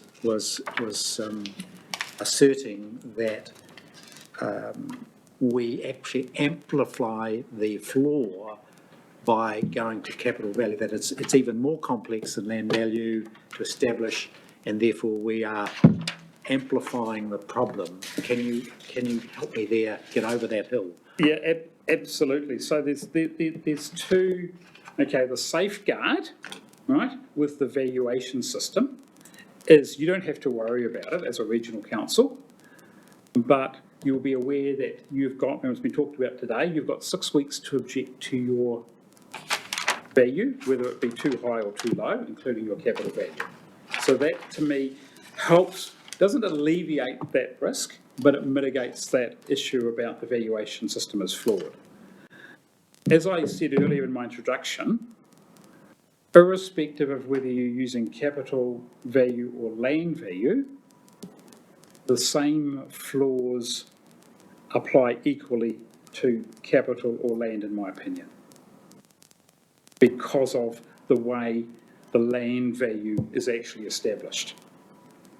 I think the submitter thought that the process is you actually set the land value and then you add the improvements. The process is actually inverse. Thank you. Thank you. Councillor Van Beek. Okay, I've got a few, and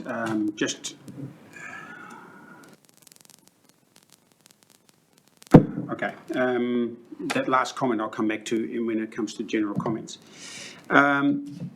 You're saying greater wealth, those who've got higher capital value, for instance, in the residential area.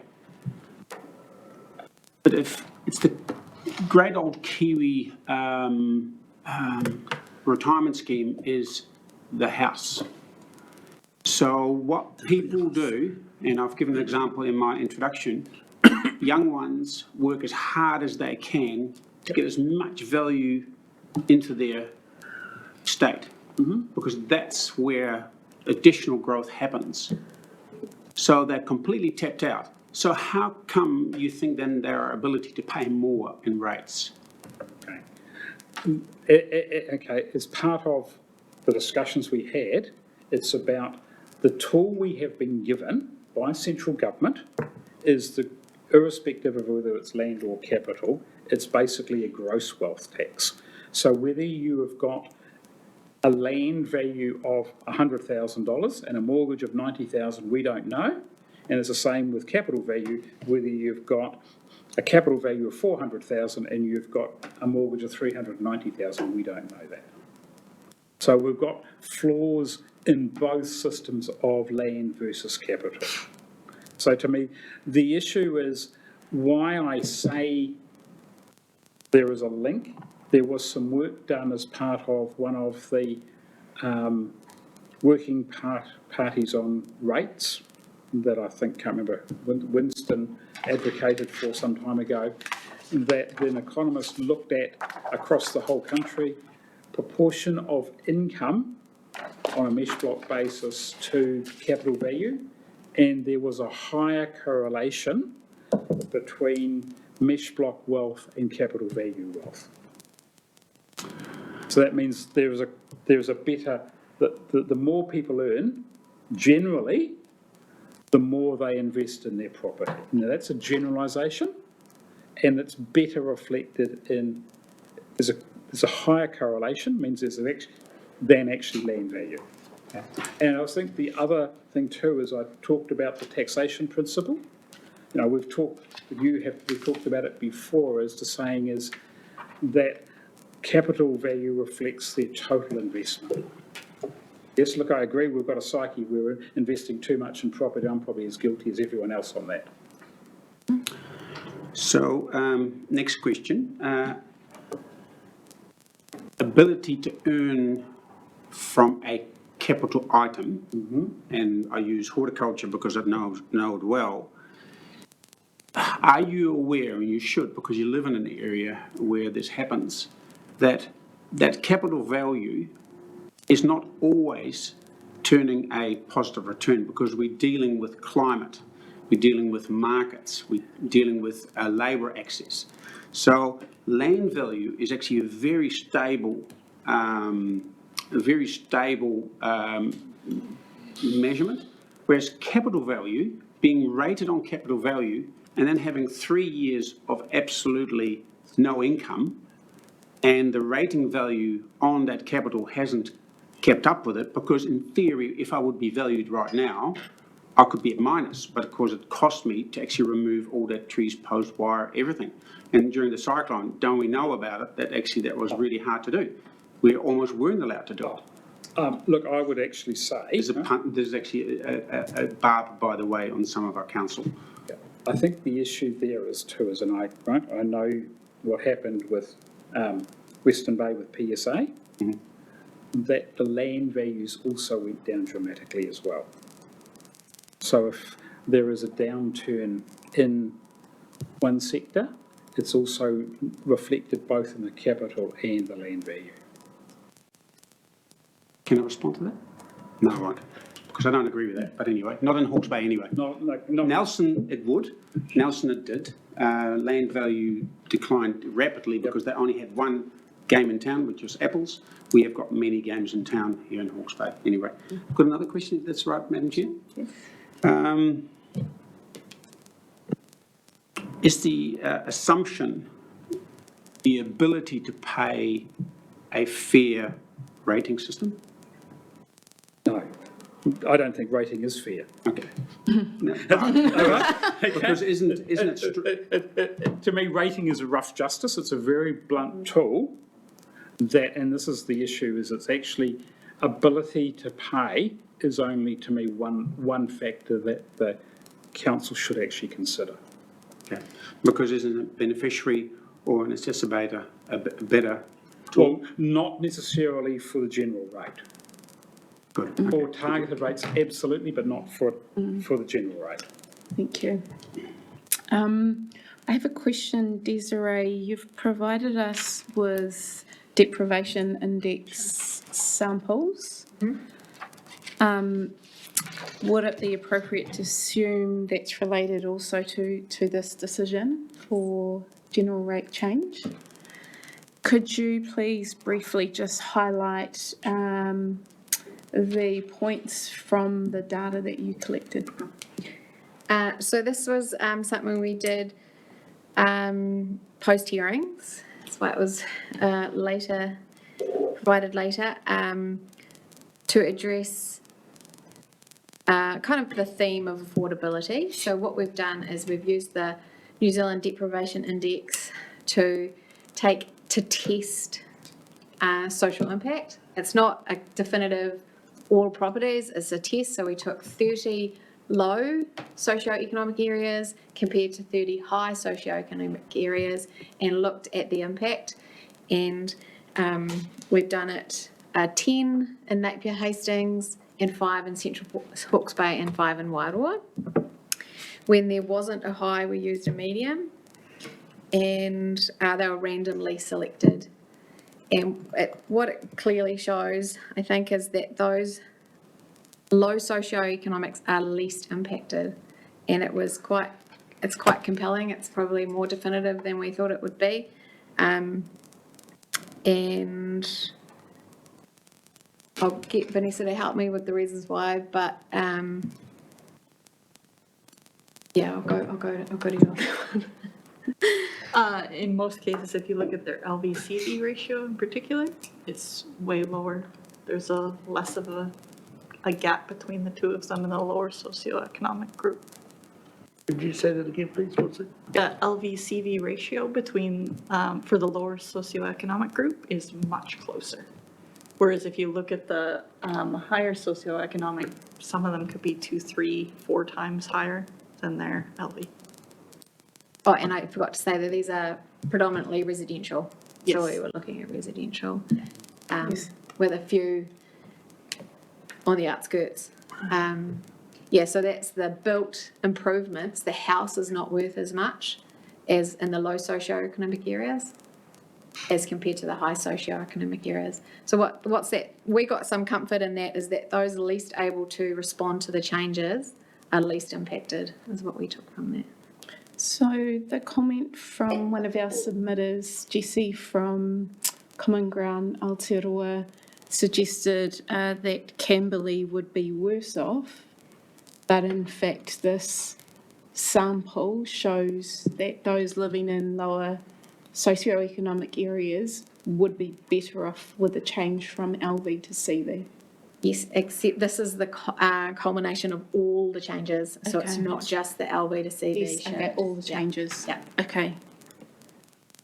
So that's a different discussion then. Yeah, which is It's why not I quite fair asked. to compare the two Well, because they're that's not. why I asked at the start, is this to do with the general rate? Yeah. And that's why I continued on, but thank you for. Sorry, that is why it's in the next paper. Right, Which okay. is all the changes, cumulative changes. Sorry. So if I can leave that to the next paper, but, yeah. Just run Sorry. it past me again. I need to hear that again. So these, the social impact assessment that we've done is on all the changes, all the proposed changes. Yeah. Oh, really? Yeah. Did you have one without that? No. It's Because very on- hard to isolate the change. So what you're saying, but if you would look on CV, the lower socioeconomic areas would actually pay more than they currently would do on LV. No. Inverse. It's Well, that's actually the what, inverse. as a total package, they benefit, but LV to CV, that's what. Yeah, what we're saying is, submitted. it would still be the same if those samples showed a ratio, like they have a low land value, but their improvements is even lower than the average, so their ratio is low, so they would, it's all to do with the ratio. So I think it would still hold, this would still hold if we were purely just looking at LV and CV. Thank you, councillor Hardy. Yeah, look, I just wanted to remind fellow councillors that we did have some information presented in relation to Flaxmere during our workshopping, and that certainly showed, in my recollection, an example of a low socioeconomic community that would be worse off under CV, and we did have the discussion that, in fact, the reason why low socioeconomic groups are generally worse off is because their land value is very low. And so all I think we've arrived at here is that we've got conflicting information. So it's actually, from different sources over time, we've just had conflicting information about whether CV is good or bad for low socioeconomic. So I'm almost having to park that one because we don't have clear direction on that one, I believe. Thank you.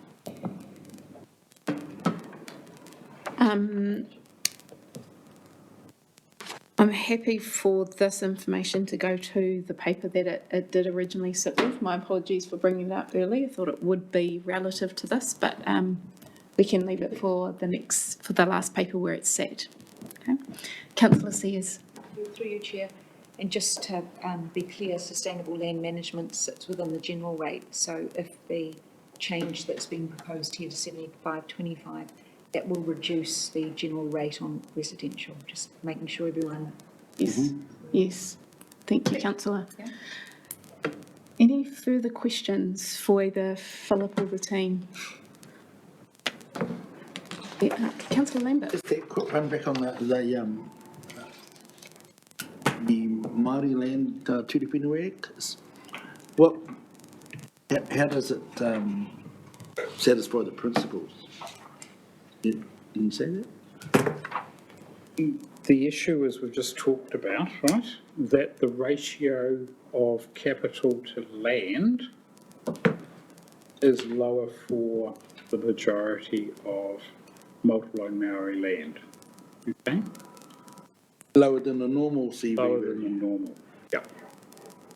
But I know every time I just put up a shed for wood, it goes up by 100. Sorry? I must say, councillor? It goes up to 100,000. What sort of wood do you use, Charlie? The wood's on the inside of the shed. Ah. So just to clarify what you That sounds like a pretty mean. general principle there. Yeah. Yeah. In terms of Māori freehold land and in general, what you mean is that a change from land value to capital value would impact Māori freehold, multiple owned Māori freehold land better or worse? Better. Better, thank you. Sounds like it should be the same, because it's going up by the same CV value. It's that ratio. It's the ratio. It's the ratio. Compared with the average across the Yeah. region. You got to look at you got to look at the ratio of your capital value and land value, and then compared to the average. And if you're below the average, you'll see a decrease. I'm just thinking of Māori land over in Mahia. It's not their fault that Mahia is a well sought over area. They just have to be Māori from there. I think though too that vacant land benefits from CV rating more than good land. Yeah. Yeah. And that's probably the difference. Yes. Okay. It's another. Sorry, another difference. I know each of the district councils have rating areas that are higher and lower. Do we do the same here? Not currently, councillor, no? Okay, any further questions? On location. Okay, if we turn to page 59, we have recommendations there. We actually have 3, 4 and 5 as options. Can I please call for the moving of either 3, 4, 5 or 6 actually? I'm happy to move 6. To move 6? Second. Would you like to second it? Would you like to speak any So, further, thank you. councillor? So I can now round back to where I started off this morning in my comments around the ability to look at the overall impact of the rates and what levers can be pulled. And we can see from the board behind us, the preliminary decisions that we've made have locked in most of the overall change between different sectors of our population. And I look at those changes and I believe that it leaves me no choice but to pull this last lever that I can to do a little bit of rebalancing back towards in favour of the urban population who put me in this position in the first place. And recognising that, and even though it only makes a couple of percentage points difference in the urban share, nevertheless, this is my last chance. That is the position I find myself in, but in support of that position, many of the people that I spoke to during the course of getting to this table were on fixed income, and they were a number of the submitters. And for them, they made the point that it is any kind of increases are really, really difficult. And many of them are retired and can't easily change their circumstances. And they worked hard and long to set themselves up in conditions that, you know, of relative comfort and ease, but with low ability, you know, low financial ability to run. So they've got low income, they might have a reasonable asset, but they, outside of selling that, you know, asset that they've set themselves up for the retirement, have very limited levers to pull. And so I have to come out in defence of them, and in staying with LV instead of moving to CV, that is in defence of those people. It's also in defence of, with some lack of clarity though, it appears to be more in support of those low socioeconomic areas as well, although the evidence is somewhat equivocal, although we have heard both in relation to Flaxmere during our workshopping and Camberley as proposed by a submitter, I would say an expert submitter, that they would be differentially affected. Anyway, for all those reasons, I am happy to move that we stay with the status quo for general rate. Thank you, Councillor Harding. Councillor Van Beek. Good. Thank you, Madam Chair. As I started off, the submission process, consultation process, this is the one area where our submitters were almost resounding no, okay? And we can argue as long as we want as to their understanding or being misinformed or not getting it quite right. And that's understandable. You, as councillors, all spent 18 months on this. Myself, far less, and I find it complicated. No two ways about it. So I get where they're coming from. But still, I want to listen to our submitters. We operate on the land, and we should find a stable rating system that actually is in line with that land. That's where we are. TAs work in the built-up space, and they work with commercial and buildings and so forth. We don't. The reason why I think land value is a more stable rating value to follow, and that's to do with what Councillor McIntosh mentioned, that at the moment we're on the bottom somewhere with Northland. I think it is Northland. We have been in there in the past, but we've also been right at the top, and every time those ratings came out, we celebrated it because we were doing really well, because we did well. We did really well what we do well, which is growing produce. And at the moment, maybe I shouldn't say it publicly, but I'm going to anyway, and I'll bear the consequences. A lot of our horticultural operators are bankable. And so for them to find out that we're actually going to capital value will be very, very difficult. So hence I cannot support it. Thank you. Any other speakers? Councillor Foley. Thank you, Chair. And look, just support both those two speakers. I think basically we came out with this proposal on a set of principles that we'd, it's been well discussed now how long we've done that, and it created quite a shift in rates, and I think with where we've got to so far today, that shift is probably enough, and another shift is just one step too far for me at this stage where we're at. Secondly, just heard from a lot of constituents through the consultation period, and generally the urban population, as most of us did, and obviously they did not like what they saw, and sort of, I guess, gave a message loud and clear in that regard. And that's hard for me because, as we can see from the consultation documents, there's a lot of benefits to the pastoral farming sector, and while I didn't hear from a lot of them, even a few of them actually submitted against this, probably more from a lack of understanding than anything else. And finally, the third reason I'll support this motion, I think, is that we've heard a lot about capital value as the ability and the capacity to pay rates. Well, I think that might have been the case a year or two ago. That's not the case any longer. Every sector, whether it's hort, whether it's pastoral, residential, everyone is hurting. All the money's going to the insurance company, to the fuel station, to the bank on interest, and there's just nothing left. So, yeah, for those reasons, I'll support this motion. Okay. Councillor Lambert. Yep, I think I'm going to find myself agreeing with the motion as it stands now. I disagree with the value system of that CV brings with it. For my family, where I live, is ancestral land, and it's the only one that's left for us.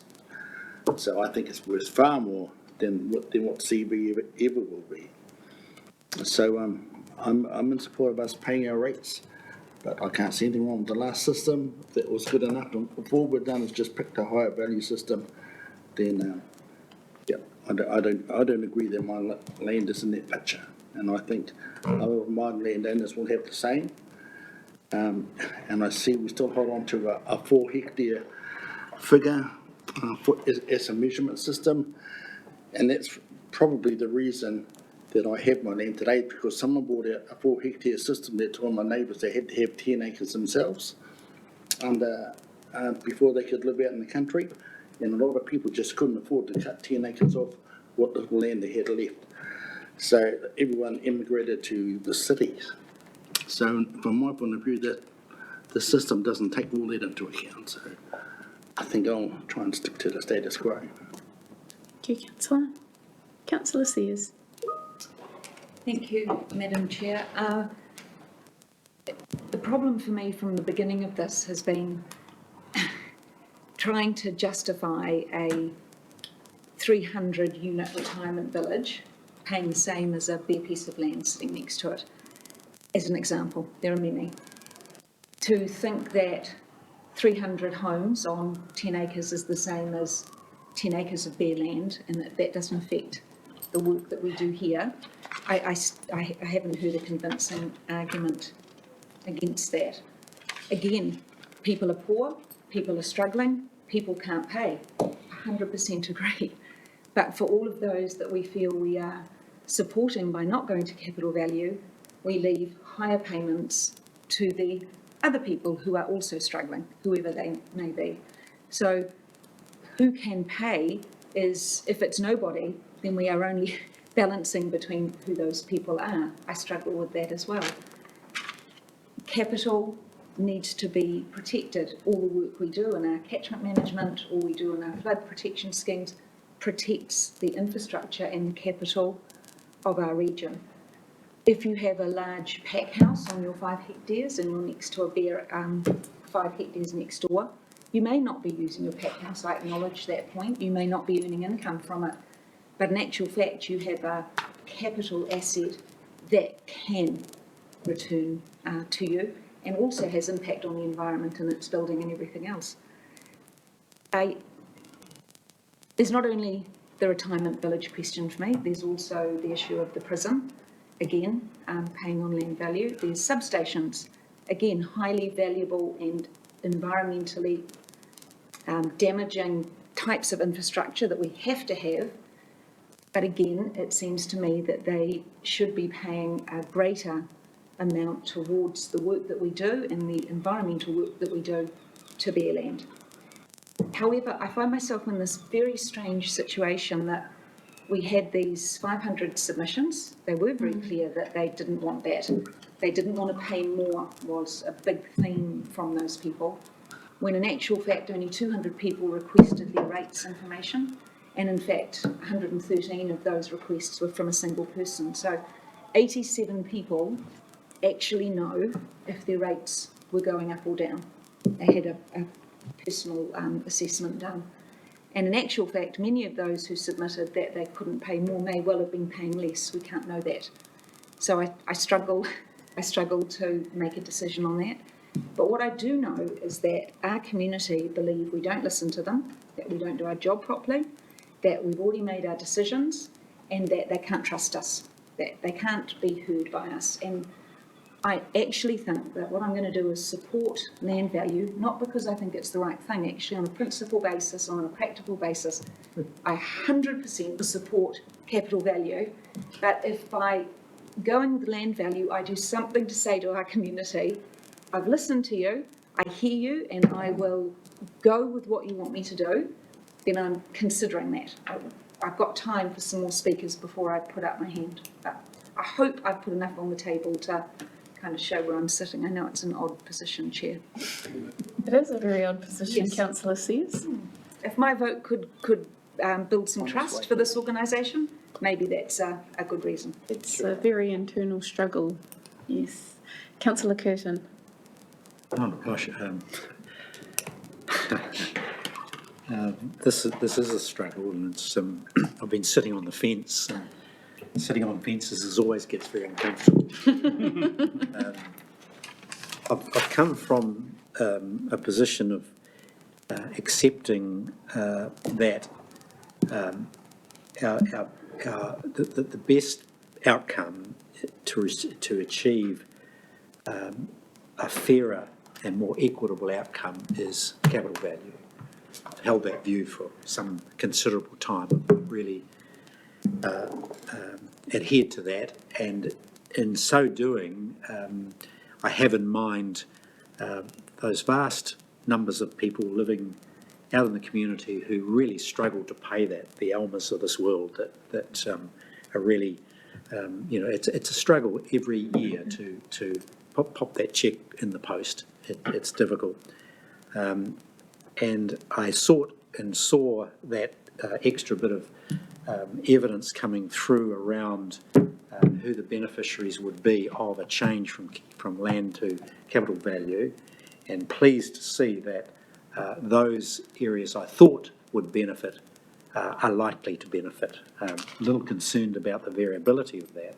At the end of the day, the trend there, using the very blunt instrument, which is very imprecise and often unfair, nevertheless delivers something that I think on balance is worth supporting. I'm hearing the arguments of my colleagues around what did our community tell us, and I think we come back to what we also need to hear the voices of those that said nothing. 90-odd%, in fact, a high proportion said not a lot. 99%. So that too is a factor to take into account. I think I arrive at a point where I say I'm around this table to spend hour upon hour going through the detail, and thanks to the team for inflicting that on us. But the reality is, my job, I believe, is to do that. That's what I'm paid to do, to absorb that information and that knowledge, and yes, to hear the voices that are coming through, but equally to make a judgment, and that's what the voters out there are asking me to do, use my judgment on their behalf to come to the fairest and most equitable position. I can't tell them with hand on heart that the valuation methodology will deliver that, but that's the best I can do. And I've arrived at the point where I will support a capital value as opposed to a land value. So therefore, I'm sorry, even though it's a very persuasive argument, I just can't support a resolution 6. So I'll leave it at that. Thank you, Councillor Curtin. Councillor McIntosh. Thanks, Chair. Look, actually, I found the commentary recently really helpful in one sense, but very unhelpful in another sense because it's clouded where I was at. That's very good. But I've got to say, actually, if I do go back to what I think I mentioned at the start, is that for me, fairness is a big driver of this, and taking everything into account, I'm of a mind that capital value is a fairer measure. I've listened to what people have said, which is at odds with that. We are all particularly concerned about affordability, and we're all particularly concerned about those who have least ability to meet that challenge.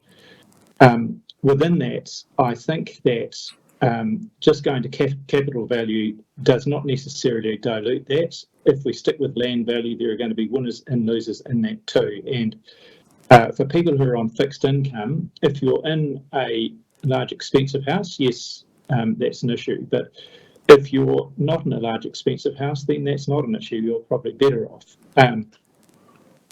Councillor Harding, before you mentioned Flaxmere could be worse off. Look, and that there was some fuzziness around the socio-economic stats. I think from my reading of the papers, yes, some parts of Flaxmere are worse off, but the worst of them, I think, is Cartier Crescent, which is going to pay 9% more, or $31 a year. So I'm not persuaded by the change having an adverse effect on those in the lower socioeconomic group. In fact, I think the opposite is going to happen. I'm also very persuaded by the 99-point-something% of people who didn't partake in the process. I'm one of those people actually prior to being on the council. they rely on us and indeed pay us really to make good decisions. So they're obviously a massive chunk of the base that we need to be mindful of. As far as the 500 plus who did submit, good on you. You've had an impact on things. I think you've seen that around the table. I'm mindful also of Philip's points that a lot of those comments are driven by individual situations. It's our job to look at the overall situation. And the final point I'd like to make is that whilst I think this is capital value is a fairer system, it's blunt. I mean, Philip said that before, but our taxation system is blunt. If the tax that I pay pays no cognizance to the size of my mortgage or anything like that, it's blunt too. And to date, we haven't come up with a better system. So what I'm saying is that for me, both systems are blunt. Capital value is less blunt than the other. So I'm erring that way. Thank you, Councillor McIntosh. Councillor Rowley. Thank you, Chair. Yes, I concur with you, Councillor McIntosh. It is blunt, and I guess that's the burden we've been grappling with all day. One of our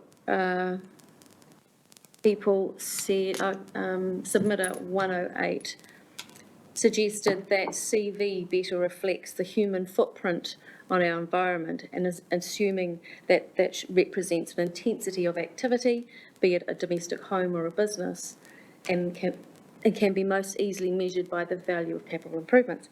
Mm-hmm. I do think that capital value does better reflect the human footprint and what we do on our land.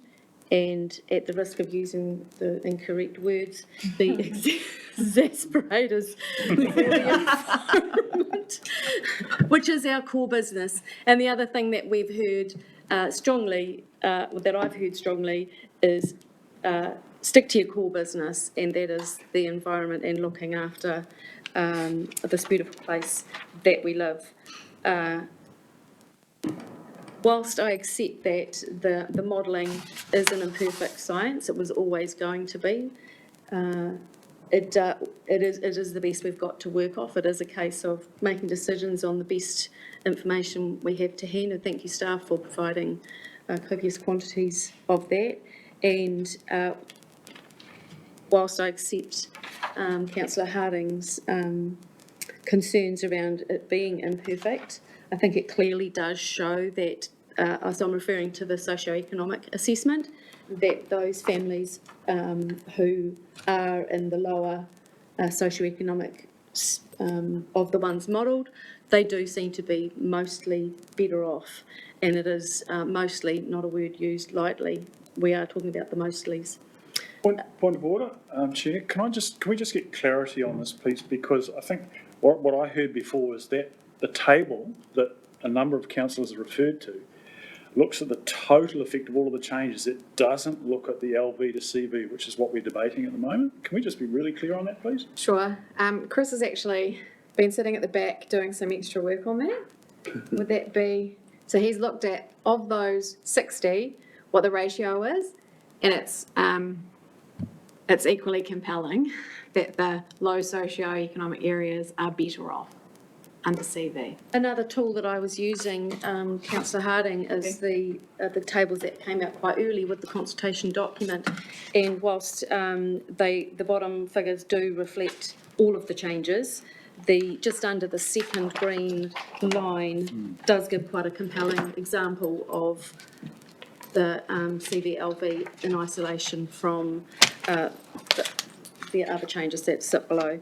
So with all that information to hand, with an imperfect tool, I do not support item 6.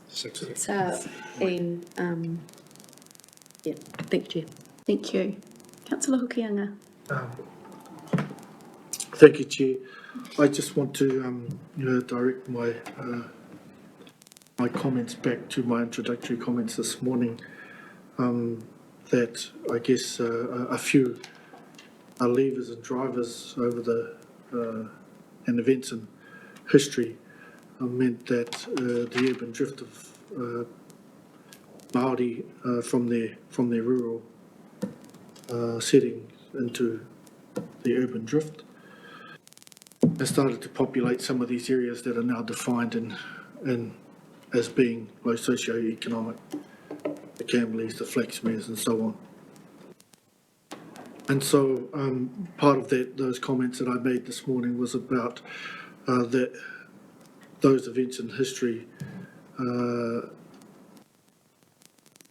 were part of building the transient nature of Māori having access back to our rural lands, and I guess the unproductive Māori land that remains there that Māori have been, I guess, paying a certain amount of rates on in the LV approach,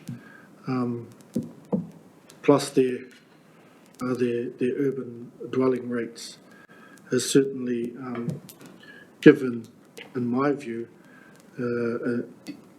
be the view to lean towards the capital value as opposed to the land value. And the low socio-economic modelling that's come about, and thank you for the update, that they would be much better off.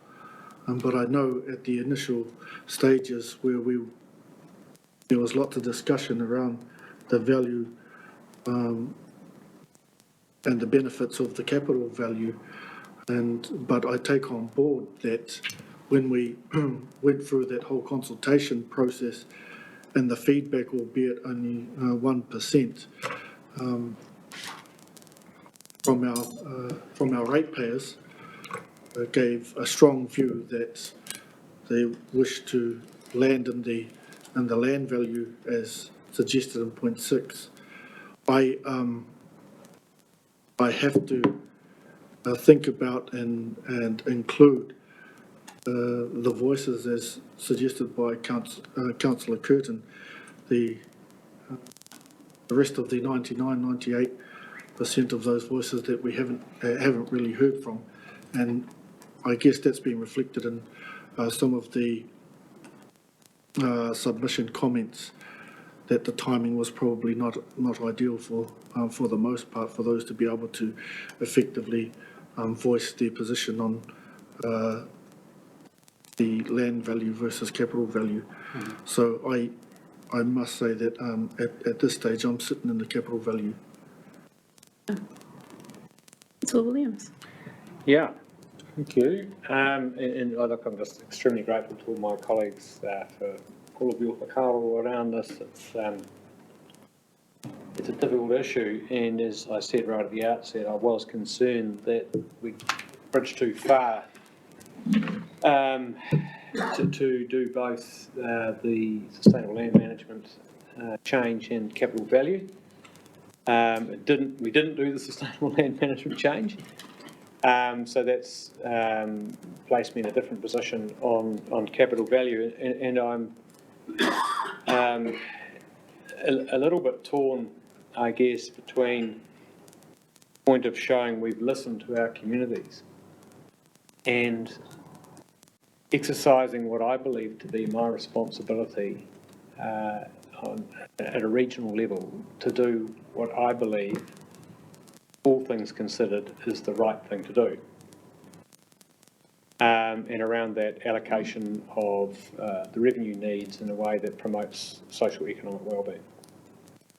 That's where this all ultimately lands. There are two sectors, and I'm sorry, Councillor Riley, I'm going to waffle for a little bit here because this is not linear. There's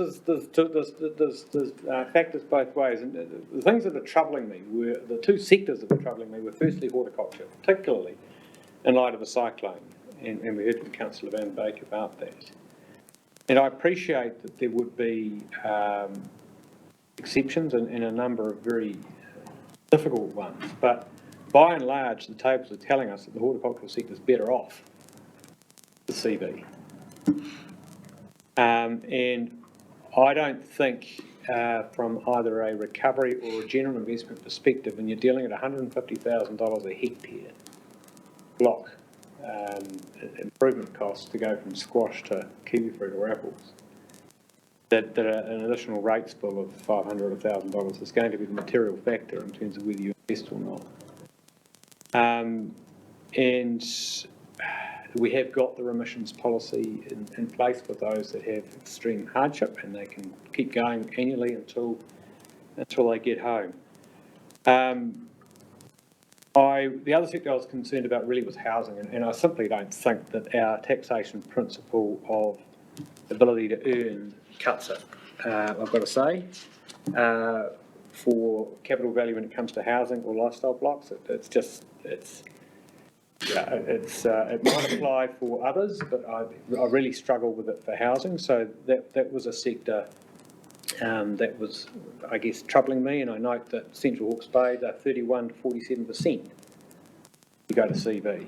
Napier, where I sit, it's 6 to 11. So it's nearly a doubling if you go to CV. So I have a problem with that principle, and I'm just going to cross it out. And I'm going to look at fairness and stability. And the advice we're getting is stability is better on CV. It's up and down. People will be able to understand their fate. And I think it sets up our system better to cope with the shocks that we've got ahead from that point of view and having that stability. And these equity tables, this table here, that really does, I think, a lot to dissipate my concern about the impact on the residential sectors. With those who have a CV closer to the land value are probably in a lower socioeconomic group, they're in a smaller house, and they're going to be better off under CV. And that really, really resonates almost overwhelmingly for me. More so than some, what I would call anecdotal reference in a workshop, which I can't frankly recall. And maybe I'm wrong about that, but I've got this information and this evidence in front of me here. So I guess where I am landing by a margin is that I'm against retaining land value and would probably support the alternative proposal for that reason. So thank you, Chair. Thank you, and thank you all for speaking and sharing your views on this matter. I have always been in two camps with this up until the last few weeks. Hearing from submitters, and thank you all for your submissions. What I read from those things most of all is the lack of understanding of what we were actually proposing, and that could be largely due to the complexity, but also possibly our lack of engagement and having to do better in that sense on what we're proposing. It also meant that we as councillors were asking for more and more additional information as it came through. But like Martin has touched on, for me, it's been the deprivation index, not so much your ability to pay because of the capital value on the land, but also how it culminates with all the other changes that we've made and proposed. And for those reasons, I'm going to have to oppose the land value status quo motion for the support of changing to capital value. We've all had a chance to speak. Would you like the right of reply, Councillor Harding? Yes, I would, thanks. Look, and firstly, I'd just like to welcome the debate that we've had. This is probably the hardest and in some respects, most opaque decision that we have to make. There are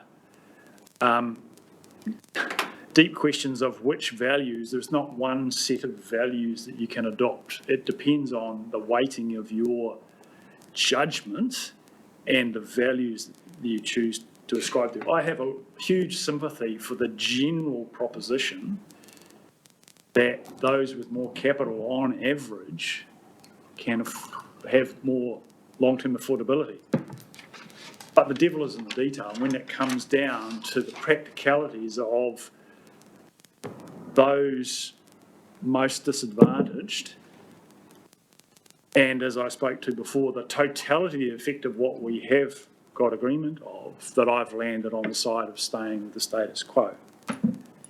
That's not to say that I want to demonise my colleagues who have weighed things up differently. Quite the contrary, I just welcome the debate we've had. I could nickel and dime a number of you on some of the points you've made, but I won't. I'm still somewhat disturbed about the evidence or lack of it, the clarity of the evidence that we have around the low socioeconomic, because the table that we've been referring to is not the table that everyone thinks that they're referring to. However, move on, let's have a vote, and I think we've done a good job on this today. Thank you. Okay, so as the motion sits, option number 6, or recommendation 6, all those who agree say aye. And could you raise your hand, please, so we can count numbers? Thank you. Status quo. Status quo, 1, 2, 3, 4, and those against? 1, 2, 3, 4, 5, 6, 7. That has been turned down. Can I call for division to be our names noted? I'm not sure if, unless those who agreed want their names noted. Yes, please. I'd like to get recorded. That's Councillor Harding, Councillor Foley and Councillor Van Beek and Councillor Lambert. Okay, that leaves us with... I'd like to move 3 and 5.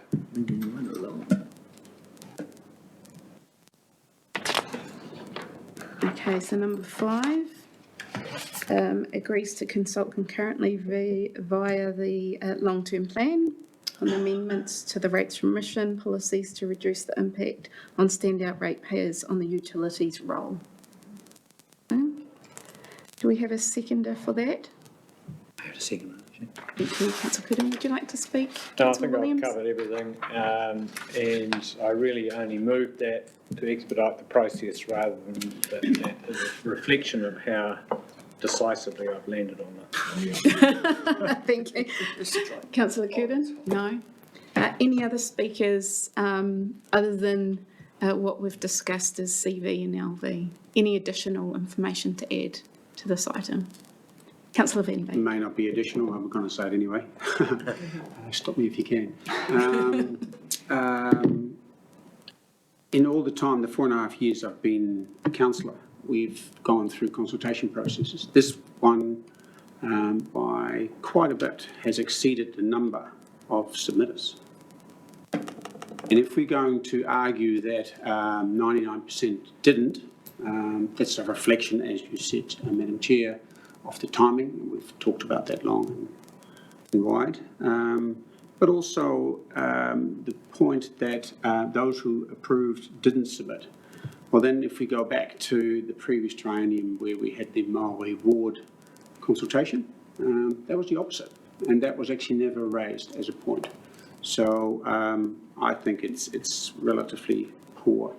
And I apologise to our submitters and to the public that we once again have failed in a consultation process that I believe landed where the public wanted us to land, those who took the time and effort to submit.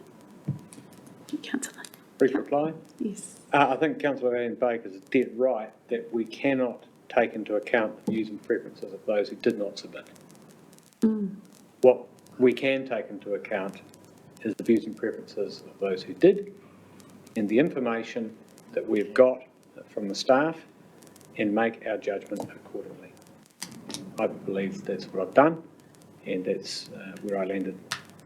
Thank you, Councillor Williams. Councillor Foley? Thanks, Chair. I just want to use this opportunity to talk to that table that everyone spoke to me afterwards, previous motion on that table. So I heard, I think it was Councillor Harding spoke around the, a lot of the information we've had over this time has contradicted itself.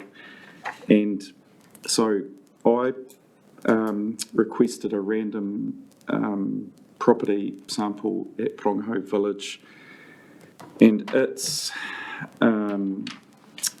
CV was its land value was 125, its CV was 290. So as you can see, one of the last ones in that yellow socioeconomic, low socioeconomic rating, and it came out at a 17% rate rise. So I'm wasn't quite sure with myself how much weighting to put on that table. Thank you. Thank you. Any other speakers? Councillor Riley. Thank you, Madam Chair.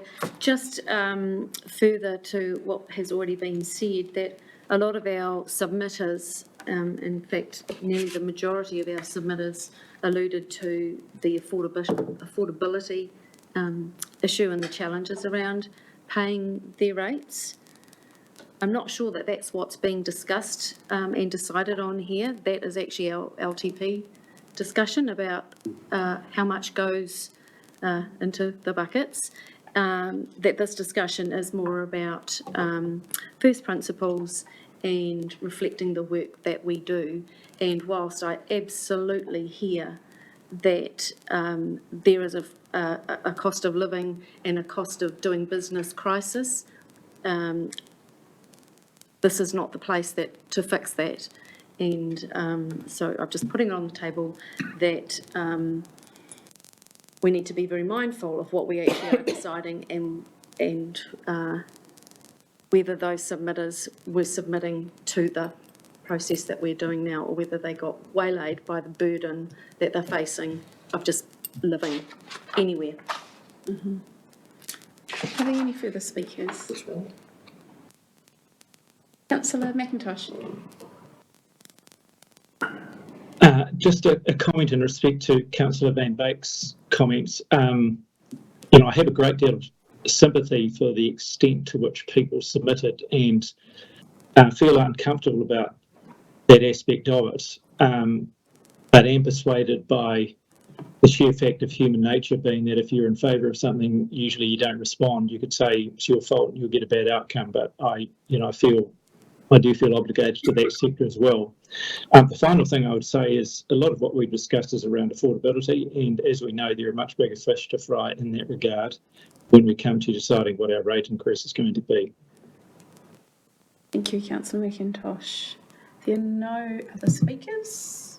There are none. What is on the table of recommendations 1, 2, 3 and 5? All those who agree say aye. Aye. Aye. Those against? No. Could you raise your hands just for counting? 1, 2, 3. Thank you. Have you got those? Thank you. Martin, thank you. Well done, team. We're getting there. Councillor Sears, would you like to retire? Yes, thank you, Yes, Madam thank Chair. you for your participation today. Hope you feel well later. Okay.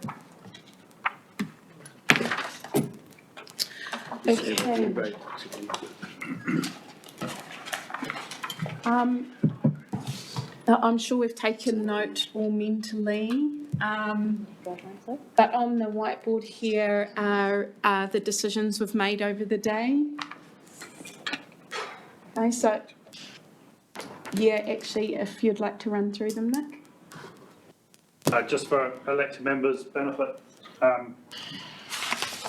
so economic development, your in principle decision was support as proposed.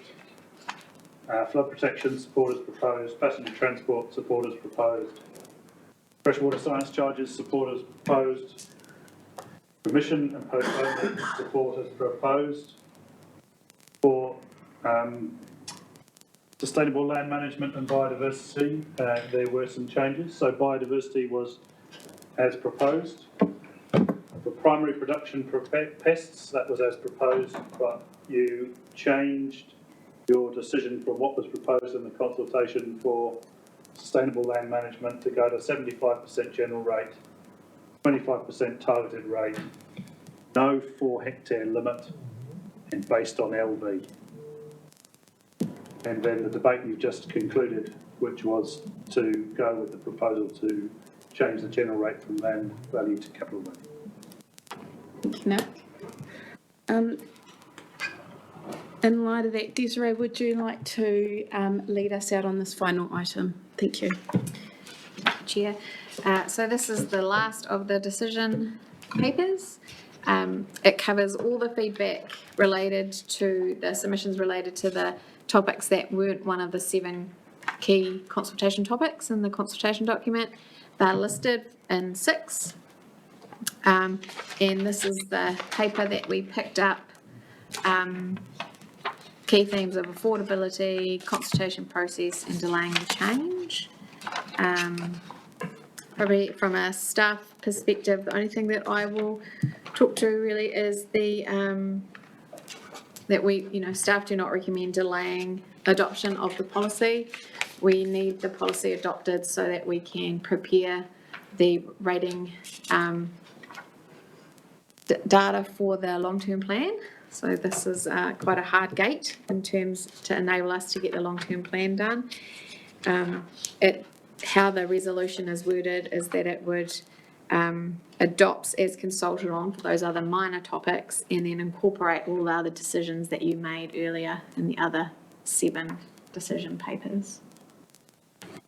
Happy to take questions. Thank you, Desiree. A question from me, approximately how many areas did we not change, if you have a percentage-wise, compared to the 7 proposals? So including Status quo. the minor changes? Yes. Yeah, so we fundamentally changed the policy. Like if you put them together, Yep. it's very hard to recognise them. Okay. Yeah. Thank you. Any other questions? Councillor Harding. Kia ora, Chair. Through you, just a question on 6.6 pollution response. And 100% general rate after the recovery of fines and penalties. I just wanted to be clear about how that would work in practice. So does that mean fines and penalties will go back into a reserve? Katrina, want to join us?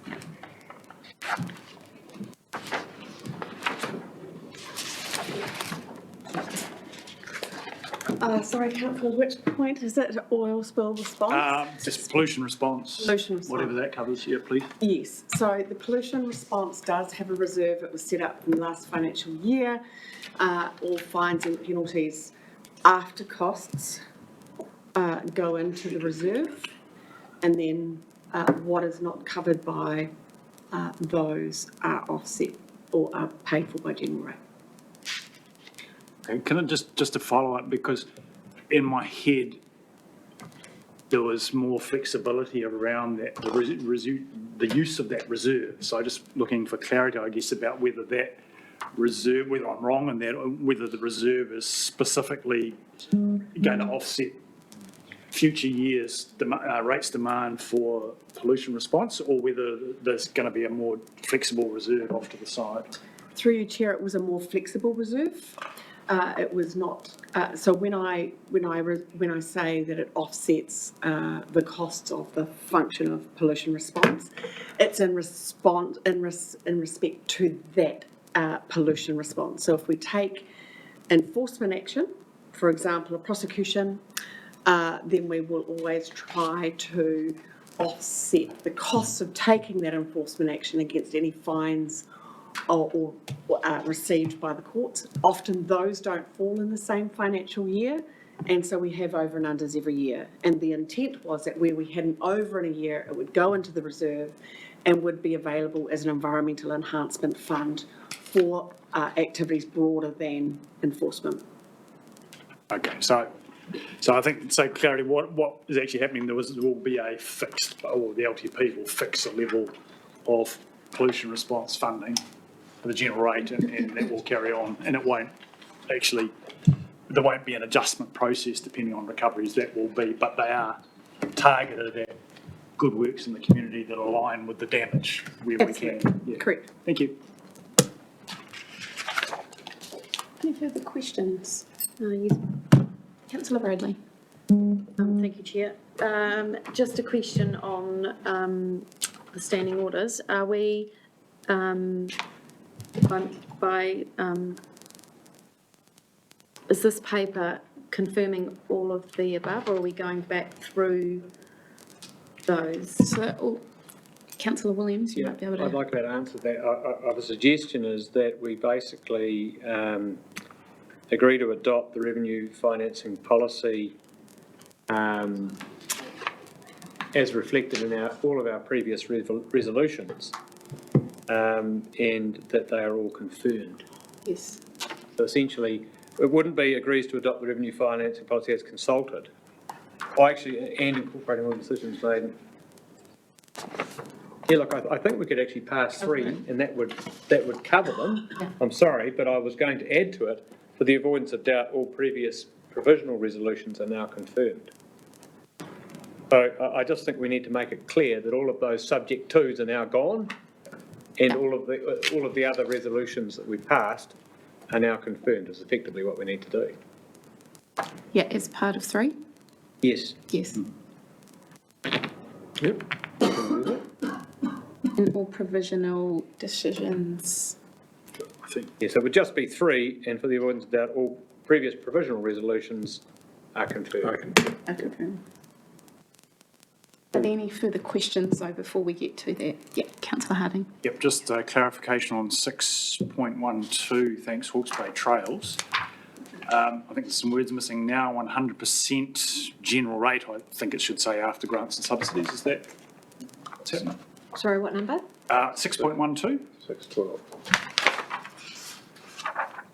On page 62, top of page 62-ish. Hawke's Bay Trails now 100%. Something Oh, yes. Yeah. General rate. Yeah, thank you. Councillor Foley? Thanks, Chair. Please stop me if this is the wrong time and place, but when it comes to the next rates bills, and this has been adopted and the LTP's been adopted, how will ratepayers, will they know any sort of breakdown between the two, or? I think that it's going to be quite a complicated one to think about. Perhaps we could keep that in mind as we go through the LTP as to that kind of level of detail and what helps people and what doesn't. Yes, I think useful commentary, and let's follow it up there. Good question, worthy of clarification of the rate. Yeah, there might be some good examples of what other councils have done. Through you, Chair, probably you have that discussion through the LTP rather than rate demand. Rate demands, rates assessment, right, is actually quite a prescriptive piece of paper, but certainly the LTP discussions would be a good place to inform people of the change you have made. Thank you. Councillor Williams? Chair, I'd like to move 1 to 3 with the addition that I added to 3. Yes. Which is to confirm all previous provisional resolutions. Who would like to second that? Councillor Curtin, thank you. Would you like to speak? The only thing I wish to say is that to those of our community who took the trouble to submit and in no uncertain terms give us their views, they may well be extremely disappointed in that last decision in particular, but we have looked at this in the round, and I think this organisation does need to take some very significant learnings about its overall decision-making processes from this, not least as I think would follow from our adoption of the Ombudsman's recommendations to have more workshops in public, so that our communities have actually got a hope and Hades of keeping up with us. As we make decisions along the way, and I think Councillor Sears nearly nailed it for me when she was prepared to vote the other way than she felt right, to show that she'd listened. I was pretty close to that myself, but in the end I came back to what I thought was right to do, and I know people would disagree with that. So we have actually heard our communities. It doesn't all get reflected in the decision made every time. So that's all I really wanted to share. This organisation does need to lift its game, and we need to be more creative and innovative about how we engage for future proposals. And I think part of the problem is we tend to talk about engagement right at the last bit. Okay, what should we do with our consultation plan? How many meetings should we have? Should we have drop-in centres? And you've got a week to go sometimes. And maybe we need to think about that right at the beginning of big processes like this, and make that the very first thing we talk about. Thank you, Chair. Thank you. Councillor Curtin. Thank you, Madam Chair. And just to reiterate and come in behind Councillor Williams and my colleague next to me, Councillor Roadley, the work we've done to date and we're arriving today, we have set the scene for the next tranche, which is probably much more important. If we are truly listening to the people that submitted, and we're listening to the community, and we take on board what Alma had to say, it's affordability. And that's where we really, the rubber hits the road, is our long-term plan processes. And what concerns me is that we've arrived at an LTP position which to some extent continues the pain for the submitters and the community in responding very vigorously to that affordability issue. It concerns me that we've made and gathered in the low-hanging fruit. We've overturned all the pebbles, but we've left the stones largely untouched. And I am concerned that the messages we've got back so far is that we haven't got enough time. We need weeks and months and years to examine those issues, and I don't think that's credible. We've got need and hurt in the community now. We've taken 8 months, and in 8 months of our consideration and deliberation around our policy, I find it incredible that we can't couple together a proposal around what the level of services we're providing, the shape and nature of those services, and to do something about it as of the 1st of July next. I am troubled by that and would like to see proposals coming through in the LTP to remain, if you like, true to the submitters, true to the feeling out there, and to do something substantial. We were able to reset in the face of Cyclone Gabriel our work programs. I find it not credible to believe that we cannot take a substantial step forward in reshaping services, bringing costs down, bringing the burden down on the ratepayer, and advising the community and the government that we simply can't deliver the expectation on us with the rating base we've got and the burden and affordability that's in our community. So that, for me, is the next step that we need to consider, having taken this one today. Thank you, Madam Chair. Thank you. Any further speakers? Councillor Roadley. Thank you, Madam Chair. Yes, I feel very uncomfortable with the notion that we have gone through at quite a granular level through all these different aspects of the policy. I feel like we are erring away from what our submitters have requested, but I'm comfortable with that for the reasons iterated earlier.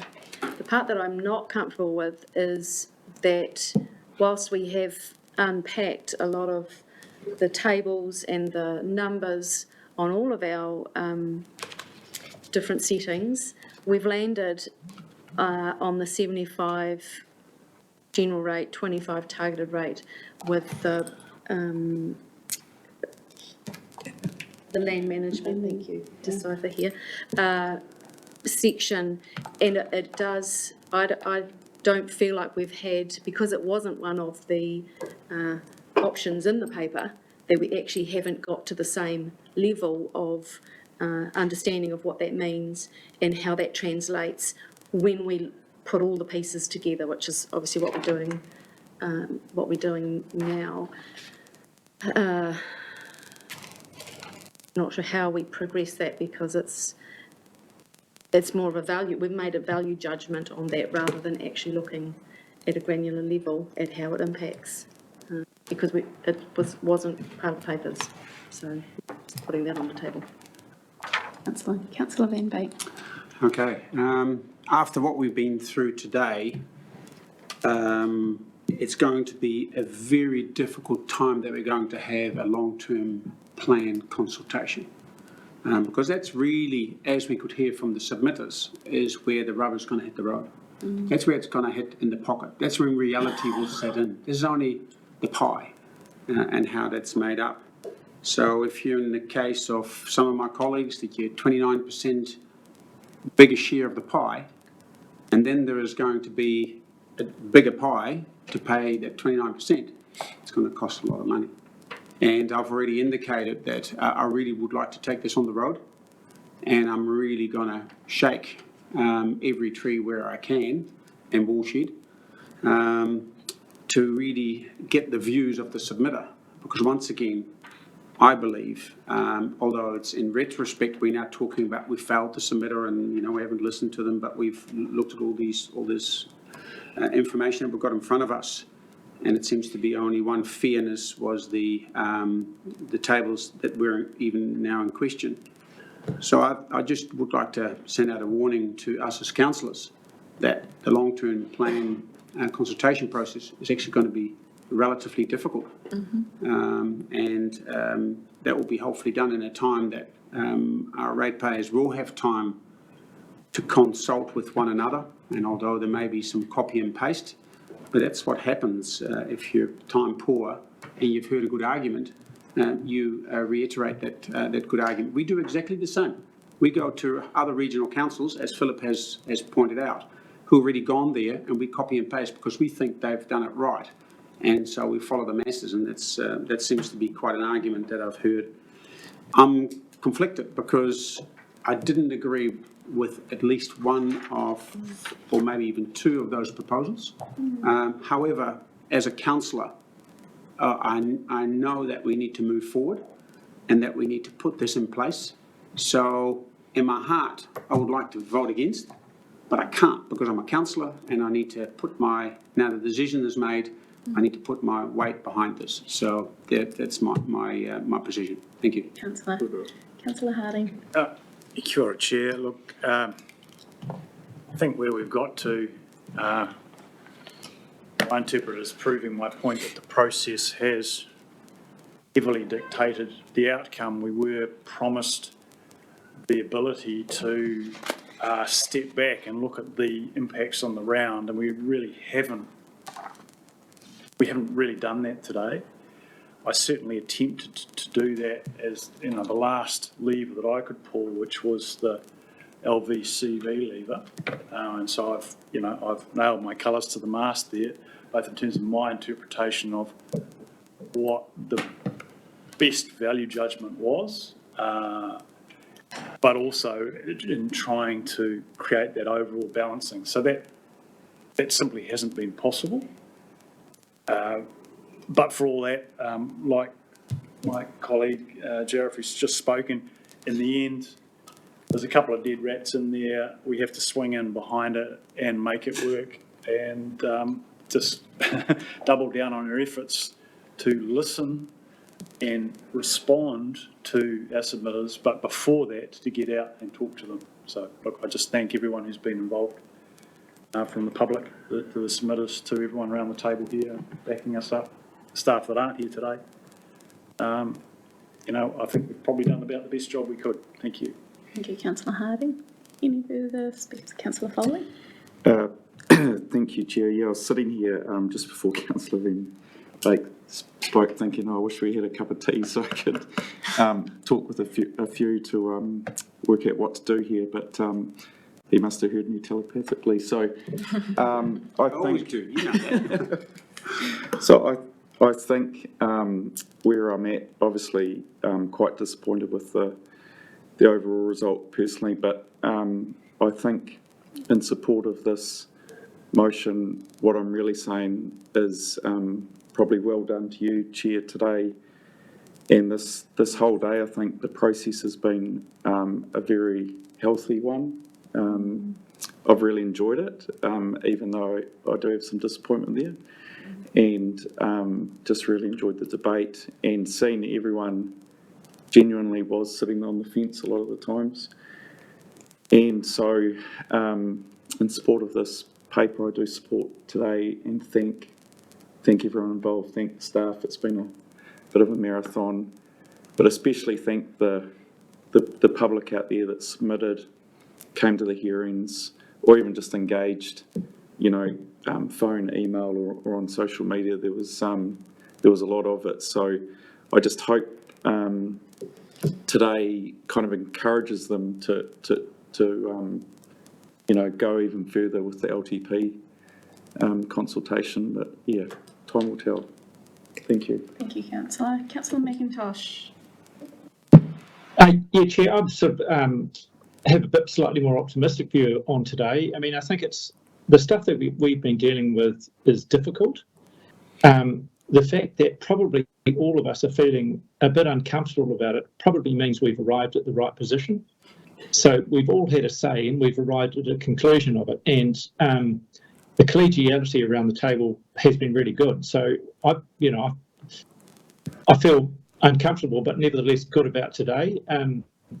Insofar as the future is concerned and doing better with the process and being better at consultation and holding community hall meetings and that sort of thing, agree with that entirely, but I don't think we should delude ourselves that it's going to be, next round's going to be easier because of that. We'll do that, but next round ain't going to be easy, no matter how well we do with it. Thank you, Councillor. Councillor Hawke. Thanks, Madam Chair. Just relating to the discomfort that may be resonating amongst us here and the decisions that we've made today, I guess that type of discomfort is what I reasonably felt at the end of each workshop that we had the workshop through. And times I was on one side and then flipped to the other side, and then like Councillor Van Beek, I was unsure at different junctions.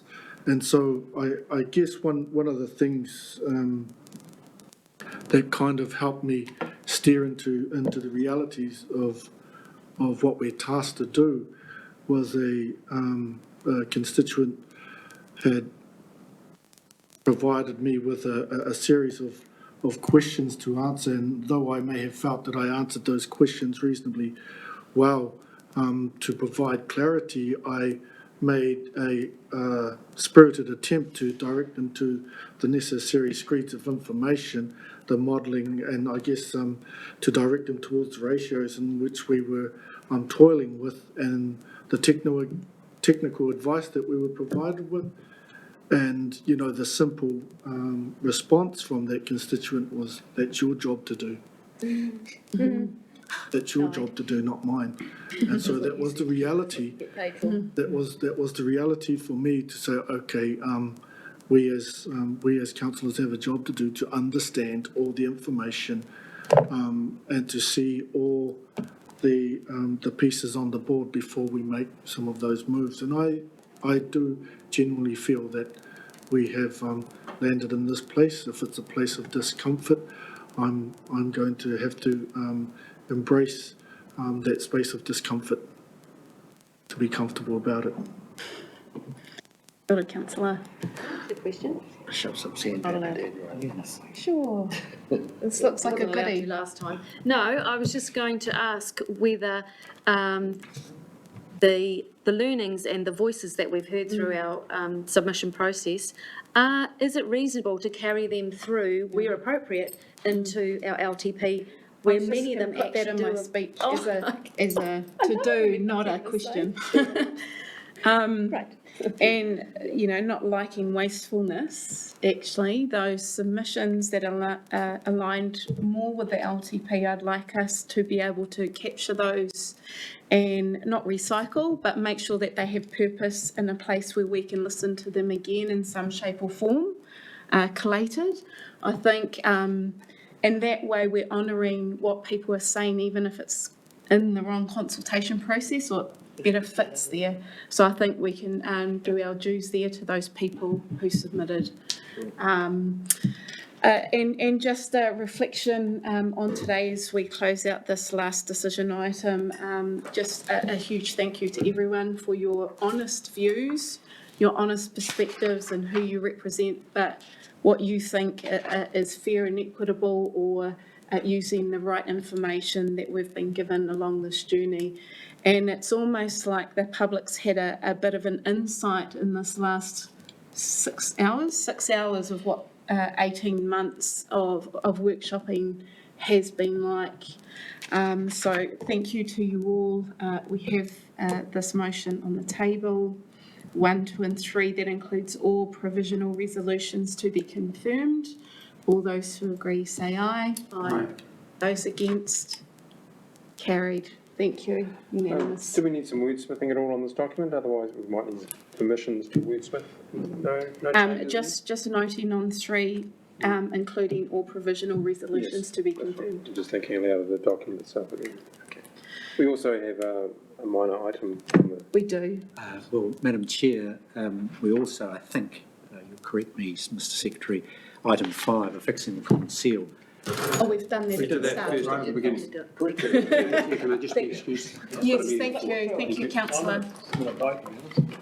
Last item, our lovely councillor Roadling to tell us about how the Wairoa Yes, and what a nice Expo way. it went. What a fabulous Tell us way about Wairoa. to finish a very long day. The Wairoa, the East Coast Farming Expo, the Hawke's Bay Regional Council was well represented there. And I just wanted to acknowledge our Wairoa team, including our marvellous staff who turned up, dressed up as Frenchmen and proceeded to entertain and run a Mr. Rural wonderful competition, including folding fitted sheets, flower arranging, and the likes. It went down extremely well. Our rest of our team were outstanding in utilising the time for passing around food, to check in with people. The purpose of the event was to thank those who've been working in the rural sector to support the recovery. And it went down extremely well, and I've had lots of really positive feedback. So thank you, Richard, for you and your team's work, and our team in Wairoa. It was outstanding. Well done, Wairoa. Kia ora. Thank you. Right, team. And just lastly, thank you, Philip, for guiding us through this process, for coming today. Will we see you again? Yes. On another matter. And obviously to our rates team and Desiree, thank you very much. So we've come to the conclusion of today's meeting. Please all join in with our karakia kia tau. Kia tau, kia tātou katoa, te a te whaia tō tātou ariki ai karaiti, me te aroha o te atua, me te whiwhi ngā tahitanga ki te Wairoa tapu, ake, amene, kia ora tātou. Thank you.